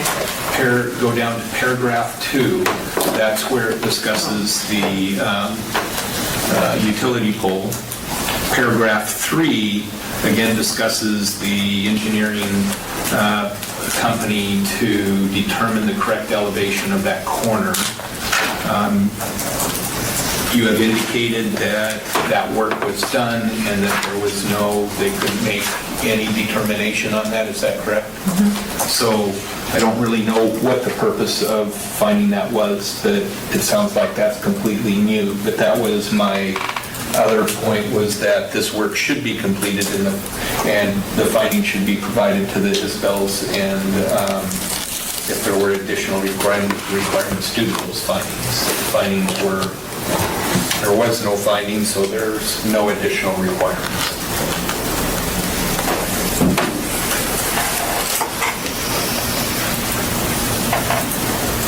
Is that what you have? That's what I have on that part anyway. So now we can, if anybody doesn't have anything on that, we can discuss items 1 through 4. we'll start with item number 1. Yep.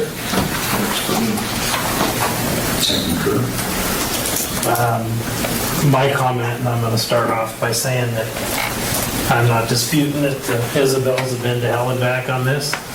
My scope is limited on my understanding of the code and whether I think the city's acting appropriately based on these items. And so as we go through, I just wanted to make that statement. But on item number 1,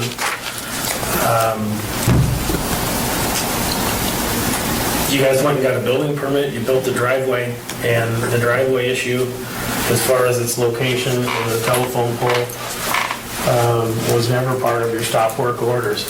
And the thing is in place right now, whether if it gets dug out one way or the other, in my opinion, it's a civil matter at this point. And so I will not be supporting the city on this particular one. I'll be voting no. Well, I guess that my understanding is they already have a driveway permit. It's municipality of Anchorage isn't able to find it, but your understanding is that you have one. I think that back in 2001, a driveway permit was required, but an IPP is something completely new to that.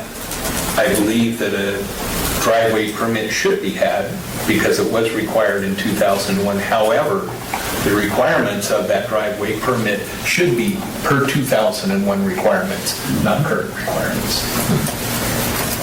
That would be my opinion.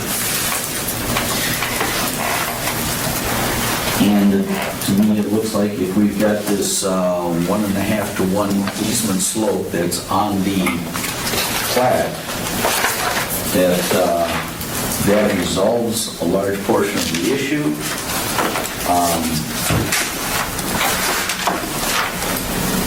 I kind of get the feeling that the Crockett's will not be happy and cannot be made happy.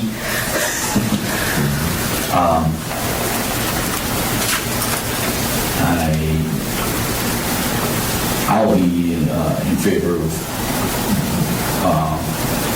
supporting municipality on number 1. That I don't see that as an unreasonable expectation, and that can be easily achieved if not unnecessarily onerous.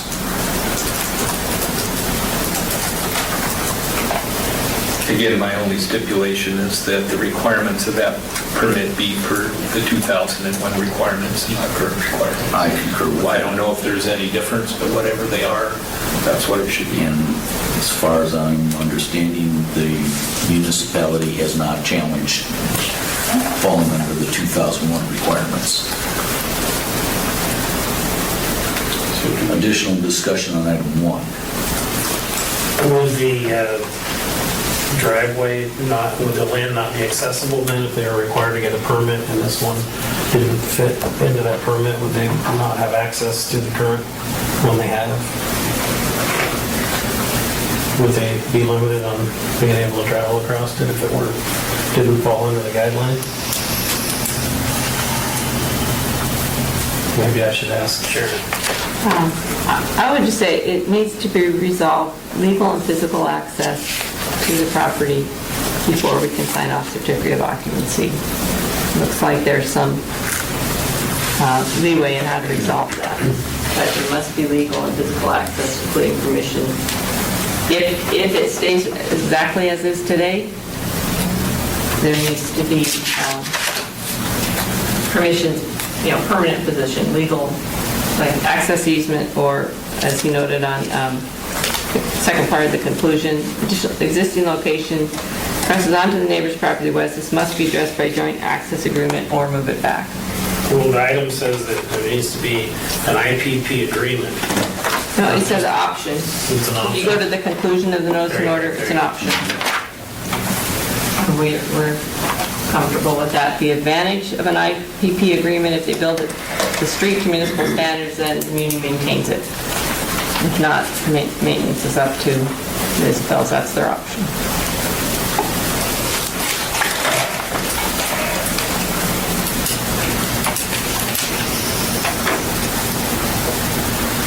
Move to item 2.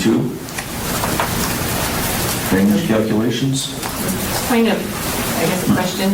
Are you planning to vote on each one? Or to discuss each one? It's up to the chair.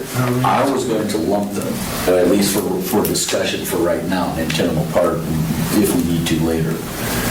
That was my thought. One vote per, or one vote for all of them together?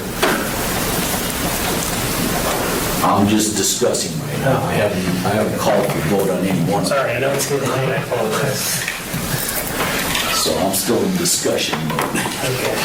And just to keep an eye on the time, we can extend past 11, but there needs to be a motion to do that if you get that close. Okay. Comments on item 2, drainage calculations. The only way I can support this is if it was a requirement of the original permit. If it wasn't, I can't support it. Ditto.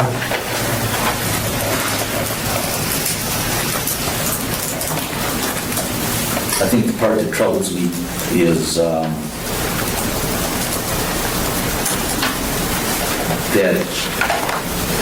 I understand the requirement and the safety behind it, that, you know, it puts it makes it subjective instead of objective here. However, we seem to be performing pretty well with some historical evidence. Historical evidence is not necessarily good work. Just because a structure hasn't failed yet doesn't mean it was in compliance with code.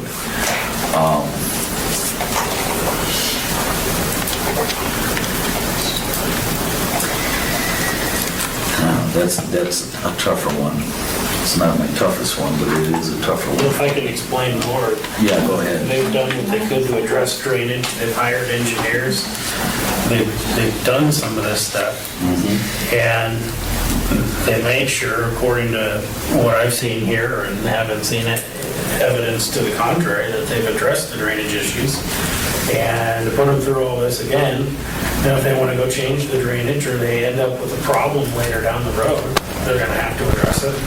And I'm sure that, you know, if water's running off onto the property, but to have to go through and do this whole thing all over again, I wouldn't support that. And after also doing numerous additional things that if it wasn't for complaints by pretty much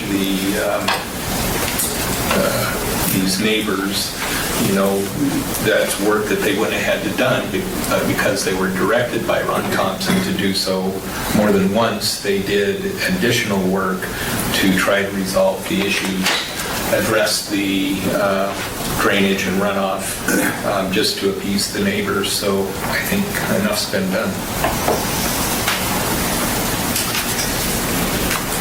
Yes, there is a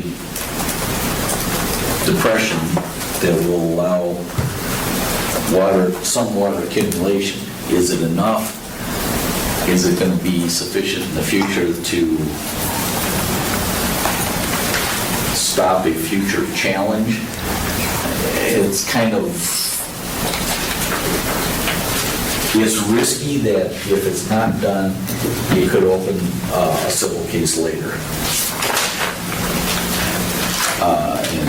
And I'm not concerned about a civil case against the municipality as much as I'm concerned about a civil case against the Isabels. That this kind of appears to be kind of cheap insurance to run the number, find out that yes, it works, submit it, case closed, done. That's the same logic. If my dog goes to the neighbor's yard and does his business, I'm responsible for that, and they can call a pound on me, and I've got to pay the fee. And I think the property owners have, there's a little bit of responsibility that needs to be put on them instead of the municipality.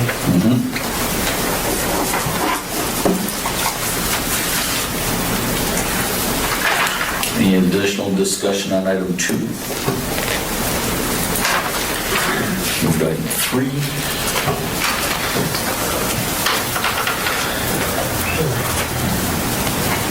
Who wants to start? Well, this is probably the most difficult one for me. Yes. I think it's a good idea. However, I believe them when they say that they had inspections. I'm not clear whether it was as frequent as the IBC would have required. I have to believe Bell when he's looking me in the eye and not blinking and telling me that he got rid of the debris that were shown in those pictures, that they were pushing them off with cats and then scraping them out and loading them off. He has as much to lose leaving that stuff in there as anybody else. I understand the reasoning for it because I know in the 70s when I first came up here in the early 80s, you know, there was a lot of problems with debris being thrown on property and covered with a foot of good material and then being sold. Doing borings and checking the ground wasn't very customary at that time. But however, now it's much more customary. I don't know anybody that buys a piece of land without having soils testing done on it. But if you bought a structure, you wouldn't necessarily do that. Well, I don't think that there's any question what's below the structure. What they're asking for is that no new structures can be built on it. However, if it were to be subdivided and somebody built on it, it's buyer beware at that point. Well, I'd like to add to that because if you do your due diligence, the owners of this property are also on the chain of title. He's got a $50,000 bond. If they find sticks or shrubs or any type of organics that would affect where the house structure is going to go, there'll be some liability. How long will that bond continue though? Well, you also have the chain of title, and you also have who insured him at the time, and there's numerous ways that if you talk to some of these environmental guys, how they go after underground spills and that sort of thing, they go through the chain of title. They see who had the homeowner's insurance, who built it, who had the professional insurance, and they go after those insurance companies. There's a lot of avenues. I have a hard time with putting the Starlit A on his property, only because the enforcement and the permitting, regardless, it's nobody's fault in this room, was loosey-goosey. But the thing is, it was no fault of theirs. They have engineers' reports tell us what the compaction is, and I don't think the city made a good enough to be able to put that stigma on their property, in my opinion. I'm playing devil's advocate here. Sure. Not to be offensive here, but in 20 years, Isabel may not be here, and there's no pocket to go after. Yeah, but all of us know these days to do our due diligence. When you buy a piece of property, it's your responsibility to dig a test hole. It's your responsibility. The city makes you dig an area out where the septic's going to go. There's those due diligence responsibilities that come with my property, and I think this goes way too far.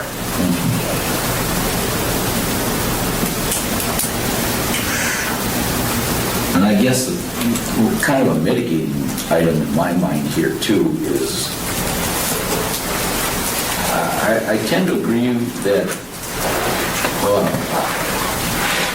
I don't believe that there's organics in there. He says he took them out, and my gut says that's true.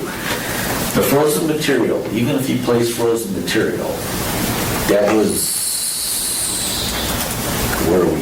What's the math, 7 years ago, something like that? It's not frozen material anymore. Something is... Yeah, I think that the frozen material is a whole nother story, though. That was placed up by the septic system. Right, and even that is thawed out, compacted over time, and I kind of think that one's probably kind of a moot point at this point. Was the material actually placed? I mean, it really shouldn't matter because it was over the septic system. And, you obviously didn't use it to backfill your foundation, so it's not backfilled.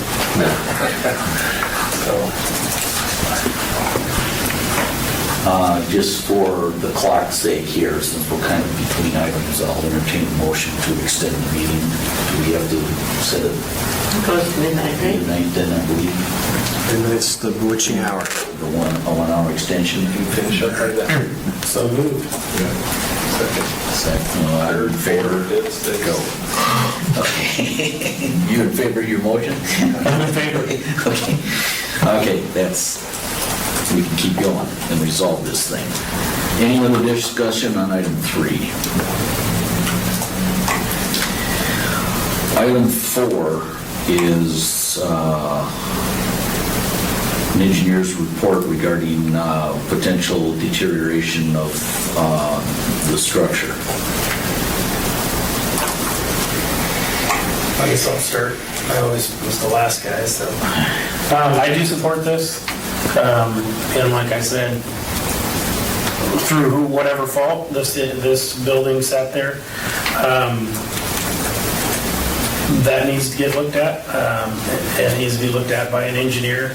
The other thing it will do is the condition and the safety of the building is in play.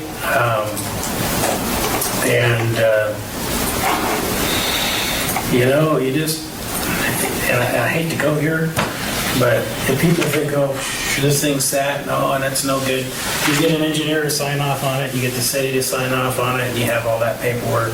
There's no future disclosures that you're gonna have to, bring with this house if you ever sell it, that, hey, guess what? I have a responsibility to disclose that, this thing sat in the weather for umpteen years. If you get an engineer to sign off on it, and I'm not trying to lecture anybody, but that's the one I think is the most important out of all of these, and it's it is what it is, and so. So do you agree with the wording on item number 4? I would just hope that the MOA would clarify that, they would accept an engineer's report, and that, they're going to send their inspectors out to inspect the directives by the engineer. Well, it says item 4, a structural engineer's report of the condition of the partially completed structure. So, the engineer's report is Okay, well, if that says right enough, there. then that Say says the enough. engineer report should state which elements of the structure have been so deteriorated by exposure to weather that they must be removed. The report should also contain a plan for correction of any other non-compliant elements. What does that mean?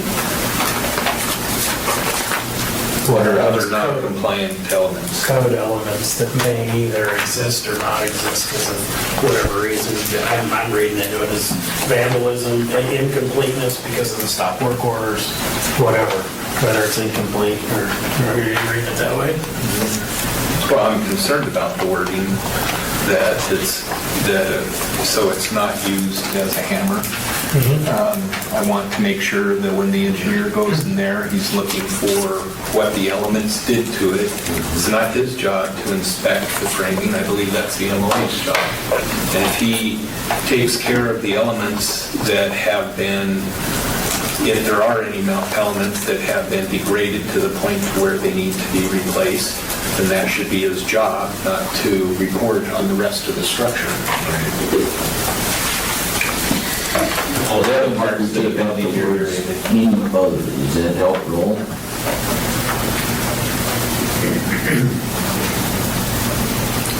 I think that whole sentence, the report should also contain a plan for correction of any other non-compliant elements. I don't see the need for that to be in there, because he's only there to inspect the... Well, that leaves open, it also needs to include recommendations for, I think somebody used the terminology items to cure. And I think that should be included in there as the recommendations, hopefully it's nothing, not even a rusty nail in there that, or any water damage. I hope it's in great shape. Worst case scenario, we don't want to think about, maybe a few pieces of plywood may have to be replaced because of deterioration to keep the shear value or something like that. I don't think that's unreasonable, but I think there should be recommendations in the report that kind of closes the loop there. Isn't that what that says, though? The report should state which elements of the structure have been so deteriorated by exposure to weather that they must be removed. Doesn't include a recommendation for repair. Got it. Well, the report shall contain a plan for correction of any other non-compliant. May I help? Sure. We would be fine with a plan for correction, period. Just stop there. Yeah. Give him the set of approved plans and let him go through it.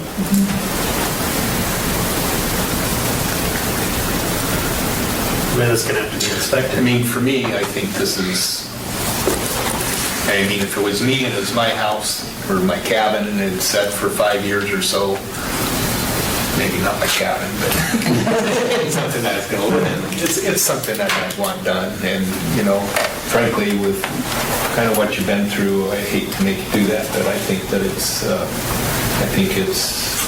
of the 4 items, the one that kind of stands out as something that's beneficial to you guys as well.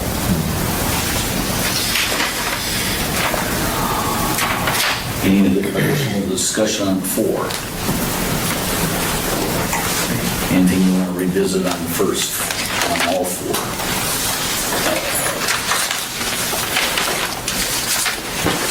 From the discussion we've got, I think maybe it is best if we vote on each item independently, because I get the funny feeling some are going to be, it's not necessarily unanimous across the sheet. There's going to be some things up, some things down.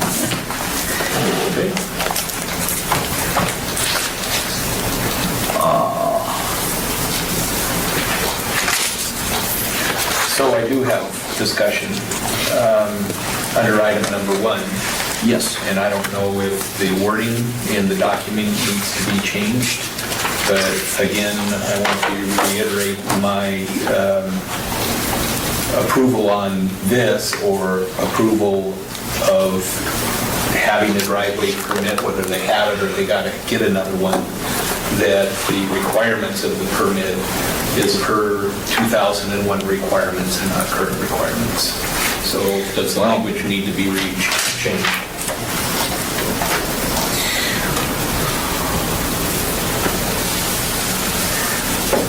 Let me ask a real quick question to legal here. Are we voting on basically item 1 and not necessarily the answers and conclusions and support statements?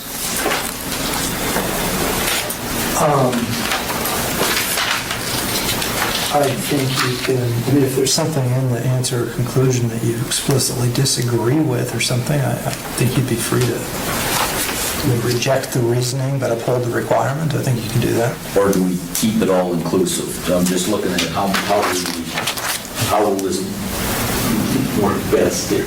Yeah. Depends on where we insert the... Right, and I mean, I think what I was just looking at is, it's my understanding that you're going to have to do some kind of written findings anyway. And so I think in that, to the extent that you have to line through something, you can just do it at that point.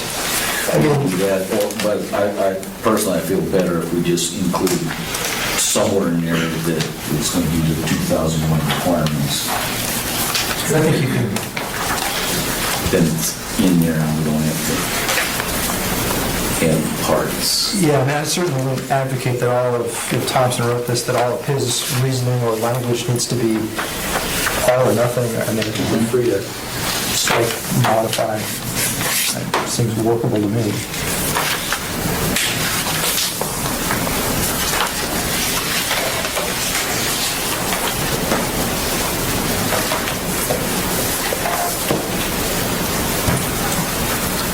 What happens if we add here in the second line, a second sentence, I guess it is, this agreement can be applied for through our private development section and will be evaluated against the 2000, the code in effect at the time the building was permitted. Will be issued under the 2001 requirements. Let me ask these guys, I guess, does that cause a particular headache for Just in implementation? Is there a better way no, to say it's- that to make sure that it's clear? Well, it's customary, an IPP agreement, I don't think it's heading that direction, but that would be always actually, and it's similar to like a plat. If you come in and develop a plat that was approved prior to the existing design criteria, you only have to comply with the design criteria in place at the time it was approved. So that's whatever these driveway standards, and here are 2004, I think, 2007. It would be whatever driveway standards were in effect in 2001. Or if they opt to go with a IPP agreement, it would be whatever road standards were in effect in 2001. If they opt to go with a simple driveway permit, then it would be whatever driveway standards were in effect in 2001. It's not so ancient that we can't get that information. So what I wrote is at the end of this sentence, and will be reviewed in accordance with the 2001 code in effect. So aren't these Title 21 requirements? Yeah. So this board has no jurisdiction?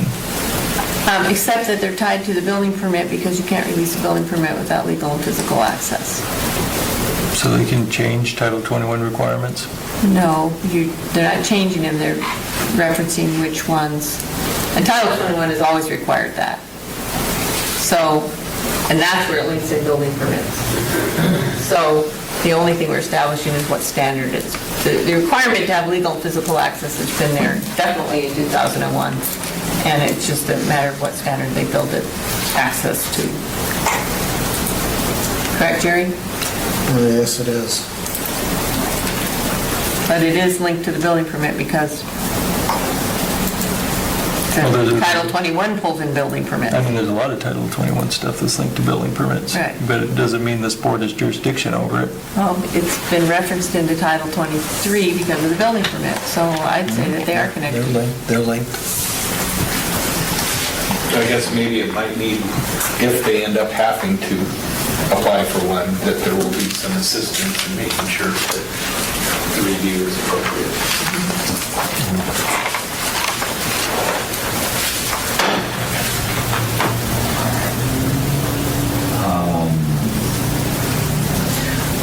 Motion is been made in favor of the appellant, so a yea vote would be to not accept the language in item 21. A no vote will be to accept the language in item 20. In item 1, excuse me. So say that again. A yes vote is In favor of the applicant? in favor of the applicant. The motion was made in favor of the applicant. So a yes vote will be in the favor of the applicant. A no vote will be in favor of the notice and order as written here and minute. Understand? Understood. Okay. You want it verbal or you want to raise a hand? Verbal, okay.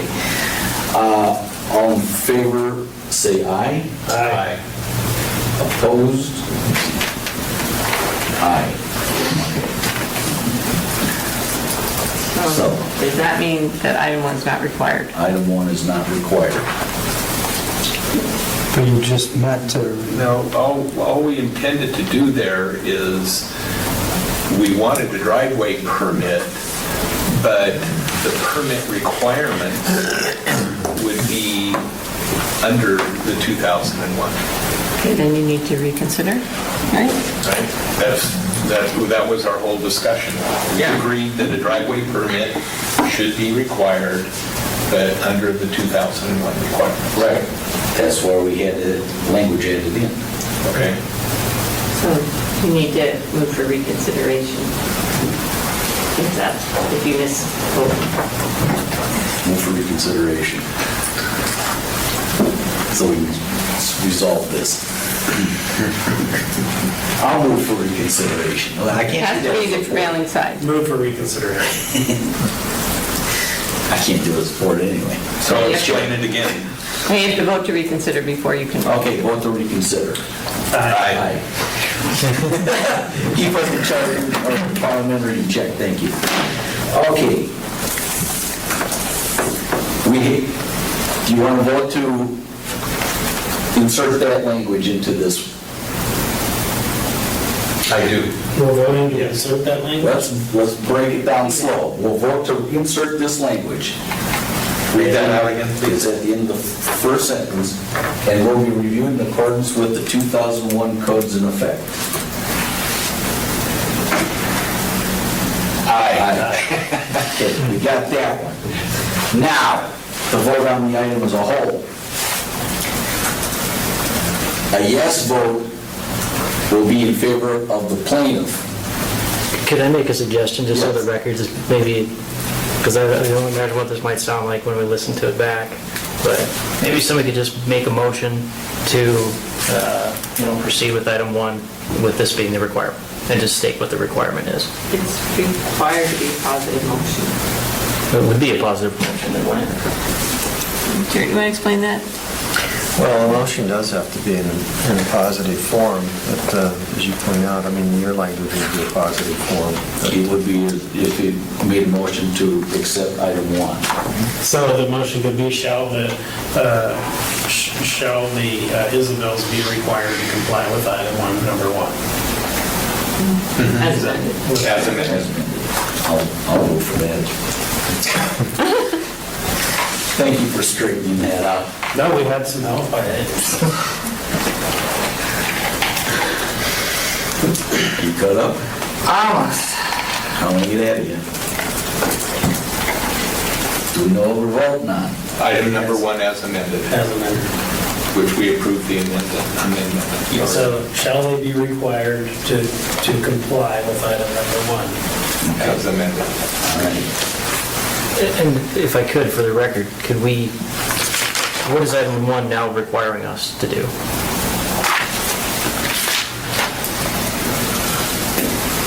An improvement to public place IPP agreement for realignment of Lorry Drive to the center of the right-of-way, ROW. This agreement can be applied through the public development section and will be reviewed in accordance with the 2001 code in effect. Contact Kent Coolhouse at such and such number to obtain an application for the agreement to discuss the typical section of this access. You'll be permitted to use the 1.5 to 1 slope easement that is granted you by the plat for the side slope supporting the roadway. You will not be permitted to place fill beyond the limits of the slope easement. I think what you just said included IPP and didn't allow the option for the driveway. Yeah, see, because we get into, well, no, because what happens is he goes into conclusion after item number 1 to state that the IPP isn't required, that they can simply use a driveway permit, submit for a driveway permit. Oh! I think your intent is to approve the conclusion as amended, right? Including the conclusion. We need the statement and the conclusion. Because I think they should have the option. I have no idea if you want it, want the MOA to maintain your road or not, but... But that's stated in the conclusion as well. Yes. That the Isabels have the option. Okay, so, motion to reconsider? We already have that, that's approved. We're there. This is to vote. Well, let's clarify the vote here. What do we? Question is, where are you inserting the requirement for 2001 requirement? Should be under the conclusion. We're under the conclusions, yes. Because that talks about either an IPP agreement or a driveway permit. And item number 1 in itself only talks about an IPP. Right, okay. So we'll strike it from that location and insert it where? Under conclusion.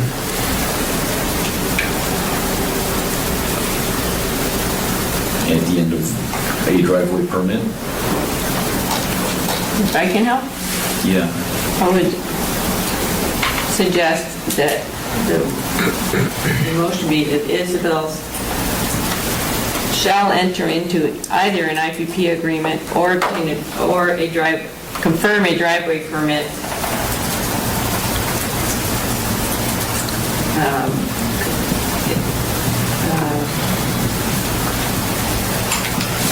for improvements constructed to 2001 standards.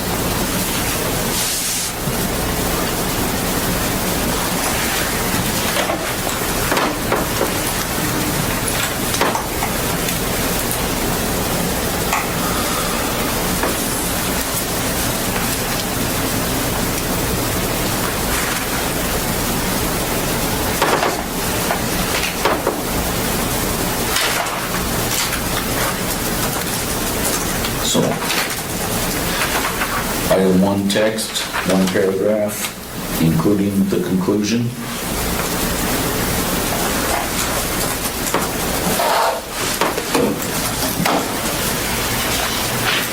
What she had here reads as that.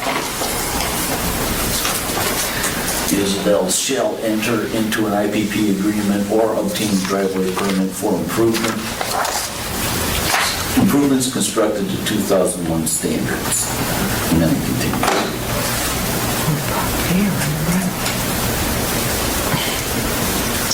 It's fine. I heard you read it, so. The reason I said confirm a driveway permit is if it already exists, there's no reason to obtain a new one. Correct. To prove it. Okay, the word confirm in there. Instead of obtain. Shall enter into an IPP agreement or confirm a driveway permit for improvements constructed to 2001 requirements. Okay? Understood? We have a motion on the table? I'm lost. Motion on that has been made? It was made. Okay, good. All in favor? Aye. Opposed? Aye. Yay, whatever it is. 2 to 1. Opposition. I'm confused. You were in favor of it before, but now you're not. Because it's worded the exact inverse. Before it was if you supported it, then, Before he was in, yeah, no, it was in support. both times now, he's in favor of the Isabel's. And so am I. If you're in favor of the Isabels, then they shouldn't have to do item 1. Yeah. And what we just voted on here is Like to accept. they got a permit 15 years ago, and now they're ready to go get another one. No, I thought that what we had talked about is they couldn't find a permit. They have one, or think that they have one. So all we're saying is that a driveway permit should be required. It was required at the time of permit. No, I understand that. Okay, all right, as long as you understand, and now he's changed. You're saying confirm. There's a first one, it's 2930. I'm voting the same way I was, we just reworded the question.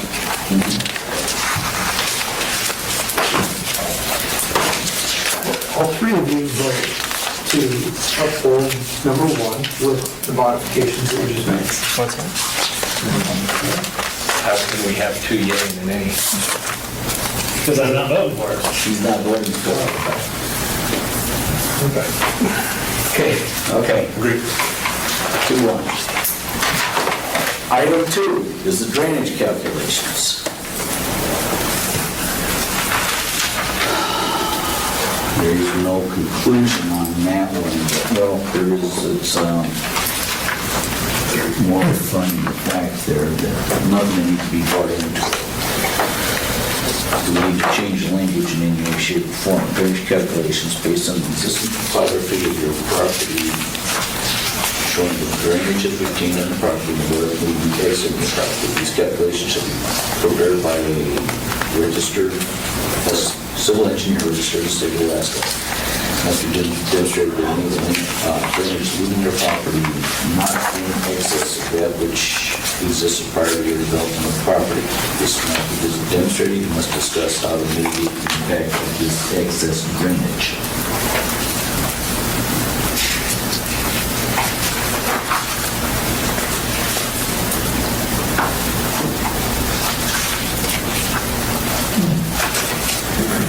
Language doesn't need to be changed for me because I'm voting against that requirement.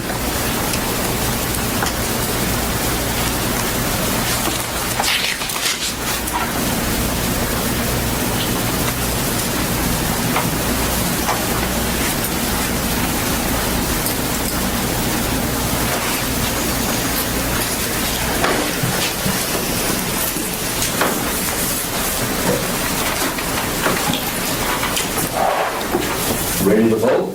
Ready. Okay, we'll vote on acceptance of item 2 as written here. No, you want to vote on their appeal of item 2 in the positive. We've already gone away from that, the process.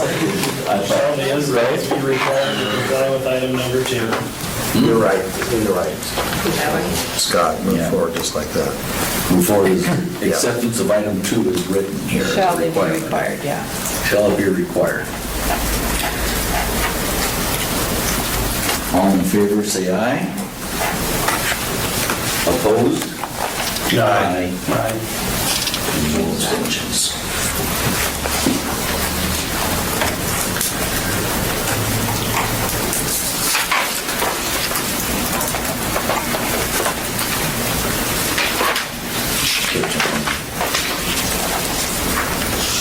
Paperwork there.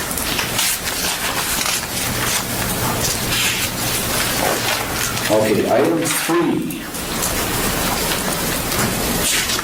Regarding a statement recording against the property that no other structure will be built on the property beyond that which currently exists on your current permit, etc.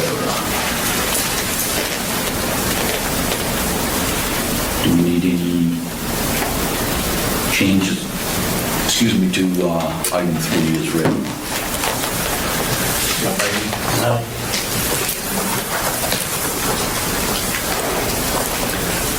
Call for vote to accept item 3 as written. All in favor, say aye. Opposed? Aye. Aye.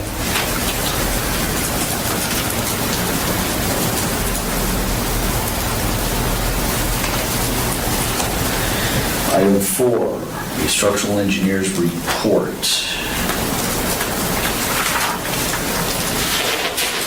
Anything we need to do to language on that one? Yeah, I think we had done some, didn't We did. We changed the last sentence to read, "The report should also contain a plan for corrections," period. Any additional discussion? Okay, a vote to accept item 4 as amended. All in favor, say aye. Aye. Opposed?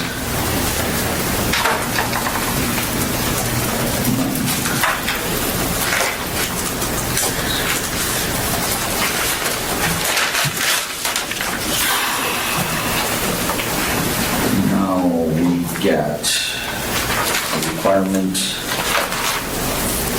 for item 1. 2 is out, 3 is out, 4 is required. As amended. As amended. And we need findings of facts and conclusions of law. And this is not my specialty.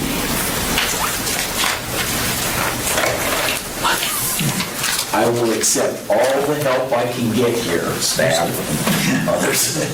Mr. Bowe, you just want to reaffirm verbally what you just did. I mean, you could have done it individually with each one, or you can do it in a summation of why you did what you did, and those are your findings and conclusions of what your action was this evening. And you've already talked about it, so you just need to articulate it.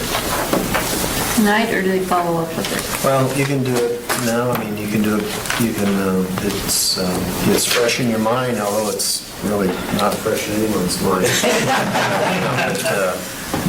Well, I'll take a shot at it. Another proposal I could make, because I think everybody's getting a little loopy at this point.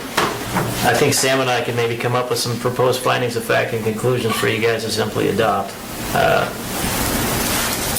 we have to get together formally to deal with it, though. Yeah, well, then that's, like I said, it's just a... You can say what you want to say.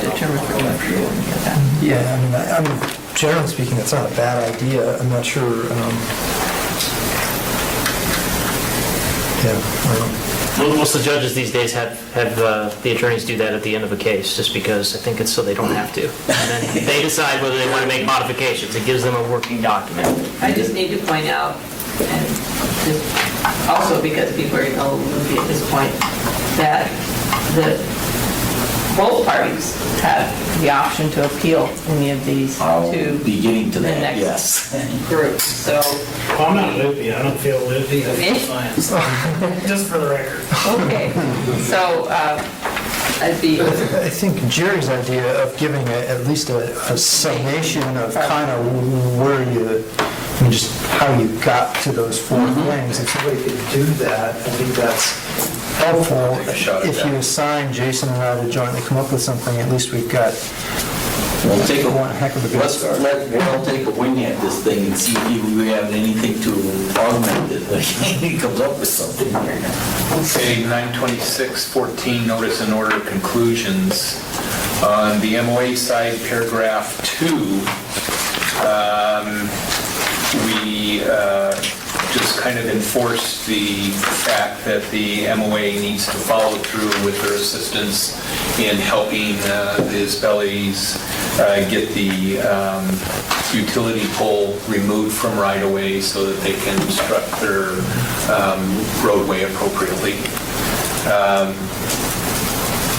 Paragraph 3 became a moot point because the work and findings, the work that was done in the findings of that elevation on the corner was inconclusive, and that's what everybody else has come up with.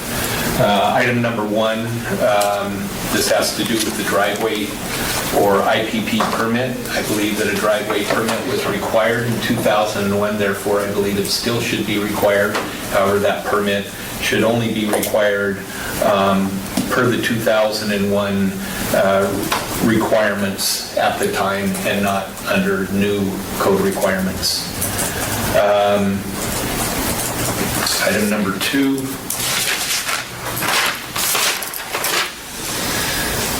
Drainage calculations. Again, drainage calculations weren't required at the time of permitting in 2001. Numerous modifications were made to the grading area, i.e. a retention pond, some swells and stuff to capture this water and make sure that it didn't overflow into adjacent properties and then direct it on out to the diamond right-of-way as was planned from the beginning. So we voted that this should not be required of the Isbellis. Item number 3, this has to do with a statement of record on the property for need for engineered foundations. Again, we believe that we believe the owner, or we believed Isbellis, and that they did not leave organics in the fill, that they were removed appropriately. And they did have some engineering reports, and therefore we believe that it wasn't necessary to require this and put that stigma on the property. Item number 4. There was, basically, I'd like to add to number 3 there, that there was not conclusive evidence that pushed us toward believing that there was materials that were in place that were compromising. Correct. Item number 4. structural engineer's report of condition of partially completed structure. We believe that this is in everybody's best interest, including the owner. We modified it to make sure that the only responsibilities of this engineer was to review conditions relevant to deterioration by the weather and how to fix those elements that are discovered that have been deteriorated.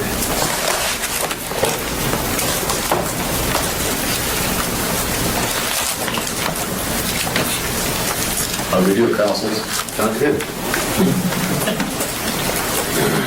That way, I guess- will it work? One point, I guess, question, or maybe just a question. So the status of the 2010 stop work order, that stop work order remains in effect until these issues are resolved? I don't believe this board has the ability to lift that work order at this particular time, or that stop order. Well, the building official can lift or notice an order at any time. Right. But we don't. And I presume the previous code gave the same leeway. So the department will, will take this under advisement and examine if any of, there's any items we may feel the need to appeal to the full board.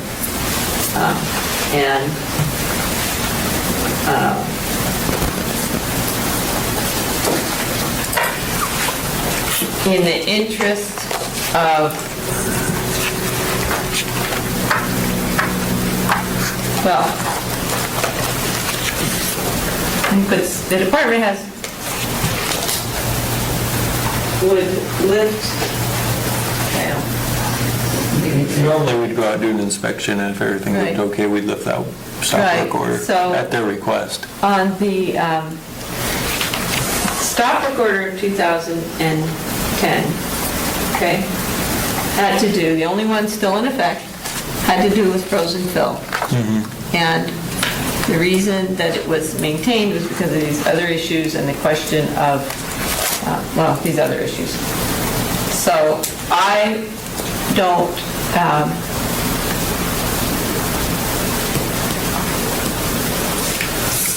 I will say on the record that I don't see a, put it in a positive way.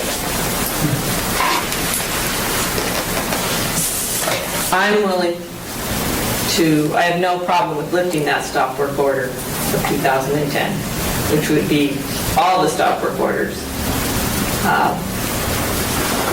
I would expect sort of prompt resolution of the other two items that has been required tonight. In other words, an engineering, work not to proceed on the, I would lift that stop work order subject to immediate prosecution of this other. No, let me put it this way.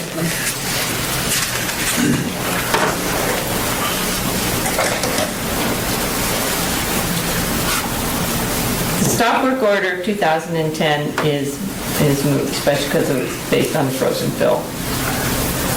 So I have no problem with lifting that. I am concerned regarding the dangerous building code 23.70 that that the structural assessment be carried out, promptly. So and I don't have this to write, but when we make a notice and order about dangerous building items, we normally have 3 days for the people to come in, meet with us, give us their plan, and start marching down that plan. So,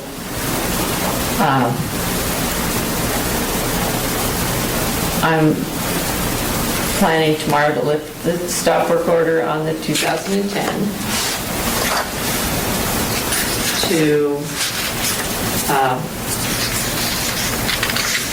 I'll inform the Isabels that they have 3 business days to well,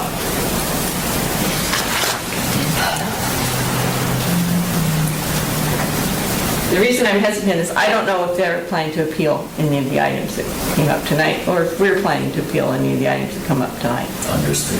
Both parties need a little bit of time to take a breath and determine that. Both parties may decide not to appeal anything, but we have to allow the time to make that reflection.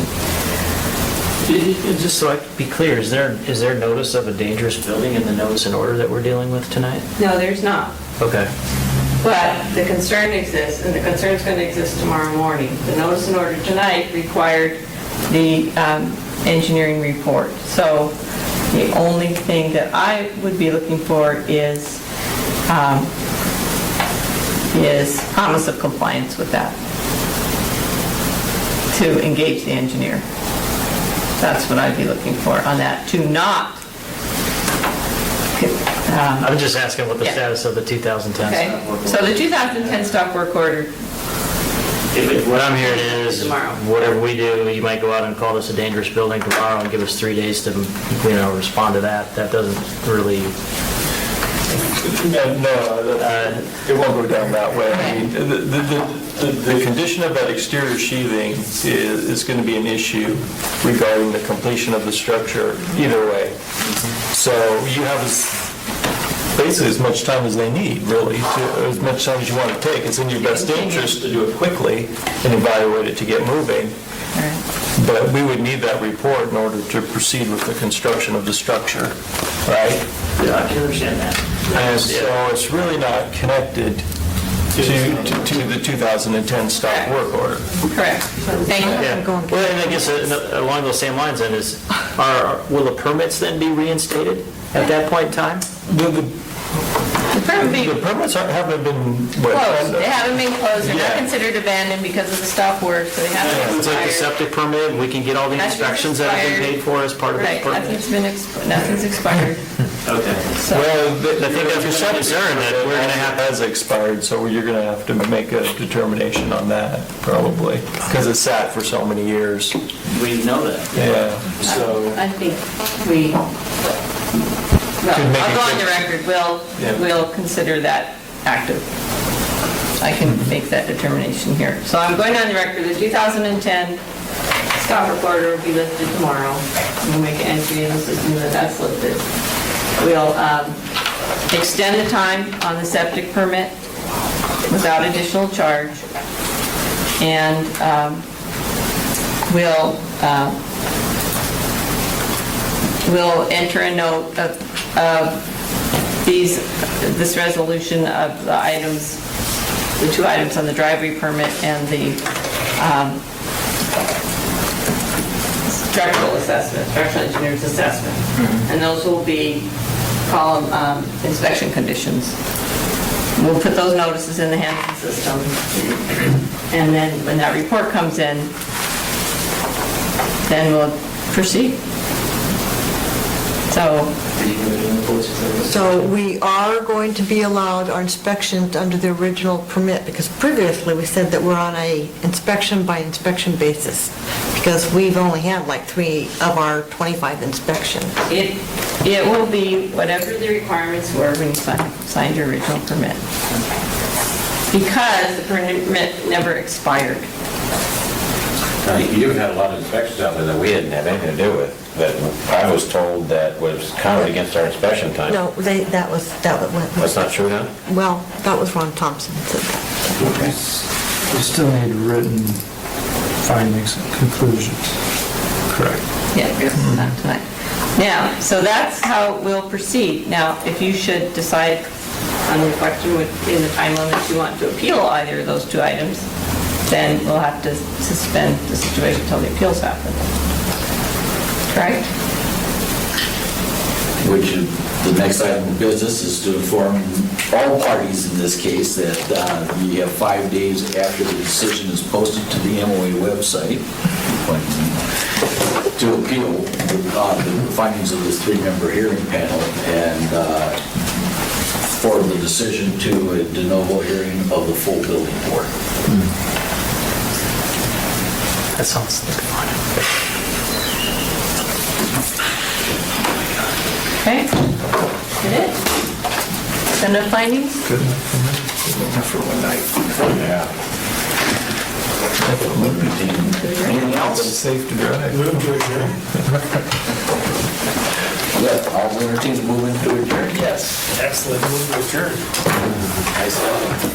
We are standing adjourned. Thank you very much. We did it. All right.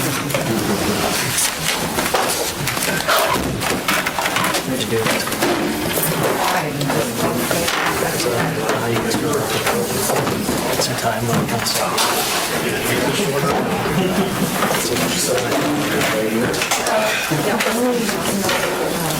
So.